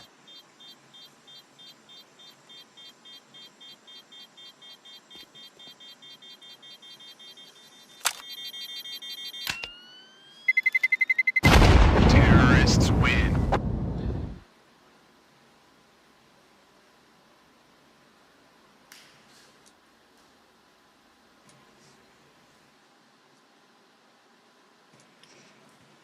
That PC mentioned a few times. We've got the giveaway going on. You can see all the details below. Get those raffle tickets by watching the stream. Bring back the riddles. That graphics card is so big in that PC. Every time I look at it, like it's so wide but skinny. It's weird looking. Oh, this is quick. Actually, fast donut smoke. It might not be the commitment. In fact, it isn't. It's Crizzen just taking space. Nikodos is AWP. Not flashed off. Also, not really receiving any contact. Sus was quick switched, and then the MP9's got a double. That is an absolute disaster. He just spammed out the other through the smoke. Okay, just goes running with the SMG. Shows you how to do it. A 3-on-5 for Heroic. 3 players for Phantom up on ledge. They're just going to walk down ramp together. Surely there's no way for Heroic into this round. They're going to get backstabbed. Even if Kanai gets nothing here, there's just too many bodies behind them. Martinez about to get a rude awakening. In fact, both will. Kylar comes around. And there you go. That's the round confirmed. Surely, Crizin, not a lot he has to say in it. I love this. It is so decisive out of Phantom. Like, K gets that double with the MP9, sure, but let's just exclude that for a minute, because what happens next is they all group, they all pack, and they say, right, we want this piece of map control now. And they go together, and they make it so difficult for Heroic to get a kill or work a pick, because even if you find one player, there's already 2 behind them. In fact, it was Phantom that found themselves just behind Heroic. 3 out of 4, now 1 in this second half. Money starting to become a little bit of an issue. Sweat on the brow for Crizin as he's got to call a perfect round now for Heroic, otherwise they're going to be in hot water.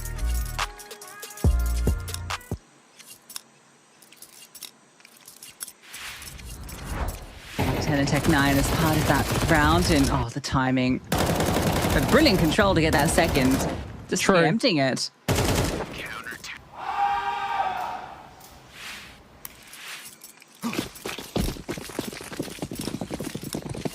Oh, this is cobbled together, isn't it? Yeah. 2 AKs, a MAC-10, Tech 9.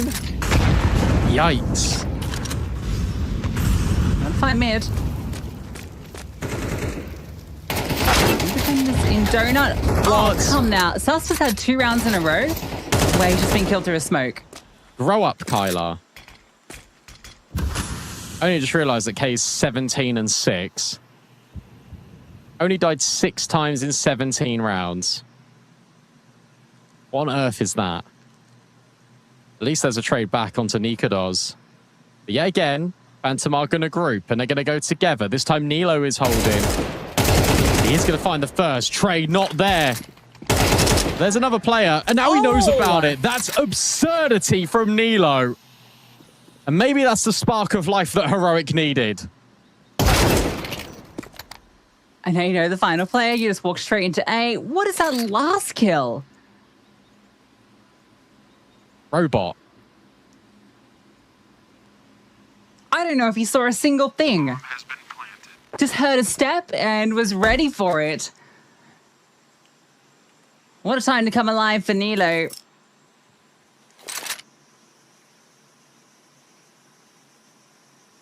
He's thinking about it. I know exactly what TMB's thinking right now. Can he get the defuse? We've already seen one attempt today, haven't we? He wants kill on it. B. You're not expecting him. But I think Got this time exit for it, path mate. thing is going to make it too hard. Or will it? No, he's just going to get the kill and leave. He didn't have the time for it, unfortunately for him. Terrorists win.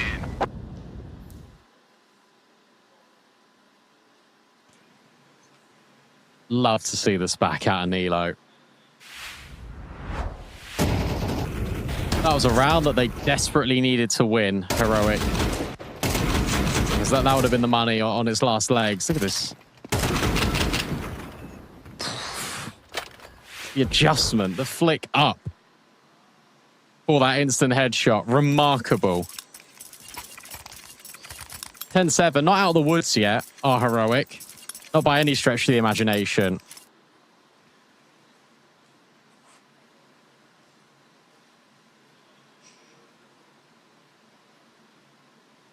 It's a long road ahead, but winning this round will make it a little bit easier. 4 players in the best. Kind of like it 9 damage. He's just shot by, yeah. Yeah. It's aggressive. Nikodos, it's really aggressive. He's still able to adjust onto Brolan. Crizin will at least trade. And now they're going to try and scale in towards B once more. This is one player out towards long, TMB. He's got a good timing here. Oh, felt like he did. Second player steps in, make sure that Chris is protected. Flank timing's great. Sus is very far away from it all, though. Will he get here in time?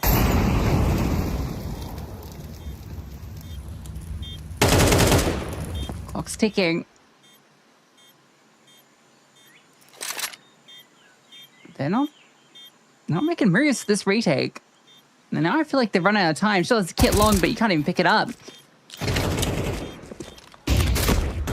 Even if you get all the kills here, there's just no chance. You're going to lose everything. Can you get the kit? Can you defuse? Potentially. 1v1. You can give it a go. You just got to stick it. K trying to call the bluff on Susp, and Susp will lock it in. They go for it really late on because they are getting all the kills, but Susp, he'll be the beacon of light for Heroic, but still, that is another round back, sure, but that's all the kills being acquired by Phantom. You can force in if you want. This is actually a really interesting decision. And they are going for it.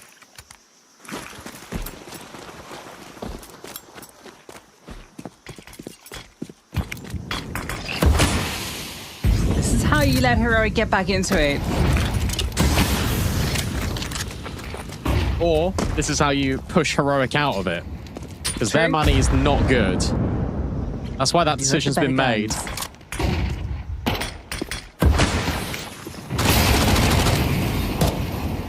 Nice for Brolin. TMB didn't expect him there after seeing the player close cave at the entrance, and Jag. Smoke lands, he thinks he can take that space. This boost is crazy. Yep.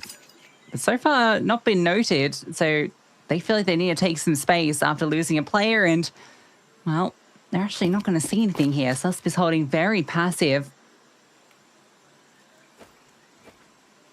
Swing out, and a lot of information. Really, no kill. Kanai still alive at the back of the site as well. Like, he is low. I think he's just going to excuse himself. Come into middle, get a gun. This will be a save.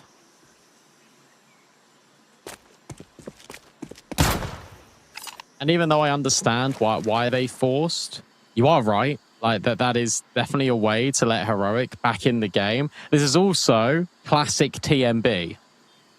Because TMB will always call, like, if there's like a slight edge, or it's like, okay, well, maybe we can break their economy if we force. He always disregards his own economy, and he'll try and put the pressure on the other team. Will this come back to bite them? Because it's suddenly a one-round game. Terrorists win.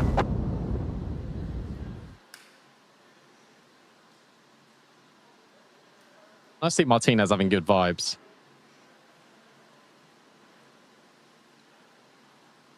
He's always been a smiley fella. We get to see that with Heroic. So Phantom kept 2 rifles there and the MP9. Yeah, so they're going to be able to kill out a couple of players. Vice-Sipping gets passed over. They can still make this one threatening. It's maybe even more so than the round before.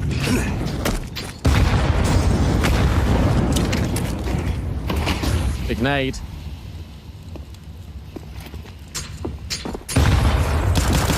That is a chunky nade. TMB's spam won't find anything, unfortunately for him, except more nade damage. Heroic group as they look to swarm this B bomb site. There are 3 players here, and one of them is the Nikodos rifle. Yeah, rifles split.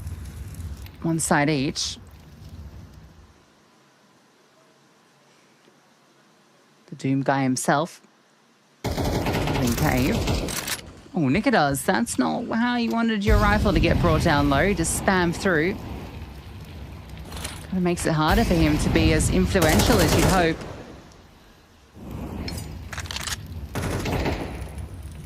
Bring over a 4th player to hold this bomb site. It's a good smoke as well. It's going to deny Heroic access. And if you're Phantom, you know that they're probably going to be in towards cave. So that's why they're all grouping. That's why they're all trying to take this swing. TMB will find Chris, and the jump from Brolin's not good enough. It's Kanai that gets the trade. Sus steps in.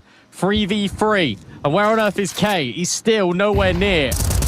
That nade doesn't do as much damage as they would have hoped for, but the sus bullets do, and now Nika Doz hasn't got the HP to contend with this.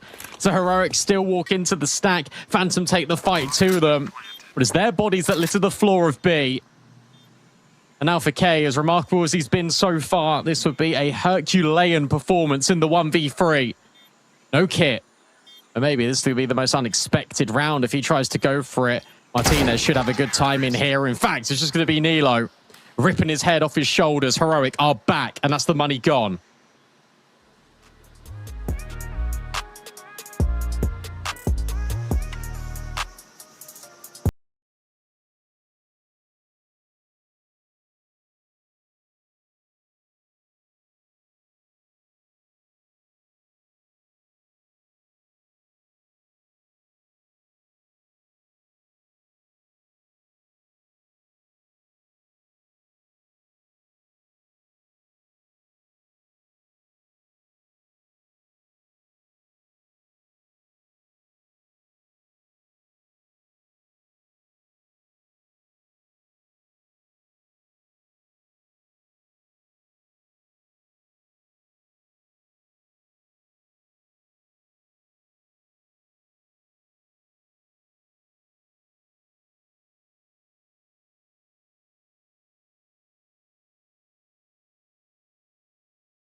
players alive was critical.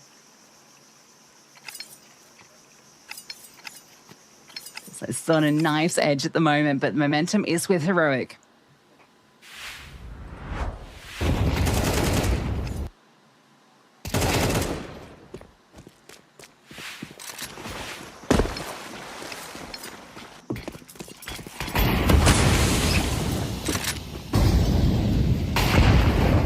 This time, no fast escalation in towards middle.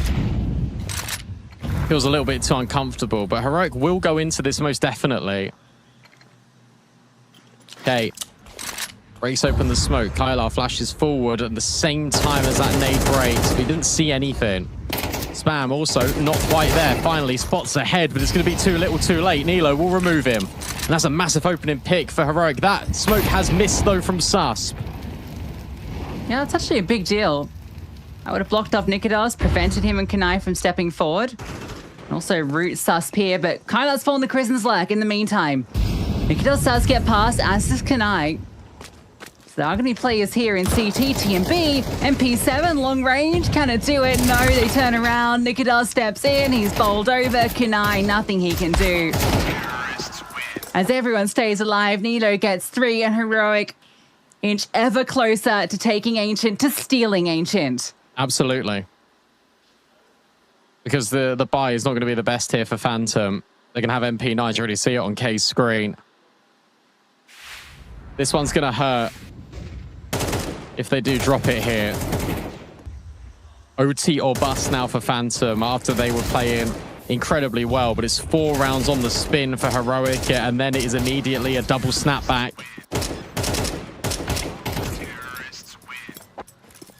Does anyone have an M4 here? Maybe 1 for Phantom?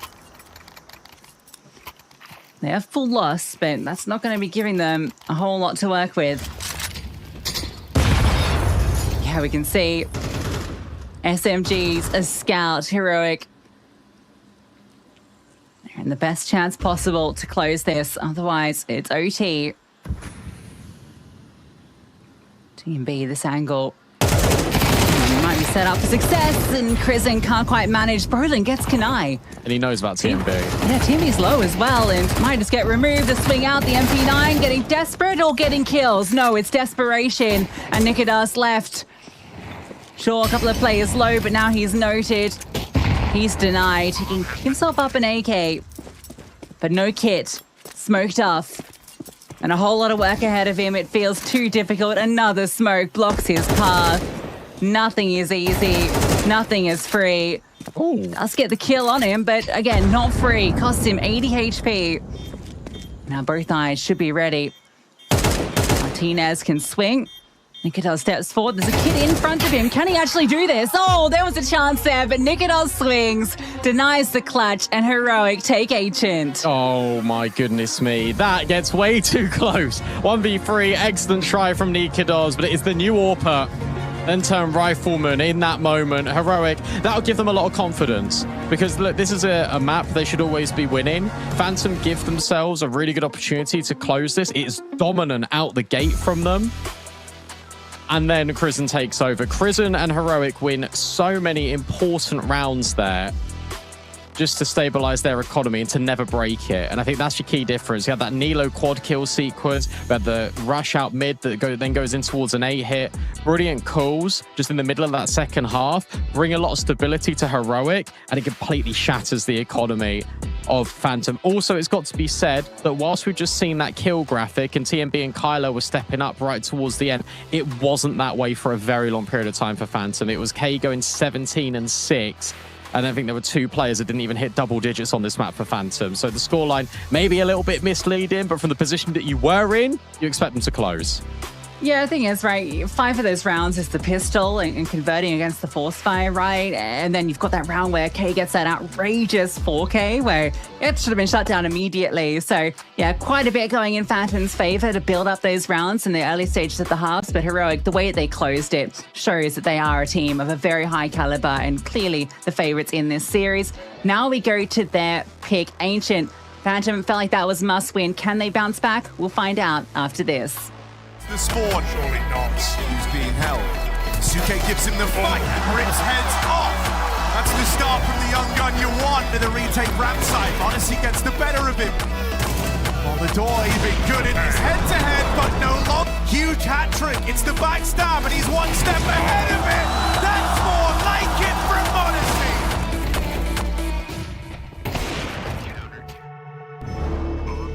Aquatelala, mina ngizosakelala. Ngizowugola mina kuzodlula.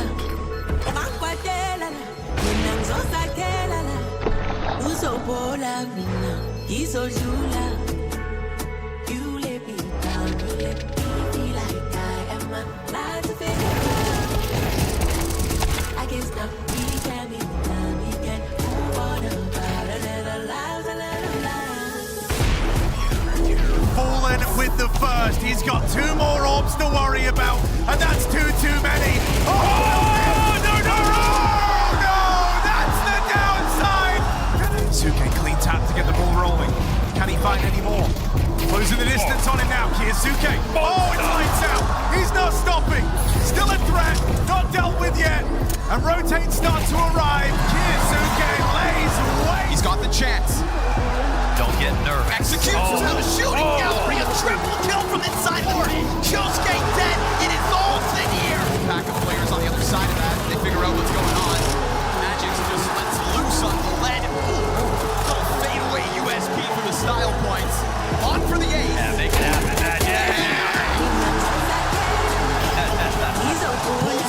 You can't run from him now. You gotta try to hunt him down, and he will kill the first one with ease. It's Modessy's all postured, trying to sit on top of that Xbox. They know they've got this fight locked in. He can't escape. But who runs from who?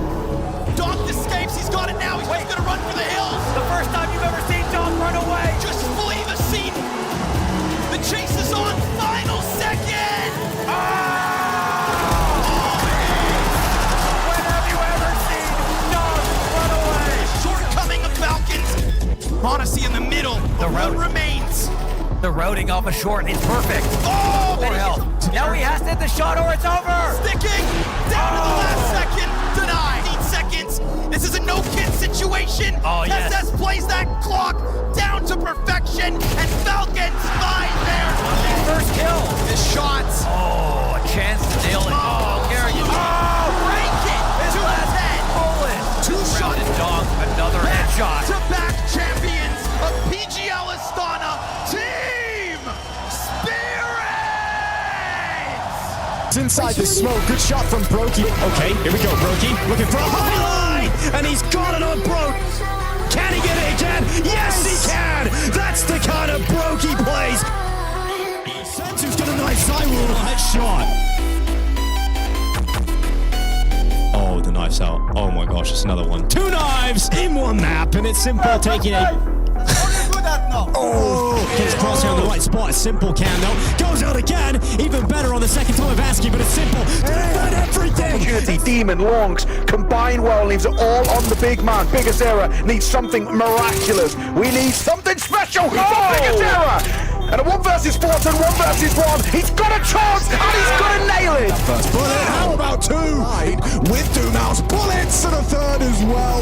Nice find. Finds Lato. Still Dumau in it. Ace for the clutch. He's on the defuse. He fakes it out. Time is light. He's got no kit. Dumau's pulled it up. Makes the ace clutch.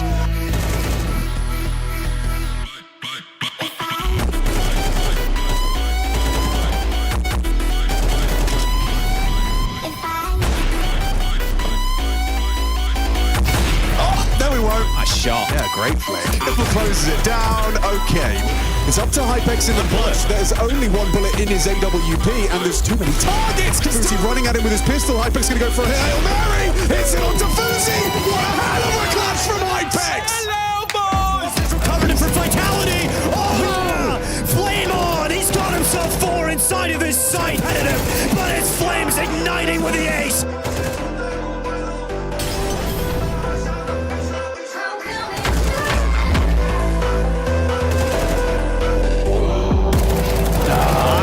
Maybe he's a genius, so all of a sudden their defense looks so much better.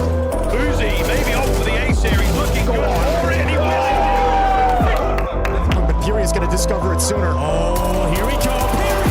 Knocks the over. What a start to the playoffs. He interrupts the playoffs here, and he's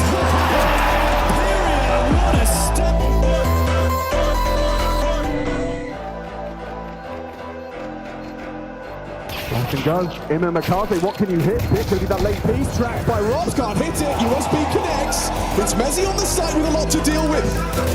Does well. Finds the head of Alexia. Quick tap to McCarthy. Oh, Mezzi.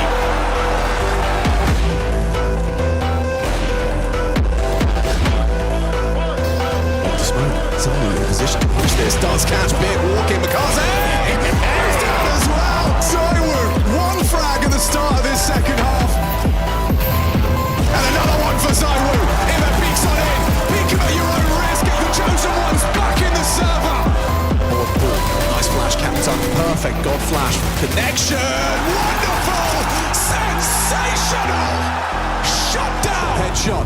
Perfectly primed and ready. Transfers for number 2. Mezzi down. No train. No. You can't stop McCarthy. Ow. Catches Zywoo just as the smoke blooms. It's an advantage in RV.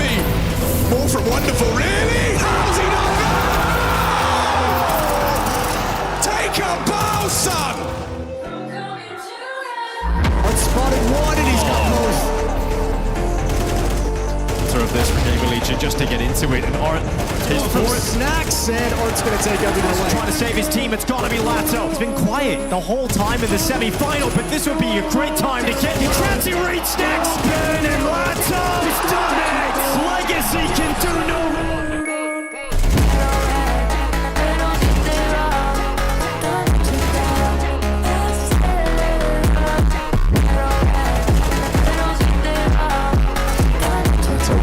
Take the Angel. Flamus another isolated dips. Nissim in the clutch now. A 1 versus 3 from Flamus taking shape. 10 seconds. His position. Takes on the staircase. Catches a glimpse of him. Flamus with the clutch. Stunning into the half. Is that going to give them something to work with?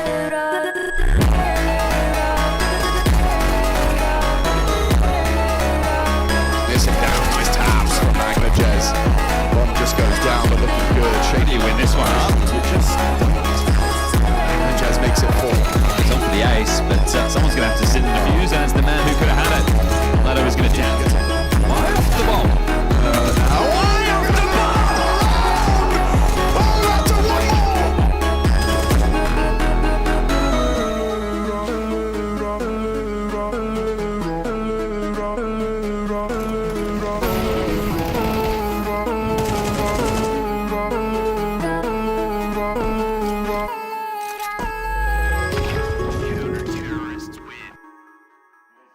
Figure out what's up. You see Gamer Legion just accelerate once again into the A side, but you've got Alexi B trying to step up this time. The rifle's still there, Na'Vi still a threat, and Alexi B not too far off taking Taliesin there as well. He's going back forward, Alexi B's got another kill. The rifle, grenade lands towards him, half his health gone. The Hypex and PR needing to stand tall. You can't let this slip. You cannot let this go. Gamer Legion, this would be a devastating round loss, and Alexi B is dragging Na'Vi over the line in this round. A 4K from the in-game leader.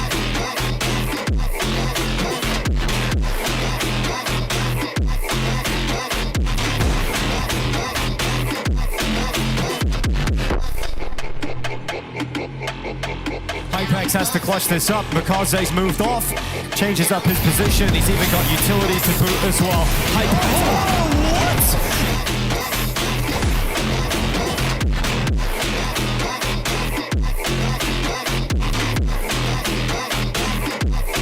Now the hunt is on!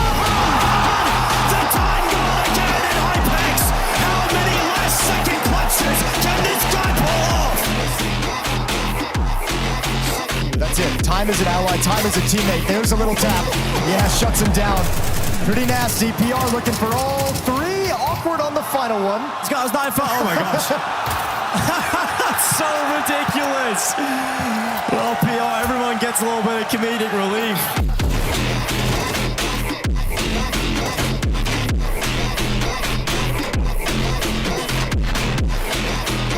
Has been the most valuable player for Na'Vi. He's got to go get the bomb though with only 20 seconds and having to fetch this and having to find the defenders. It's just way too much to ask. Yeah, especially with one player being up on A as well. But Wonderful's got the headshot now. The vent dive coming in. He's got his knife out there ready though. Reses it off the stage. They will enter Cologne as your champions. The Intel Extreme Masters Atlanta champions. Na'Vi!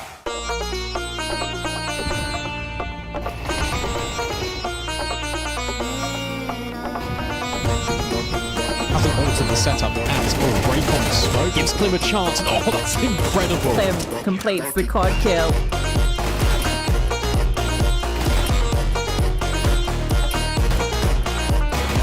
In an untenable position, Silverado is going to swing in and hold up. He's making a case for it. Clean kills and oh my god, Shush. Just gonna start, but he's putting it together.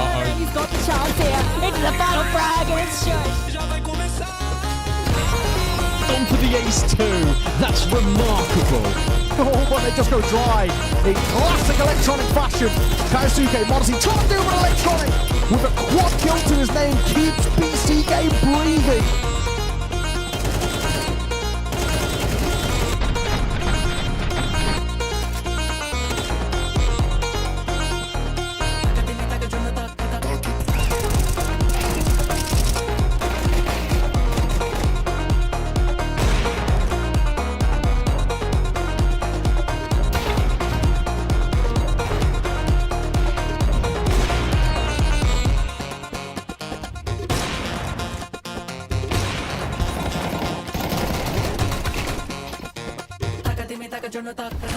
Smoke not been considered, and does land the double.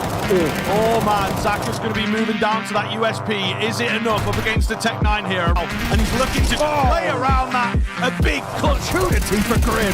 And gets 4. And he walks away with the ace as well. Shut it down. Big ask for him now. Bomb is planted for this long position. He has the lineup. He has the lineup. Look at the time on that bomb. Bombing soon. What a time for him to step up. Another kill for Elige, taking matters into his own hand. Zinio alone, pushing through the smoke, will not be able to get the adjustment. The GOAT of North America still lives.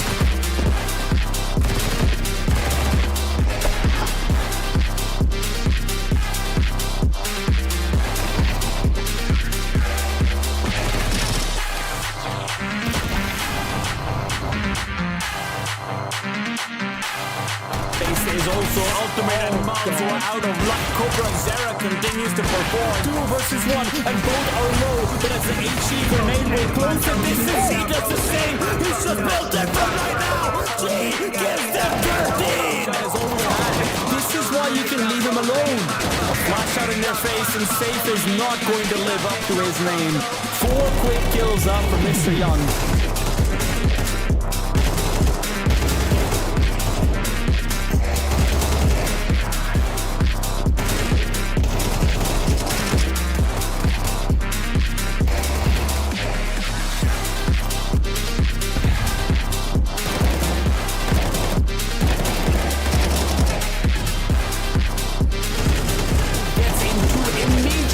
Make it 3. What are... Heroic dominated 3D Max yesterday on this map. 13-8 was the scoreline, but really it should have been 13-2 because 6 of those rounds were the first 3 of each half. So Heroic starting these halves has been a weak point, but gun rounds, very, very good for them. But they change at least part of that tune here and actually get a pistol going. Look at this push. Wow, okay. That's going to catch them off guard a little bit later. TMB just needs to live. But you don't see anyone. You got to be thinking, okay, well, surely they're going to be in lobby already. Never mind. Although that's whiffy out of Kylar. But Kanai isn't missing. He's found a triple immediately. And Brolan, it's all on his shoulders. First kill belongs to him, but then I know exactly where he is. TMB comes up high, and it's Kunai down low. A quad kill for that man. And sure, he was quiet on Ancient, but he's getting loud on Nuke early. Yeah, what a way to announce himself into the server. An exceptional quad kill. That felt like it was falling apart, but he hits instant headshots left, right, and center. I started to believe in what Brolin was cooking, though. Those shots were looking pretty tasty, and he put it into the 1-on-2, knew where both players were, but Kanai a little bit quicker on the trigger. So again, it's pistol round. It goes the way of Heroic's opponents. Lovely shot there. Of course, the force spy will come through. Bomb goes down, and Brolin gets a few kills at the end. Keeping Phantom honest. Oh, they wanted to go quick there. And towards ramp. Box smoke is in. Out of Kanai. So that means that there's going to be a little bit of a breather in this round. Prison's just with the jump spots. Now the smokes are in. He's got to be careful about Secret, because K's already there. Tonight continues his reign of terror. An opening pick and a fall back. Job's good. Nicodemus will step over to cover of hell. You want to fight him, but Knightus comes back up. He can't be stopped. Eventually, Salsa's put him down, and Nicodemus doesn't actually get a frag. A lot of damage done, but it is a 3-on-3 now. Chrism this entire time has just been sitting outside. But no push comes his way. At some point, he's going to have to start making moves. TMB's now making moves. He's going up heaven. But Heroic, yeah, you got to link up and go together here. K is in a really sharp angle to try and disrupt this. Heroic push down lower. First kill easy. Second one, how about that? What's Chrism waiting for? I guess the call is he's going to try and catch any crosses to Secret. I don't know. I think I would have really liked him to have tried to get through main. That's a simple lockdown from Phantom. Force Buy doesn't achieve a thing. And because that nice double down lower, they managed to keep 3 players alive.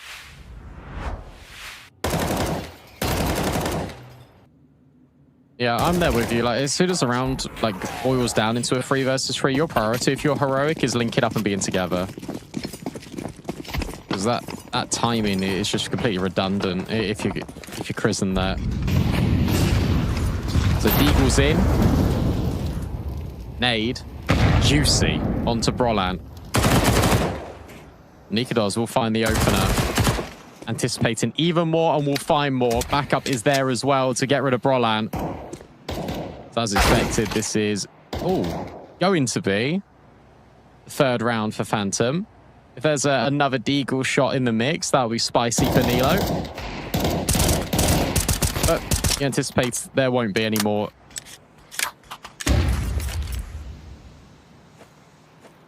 We get to see if the gun rounds for Heroic are as good as they have been previously. Any more? Not quite. K will lock it in. Him and Kunai have been brilliant. Heroic just can't start a half.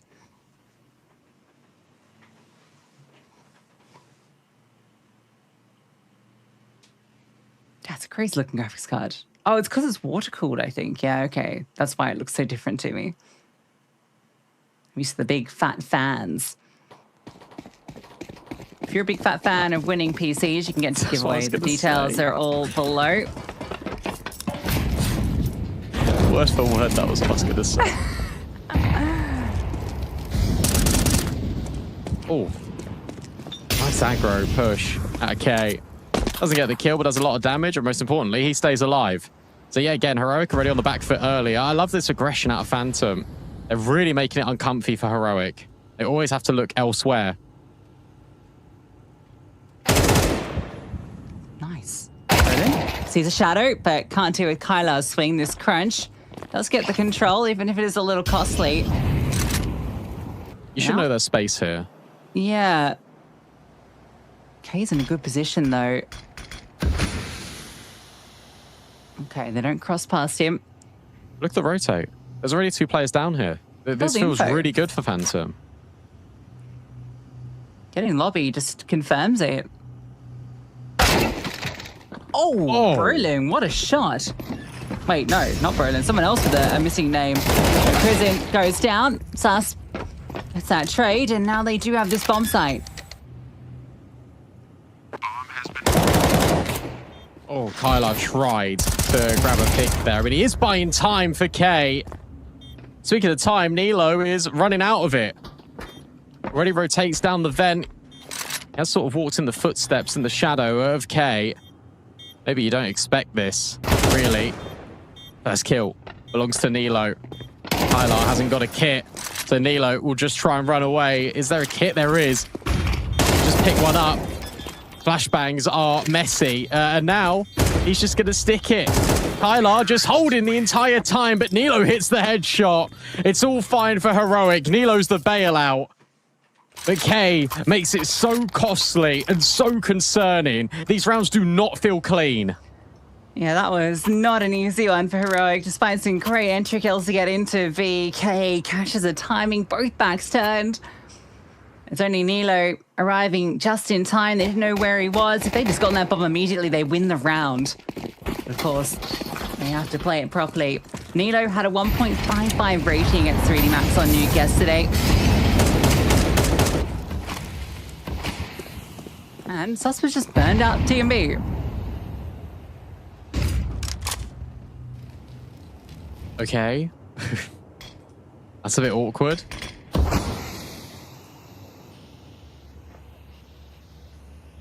Roland thought about maybe taking another time in lobby. Kristen's just down. He's in secret already. Crossing here for the rest of the squad potentially could prove difficult. That's why these smokes are now being lined up by Nilo. There's one nade to try and break this on Kanai. That's why he's rotated over. Oh, they do see something off the back of it. K will find Susp. We'll get the bomb over. You gotta go. Still lurking. You don't need to worry about Vent anymore. Brolin's got it covered. They can focus forward. Knight steps around. Oh, Chrisen. What's sleeping? Didn't see him behind the glass, and now K can activate. Nilo does get one back. And Brolin caught out. Picked apart. This will be Phantom immediately stemming the bleeding. This is, to be honest, from Heroic, quite amateurish. They are all over the place, just in the mid-rounds. They're not going together as a team. Kristen gives up an opening pick. You've got really good rotates out of Phantom that get here in time. Roland lurking, he gets caught out. Nothing you can really do about that. But Phantom are being really proactive. Kanai's adjustment onto Kristen here is brilliant, but there's just no trade. There's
Phantom will be feeling hard done by if it goes double OT. They feel like they would have done everything, right? 3 rounds in a row, if you include the last round of Reg on that attack. TMB overextended massively there as well. Just gave Brollan the freest of kills.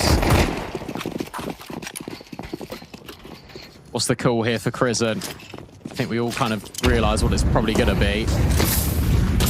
Is there a change up? No. Instead, he's just going even faster.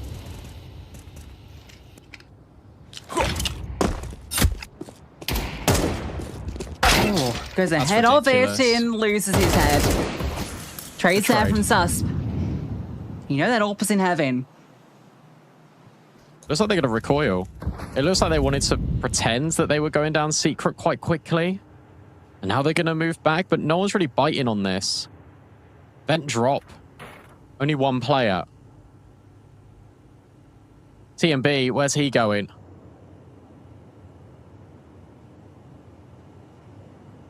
Can this aggression this time be the difference? Kanai caught by Brollan. But TMB can still step in. Susp isn't going to be ready, but the shots are a little bit whiffy out of TMB, but he's still able to get a double. 3 versus 2, scrambling. Now with this T side, Brollan's only on 16 HP, but he's still able to put it into the 2 versus 2. Nikodos is repositioned over towards ramp. Kylar steps in at A. 35 seconds for Heroic to try and force more rounds.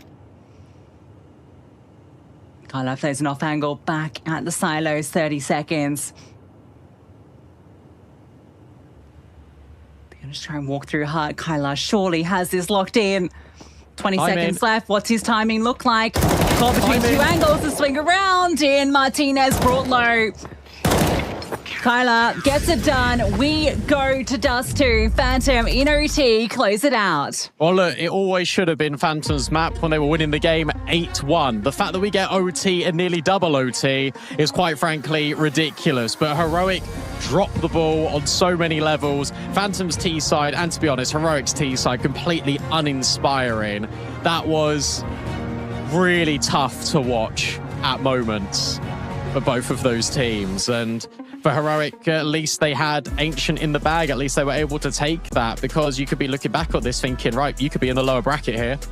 Yeah, Phantom could have easily taken this in too. And to be honest, I mean, the T side, yeah, sure, a little lackluster. I think they built up into it on the Phantom side. We're seeing a bit more success from them. Some very close rounds that Heroic won in the latter stages of that second half. But Kunai, I mean, 21 of those kills in the very first half of Counter-Strike was remarkable. We had Brolin obviously getting a lot of openness. His CT holds critical in even getting that to OT, but it just felt like it was a little too late, and having to try and make it happen in OT when they only got 1 CT round, it was never going to be possible. No, it wasn't whatsoever. And look, for Kanai just did way more. Like, he overperformed hugely on that CT side, and he really did warm up towards the end of that map, but he was phenomenal. 100 ADR overall. Wow, I can't believe it, but here we are, a third map between Phantom and Heroic in our upper bracket semi-final. That last map is coming up after this.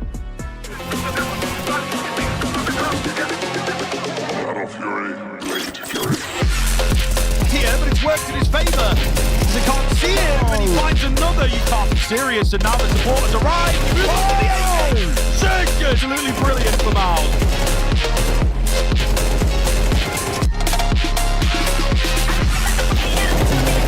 Darkin, contact is perfect, 9-10. The quickest quad kill you'll see in a minute against a full bar.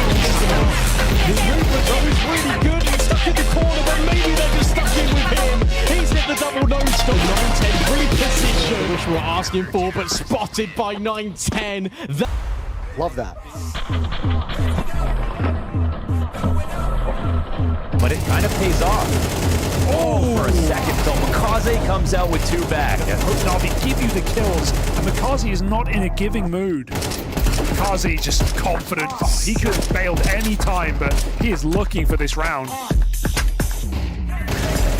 The timing is huge. This boost is not going to work. Oh my goodness, what a spray.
Flames is just on another level right now. He made that look so easy. Mix it up, yeah. Mix it up, yeah. ZywOo and Rob should be playing in lower. There's the swing, there's the double. Yeah, ZywOo so fast on those triggers when it comes to the dual Berettas. Melts two opponents right in front of him. There's a third for good measure. Mattis, he knows where you are. He's coming for you as well. ZywOo, the boogeyman, living in the nightmare.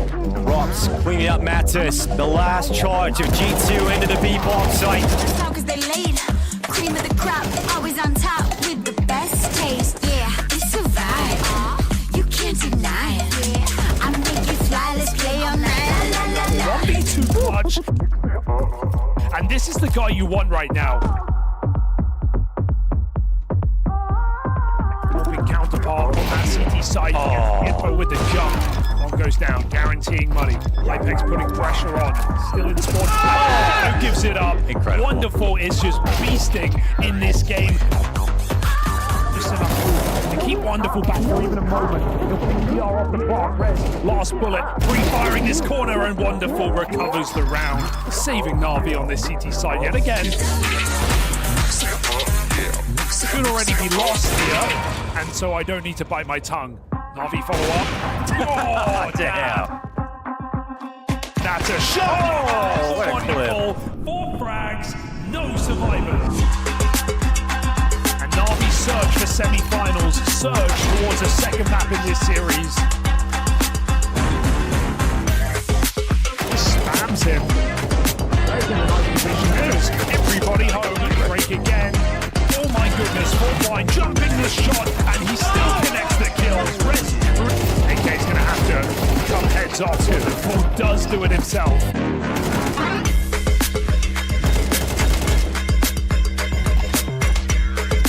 By Snacks, Wonderful is on for another clip. He's had 4 kills already. One more bullet, and Wonderful's got it. An ace to clutch up. Julies, careful, careful, careful. He just got an ace. Got an ace, you're going to give him another one? This A bomb site. There's a flank coming as well from Heavy God. It got long, but it's not required. So Pius grabs an extra round. Utility coming in. He goes forward. Good shot. Got information as well. So it's Pius on the off. Mattis making his move. Flash comes in. Frozen gets the kill. Thank you, and Frozen. That'll be a 9 for FaZe, and it comes in the blink of an eye. Heavy God again.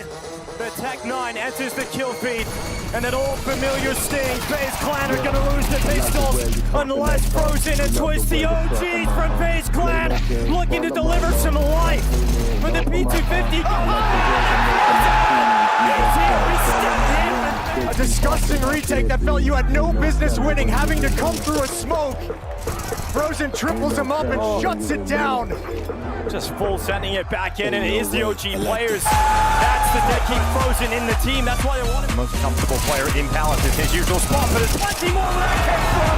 And Heavy God doesn't care about the call. He shuts down all 3 players in Palace. So Heavy God can he do enough? He's under a lot of pressure. Will you clear this? Cleared, he hasn't been checked. And now Heavy God, he holds the trigger. He's got the kill. The time he's home. Phantom and Heroic. Loser down to the lower bracket. Winner faces NIP in that upper bracket final. And you're right, Heroic on that CT side.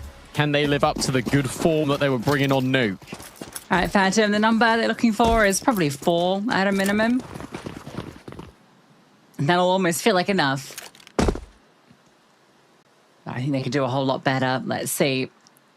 We're going to just go B out the gate, a lot of utility and just a solid defender. Nilo starts to move over to help out Sus, who we saw what his USP could do on Nuke. Good opening frag. Can't quite get the follow through, but Nilo does, and he makes it 3. Exceptional work. Sus just staying alive, being a nuisance, and then coming through for that final tap. He loved that. Brilliant. Brilliant out of Nilo, because he just provides all that cover. Yeah, Martinez shows the appreciation, because it would have been difficult for Sus. He would have been overwhelmed immediately, but Nilo steps in. He provides flashbang support as well. Sus just tucks. He knows his job. He gets the opener. He just hides. He can then peek, offer the contact. I hope we get to see this, and we do, from Nilo's POV. Beautifully done. If there's one individual that can guarantee you a takeover of a game on Heroic, it is Nilo.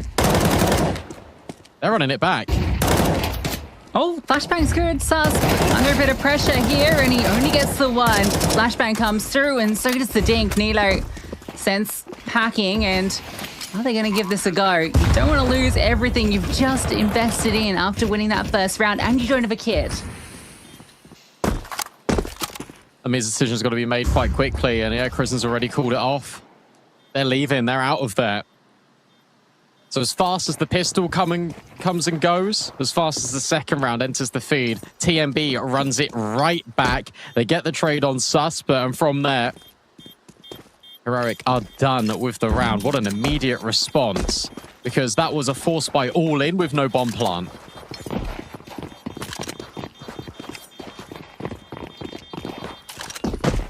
It's a little bit better on the util front. That's the difference. Kind of that support coming over if the smokes are down too quick. Flashbang's great. Sus can't play that same nuisance at Big Box.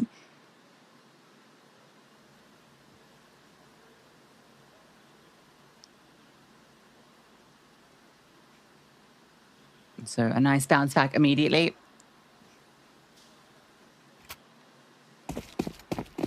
At least those guns are kept over. So Heroic, it's not too much worse. Obviously, Sus also with an MP9. And control taken. And 2 players in B this time.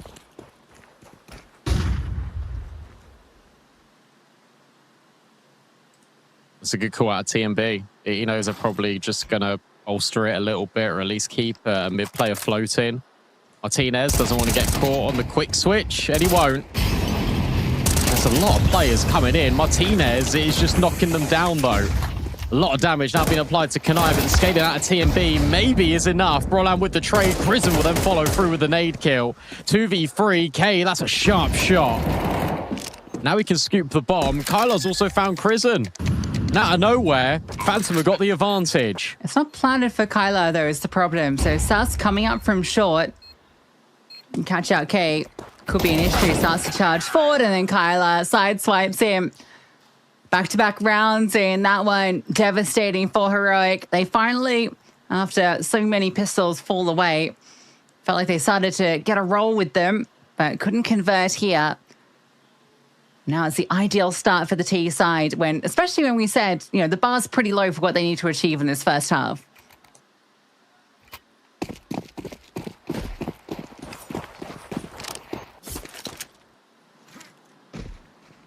Yeah, I mean, this should already just be free. And sure, it wasn't a emphatic victory on Dust 2 for Phantom. In fact, that was the map they lost against Pain. But towards the end of the series, they were dominating. And to be fair, for the first half of Nuke as well, they were dominating. Nilo alone with this 5-7, caught and spammed out by K. And what's the good news for Phantom is it isn't just one player taking over the server, as it has been previously in both of these maps. Everyone is now reading and singing off of the same hymn sheet. Guns in for Heroic. We're going to get this AWP head-to-head very early.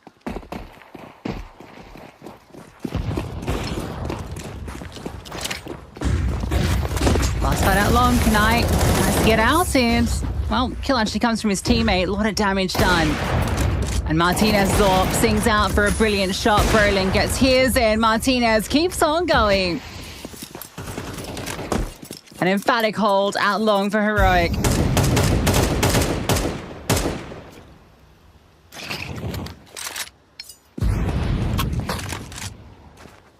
This might be the adjustment that Heroic needed. Just when TMB especially called on the Nuke T side, the rounds that they won, everyone grouped together and they just rushed and they went and they stuck with the game plan, and there wasn't too much deviation. Here, Brolan tucks in at long. Martinez hits shots. We saw him be a little bit shaky, I think, in both maps. I think that is very fair to say. Yes, he was finding picks on Nuke, but they were never really multis. It was just the odd one here or there. This, I think, is the most impactful round we've seen Martinez in so far in this best of 3.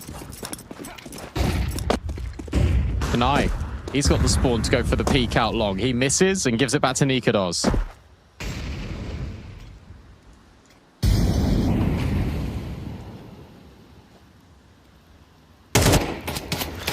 Boost up from the rifle.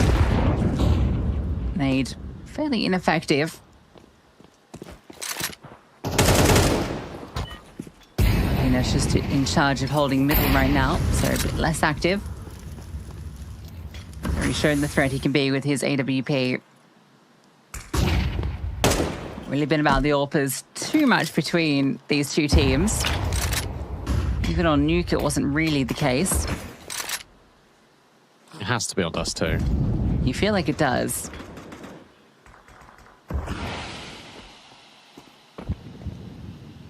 No one's in mid for Heroic.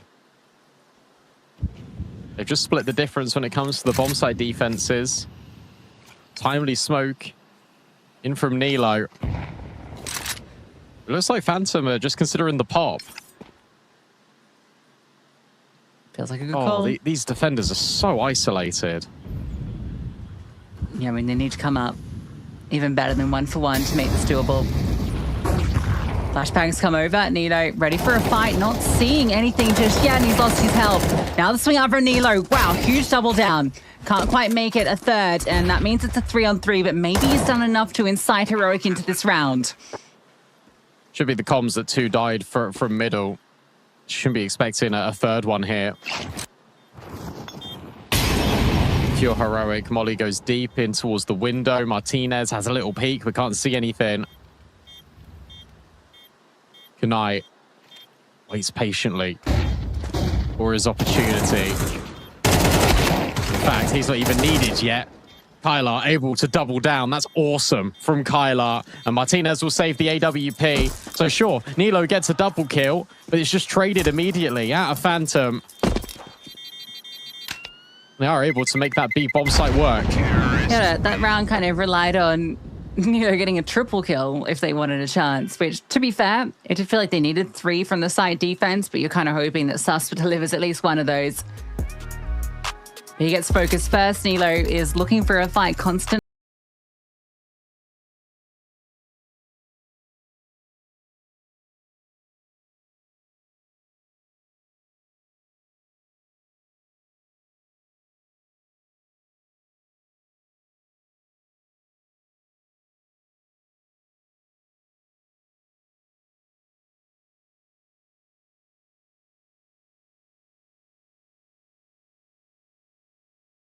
Pretty cool, because it's obviously you've had 2 rounds over towards B if you're Phantom, then you went in towards A.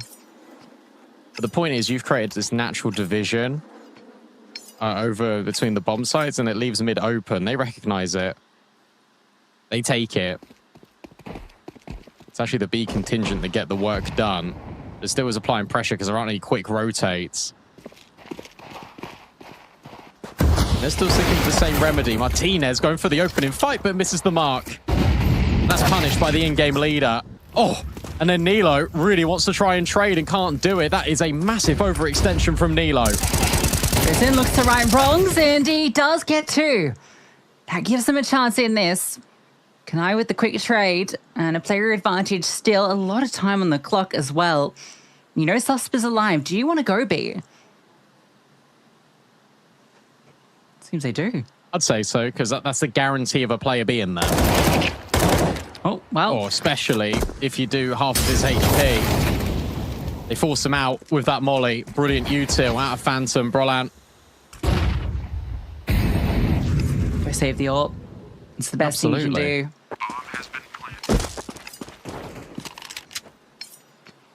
This could be a really dominant half with how things are shaping up.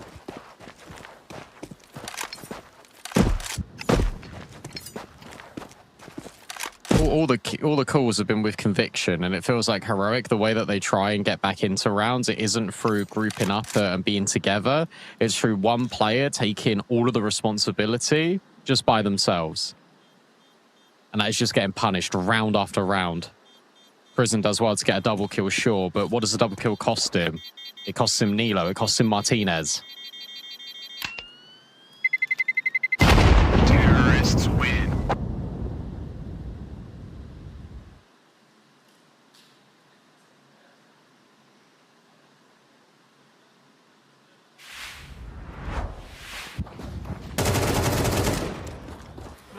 Timmy was just ready for that fight the entire time, and if he didn't get it, his teammate by his side did.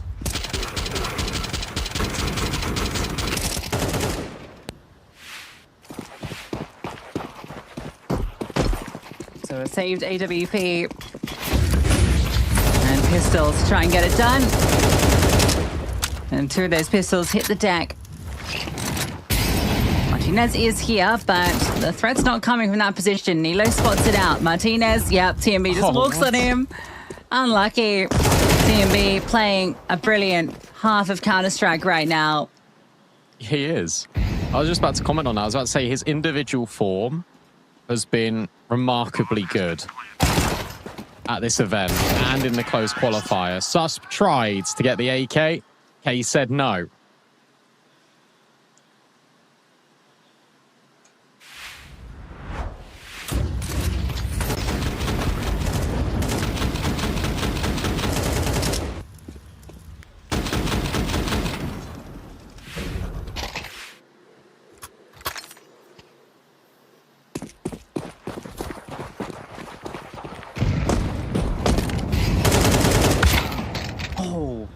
Martinez wins it.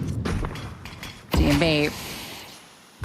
Well, he had a decent fight there, and it took Martinez a second. They're just going to pop. But 2 defenders here, and Nilo surely has the lineup just to spray them down.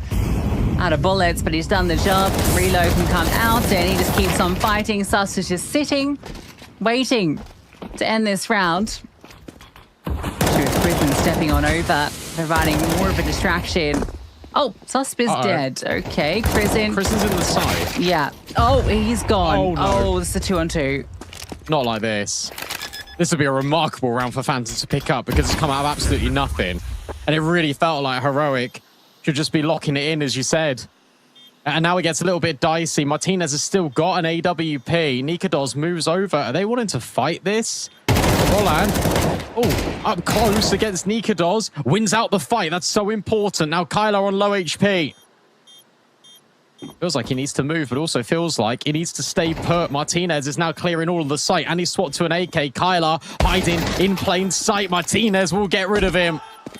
And there's just enough time to get this bomb defused. There's a kit on site as well. Had they have needed a couple of extra seconds...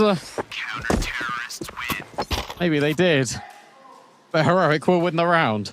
Yeah, good job from Berlin there, right? Seeing his flank. Nikodos doesn't overcommit to the duel. Makes Nikodos really sweat with that close angle. I thought it was done there with Nikodos on that line. But it's done here with Nilo doing the spam. He brings 2 players down to inches of health. But Krizen gets the low HP player, and the trade comes instantly. But it's all fine. Heroic do recover. Oh, nice kill from Martinez. Second round in a row, he's got the opener. Yeah, he's really been desperately looking for them as well, has Martinez.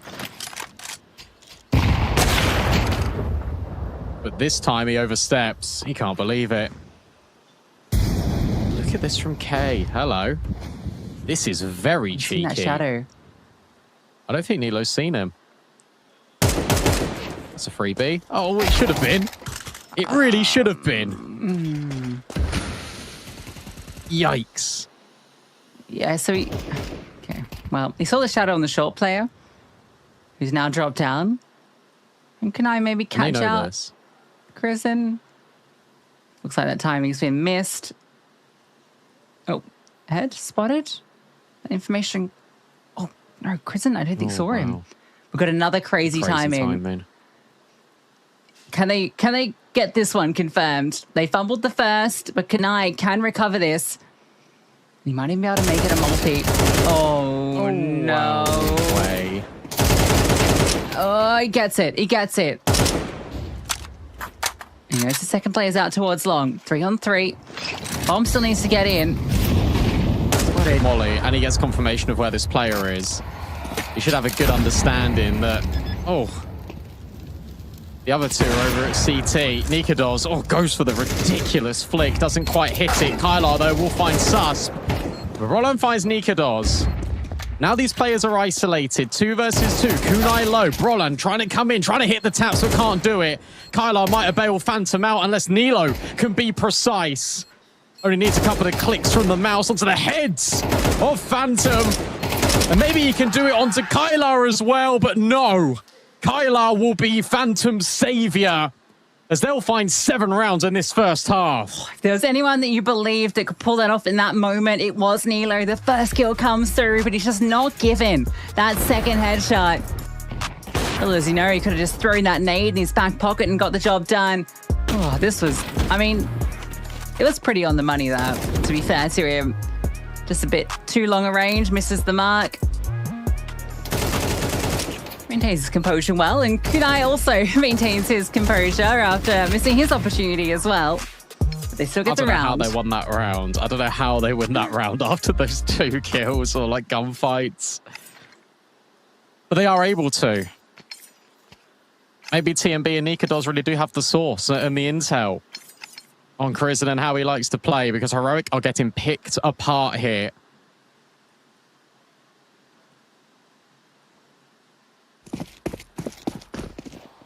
And look at the money, it's gone.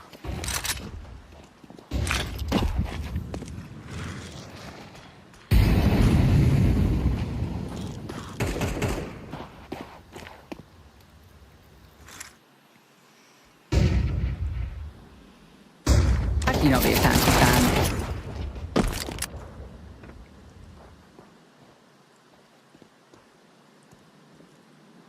Began to doubt them again after the Ancient. Oh, okay, Kylar gets caught. And now Kay's in a lot of trouble. Never mind, he is the trouble. Wow. That spray is just so sublime.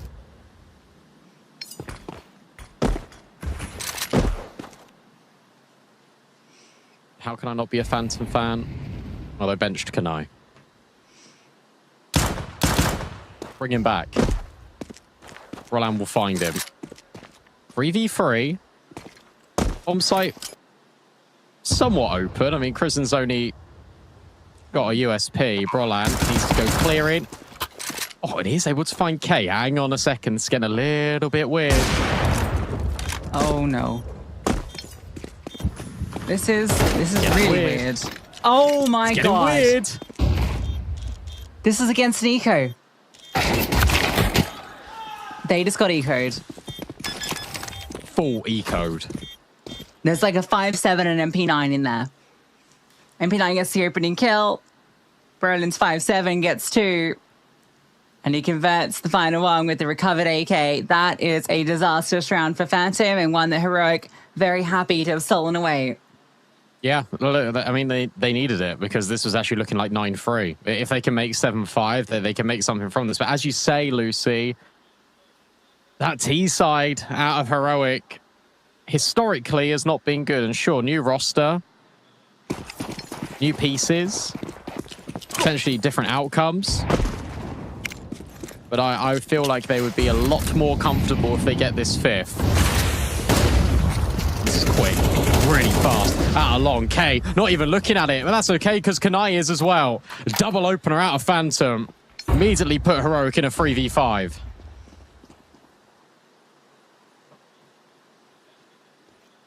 And you got so much time to work with now to convert this round.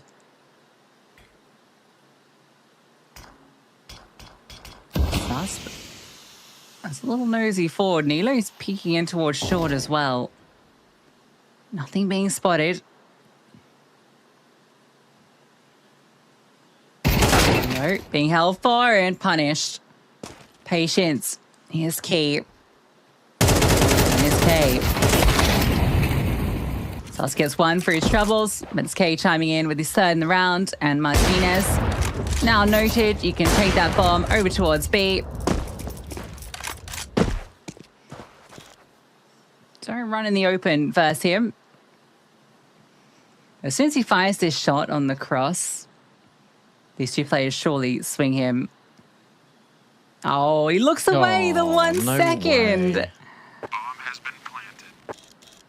Well, now the 1v3 is a little trickier with this double setup in towards middle. There's nothing you can do to unravel this. It's going to be the B player that gets the kill, isn't it? Nope, it's okay. 4 in the round and a brilliant half coming through from Phantom.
A dominant first half from Phantom. It could have been more if they didn't get eco'd in the penultimate round of the first half, but still, they walk away with 8.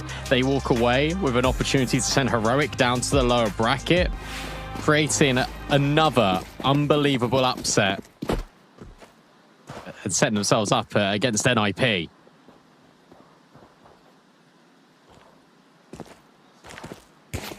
And this is the first time the odds have been in their favor for the entire best of 3.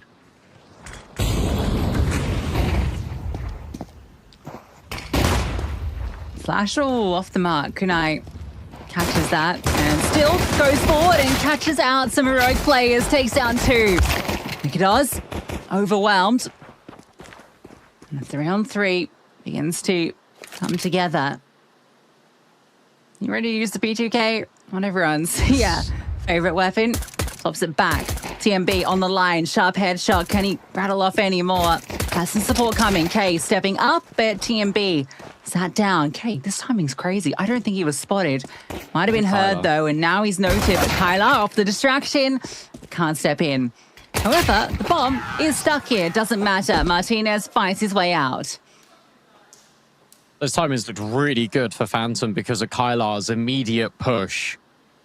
As soon as Kunai got that double kill, Kylar was on the move through tunnels. And I really thought that there was a way in there, especially as TMB hit another headshot. But great work from Heroic. Coming back down from a 5-on-3. Prison holding for Kylar. That's the important kill. Phantom, of course, they're going to force. Roland, ouch. Splatted.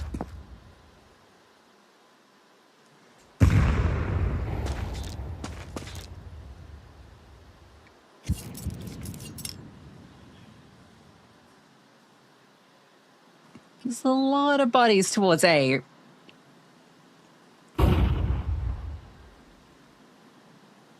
have to feel bad for Kyler if it ends up being a B play, but I don't think it will be. they're taking their time with it.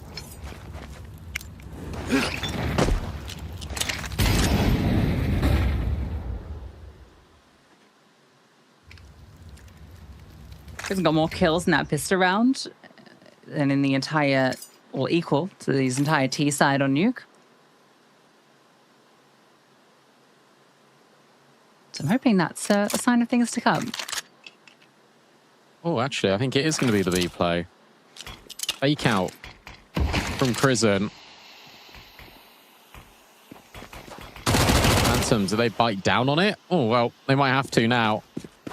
30 seconds left. A lot of pressure on Kyler.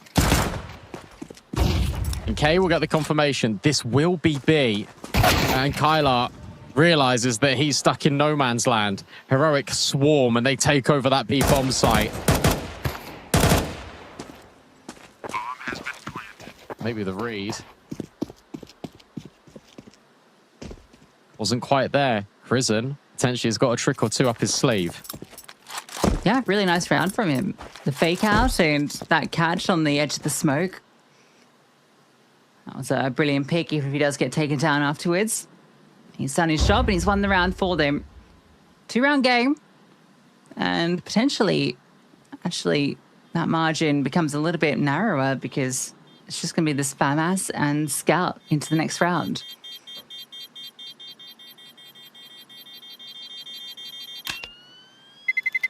Good to see Martinez really step up here. Nikodos is not, by comparison. Nikodos has 1 kill, which is not what you want from Europa. Hopefully for Phantom, he can sort himself out. He can have that impact that we know he is capable of. At least the riflers are all playing well, TMB included in that capacity. If Martinez is uncontested on the AWP, that is the win condition for Heroic. Sus will find Kunai. Big push up top middle. K's only able to find 1. All of the kill feed then lights up with Heroic. And as you say, it will be this 1-round game.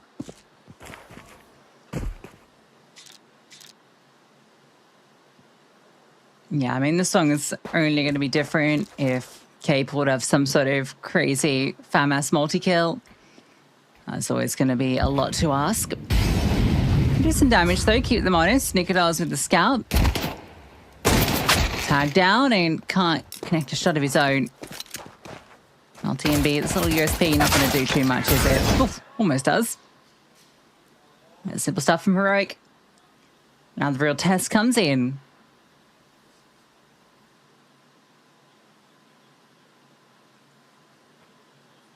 And for the final time tonight, if you want to try and win this game in PC, well, we're giving it away. The more you watch, the higher your chances are to win. Click the banner below the stream for all of the information. It's so pretty. I still want it. How much the Heroic want it. Limited utility for Phantom. It does mean that Nikolas can get the AWP. Everyone equipped with their favorite M4. And Heroic are just going to go through the motions.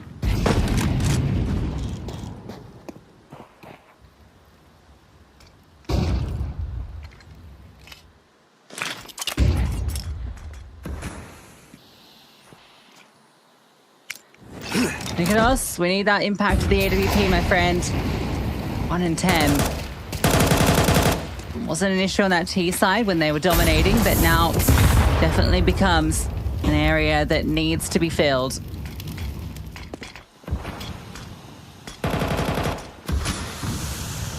It's forced off the line. Smokes block both mid and short.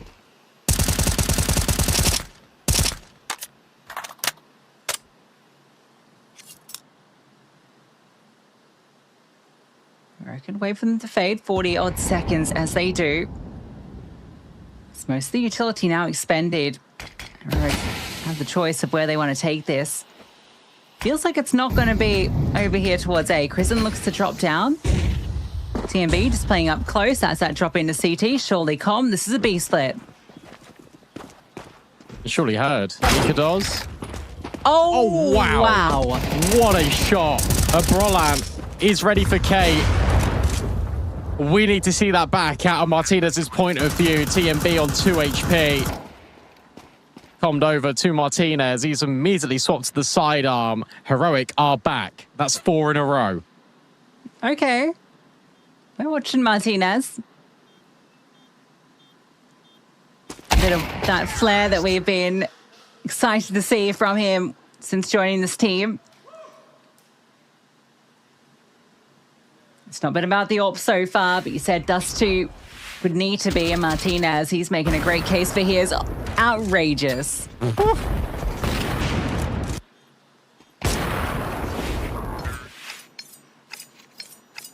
Damn.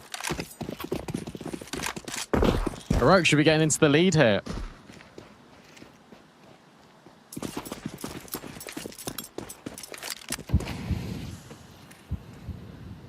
Five sevens.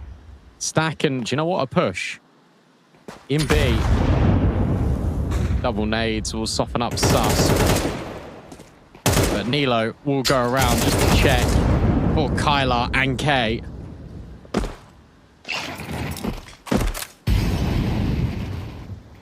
And that should be most of the threat in the round nullified.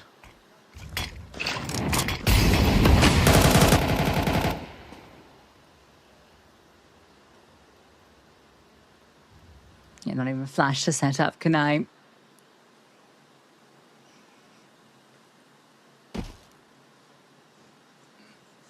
Roundless in the second half. Completely flipped from what we saw versus Pain, and Heroic completely flipped from what we've seen from them statistically. It's a real anomaly for both sides here in the second half of Dust2. Yeah, well, I mean, so was Nuke in a weird way. Actually, Phantom's games have kind of just been playing out like this, haven't they? It's just been like dominant, one-sided halves. And then, I mean, not comebacks. Normally they've been closing them. But here out of Heroic, we've had not one, but 2 comebacks. They take the lead. Nikolas will get a second kill. Is there any more for that man? potentially not, but this is Heroic going up to 9. Trying to set themselves up against NIP. Terrorists win.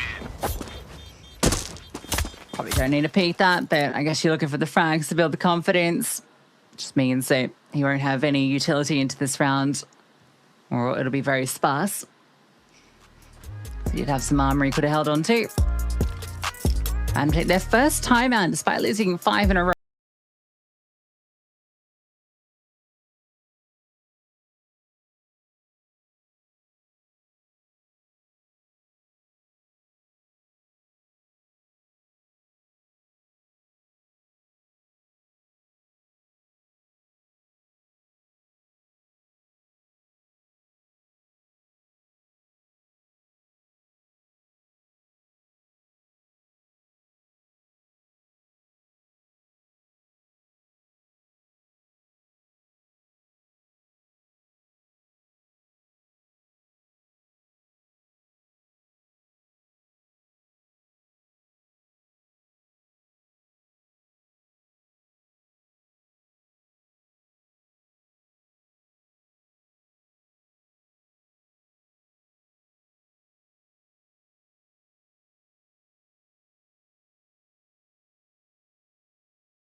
Again, it's Team B and Nikodos having an extended discussion.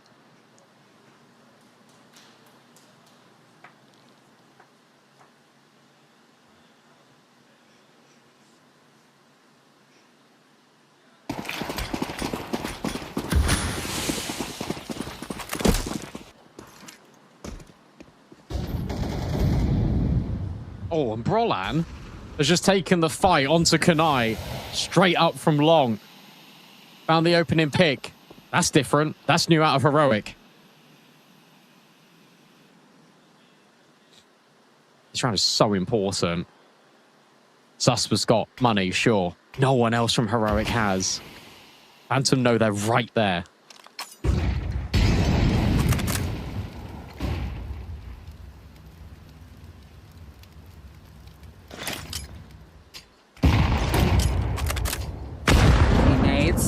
Second one hits its mark. He gets up close.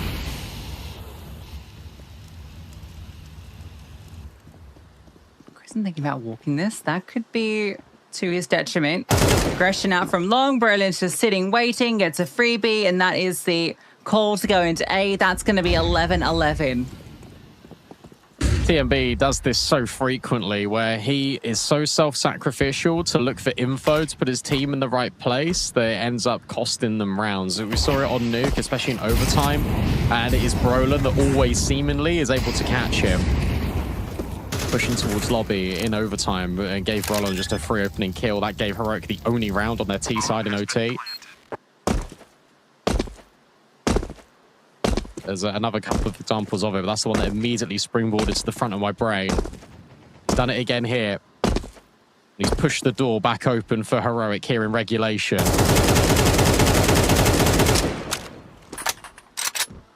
Let's look up the money for Heroic. Look at it for Phantom too.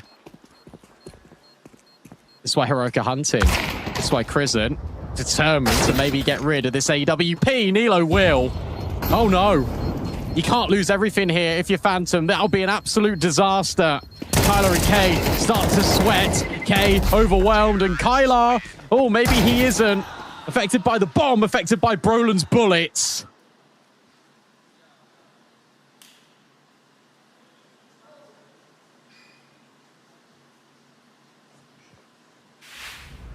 That's devastating. To lose everything.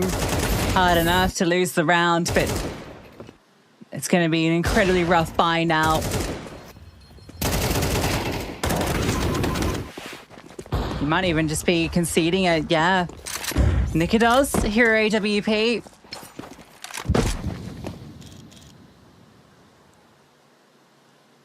And I don't know if he's going to be holding it for too much longer. Martinez is holding this push. He's got the bomb. He's got to be careful. He recognizes it. He says, I'll leave. Nilo, you handle it. Surprised Nikodos is pushing here. Surely you'd send one of the pistols searching. It's fine. He's not going to commit all the way around the corner. He'll fall back. He can get to short. Well, not if he shift walks. I mean, surely he just leaves here. Yeah, I think he does. Safeguard the AWP. Yeah. The good news is he never fired off a bullet, which means Heroic do not know about it.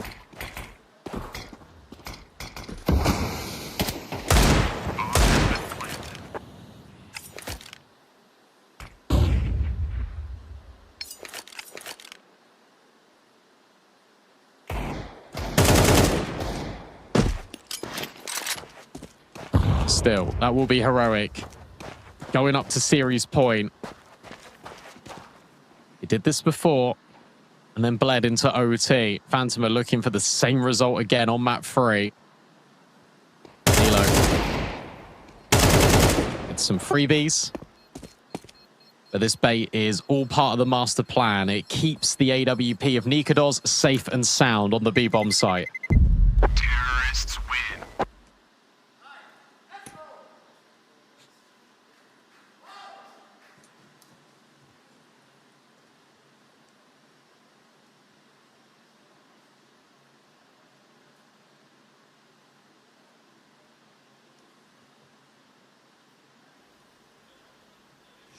Can Phantom do it?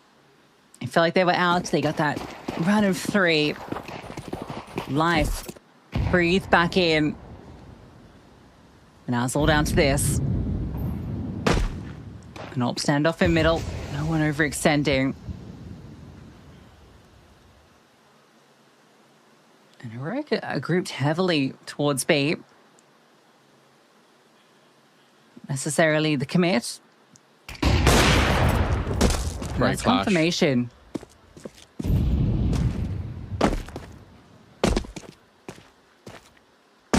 Does that make you change plans, or does that make you want to go in towards this B-bomb site? That's the next question. Prison, yet again, starts activating and starts searching.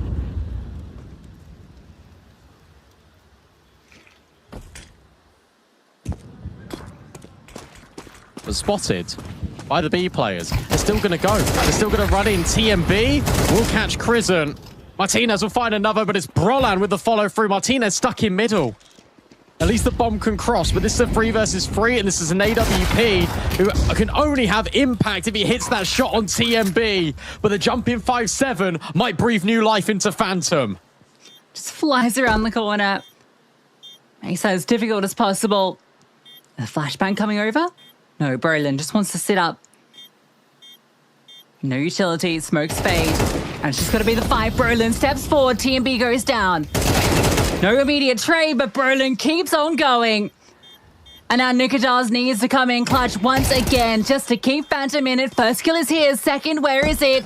Time, not here. A nade over the top, and it's just not going to happen.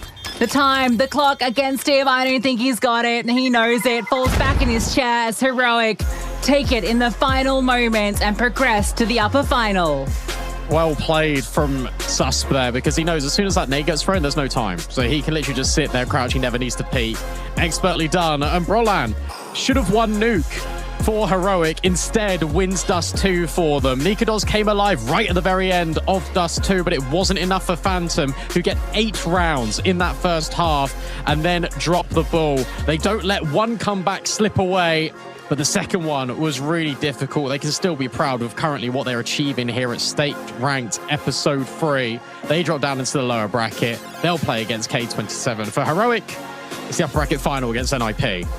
Yeah, familiar opponent for them, and one that'll be very exciting to see them go against with NIP's current form. Heroic scraping through these series. It was pretty close against 3D Max, and even closer here against Phantom. And you can really see why this Phantom team has upset so many other opponents. I'm just surprised at what we got in that second half, given what we saw from Pain. But a real shame, because it really feels like Phantom are a team that can make a deep run, and maybe they still can through that lower bracket.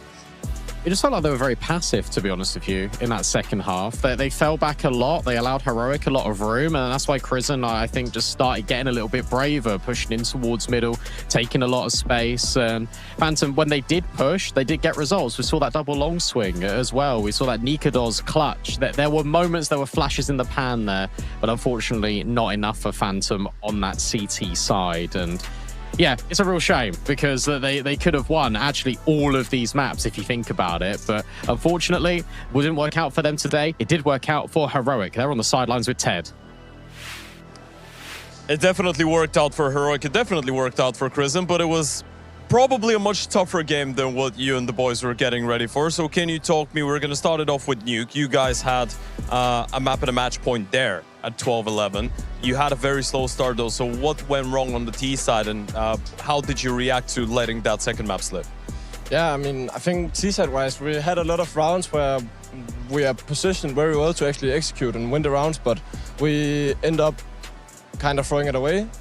Some of it comes down to a little bit of miscommunication, some maybe positionally we're not like doing it correctly, but end of the day they also played good. I feel like they had a lot of individuals showing up, and that brought them through on that Nuke map. Yeah. Talk to me a little bit about that third and final map as well, because again, you guys had a bit of a slower start. You go 4 rounds in the first half. So why do you think that was a reoccurring topic throughout the second and the third map? The fact that you were putting yourselves in these positions where you need to fight your way back? I think they caught us a little bit off guard with the tempo. I mean, we were ready for it, because I think that's kind of like what they are forced into in their situation, you know, with a new player and also a stand-in. So, I mean, we were ready, but we weren't ready, so to say. I think they caught us, and again, as I said, like individually speaking, they had some people really stepping up, I would say, today. And I mean, that gave them some rounds, I would say, in the end. But no, overall, I was very happy with the composure we showed. I think there was great mentality throughout the boys today. That's something we're gonna bring forward for the next games. All right, you say you're going to bring it forward for the next game. Now, this is one that I want to know a little bit about because you had a Danish matchup with TMB now on the server today. You were able to win that one. Tomorrow, you've got an arguably even tougher one going up against Snappy in that upper bracket grand final. So what do you think of that new look NIP with Note on the team with going up against Snappy? What are your expectations going into that game? I mean, for us right now, we take like so much value out of each game, I would say. Like the experience we get is crazy, of course, on every map that we play. And I mean, tomorrow's just gonna be another of those days, to be honest, for us. But of course, playing against Snappy is always fun. It's always special. He screams a lot, which is also cool. And I think he's a very nice guy. So I mean, no, it's good going up against them, and they're a solid team. I think the addition of Note has been good to them so far. And I mean, it's just gonna be as exciting as it always is playing them. Well, thank you very much. It was a great day for you guys today. Pretty exciting game as well. Hopefully another one coming in tomorrow. Thank you a lot. And as of right now, folks, that will unfortunately be the end of the broadcasting day here at day 2 of the Stake Rank episode 3. We had, I wouldn't want to say too many surprises, starting things off with a...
But then ZywOo strikes from top middle. Okay, one-on-one. It's the two offers going head-to-head. ZywOo on the AK. Up to the window, ready for the duel. But it's the Abominable. Blast Rivals champion!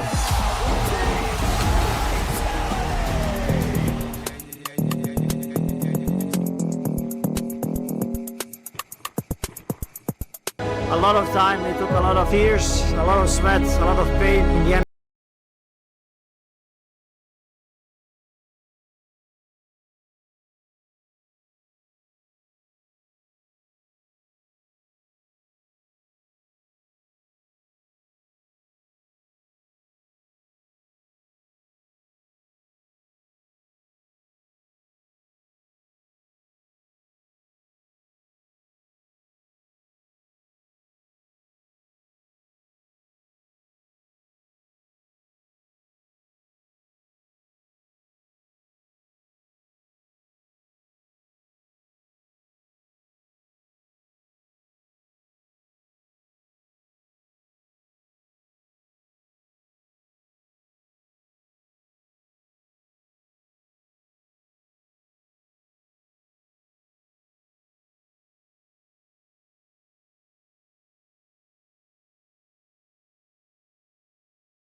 one day, I'll be a champion.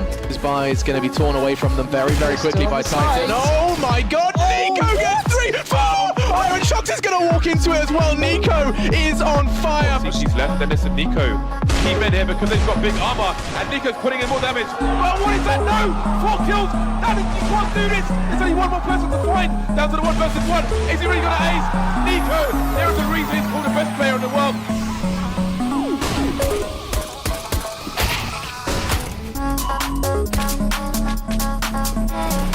go then, it's Nico coming in, the backlines, takes down Chris J. All of a sudden it's flipped around once again. 2 versus 1, the world's best player up against it to stay in the game. They'll go for a debut for Nico, not taking it away, can he finish things off? Yes he can, we're going to overtime. Oh, the team is so dangerous, but down he goes. Nico makes it past the top. And we'll see what he can do. Oh my god, this is unreal. He's actually done it. Snacks is terrified. Nico needs one more here. This guy, right, that is one of the best clutches you'll see. So, they're looking to burst again. Just one flashbang to go straight through the smoke. Here they go. In the meantime, that is absolutely disgusting. There have to be laws against that. One tap through smoke, that works. Thanks for Nico. Yeah, nice with the P250 though, for sure. Keep that distance. He's got time to work and a couple of individual fights to try to prey on some misses if possible. Honestly, a bomb plant. That's it. That's it. That's it right there. Covered from that point. Nico's on this point. If he goes down early, this is going to get way here. There's Jax down. We need more. Another headshot to bring it through, but he can't find the third. That is still a job well done on Empress, and now Linus trying to see where Nico is. Plovsky, he's got that Molotov in hand. He's going to take down Rez, though, Nico. So there's the grenade, and he runs through. Nico, he reads it. He knows he will almost kill him, but not quite, and he takes the round. An ace to win the second one.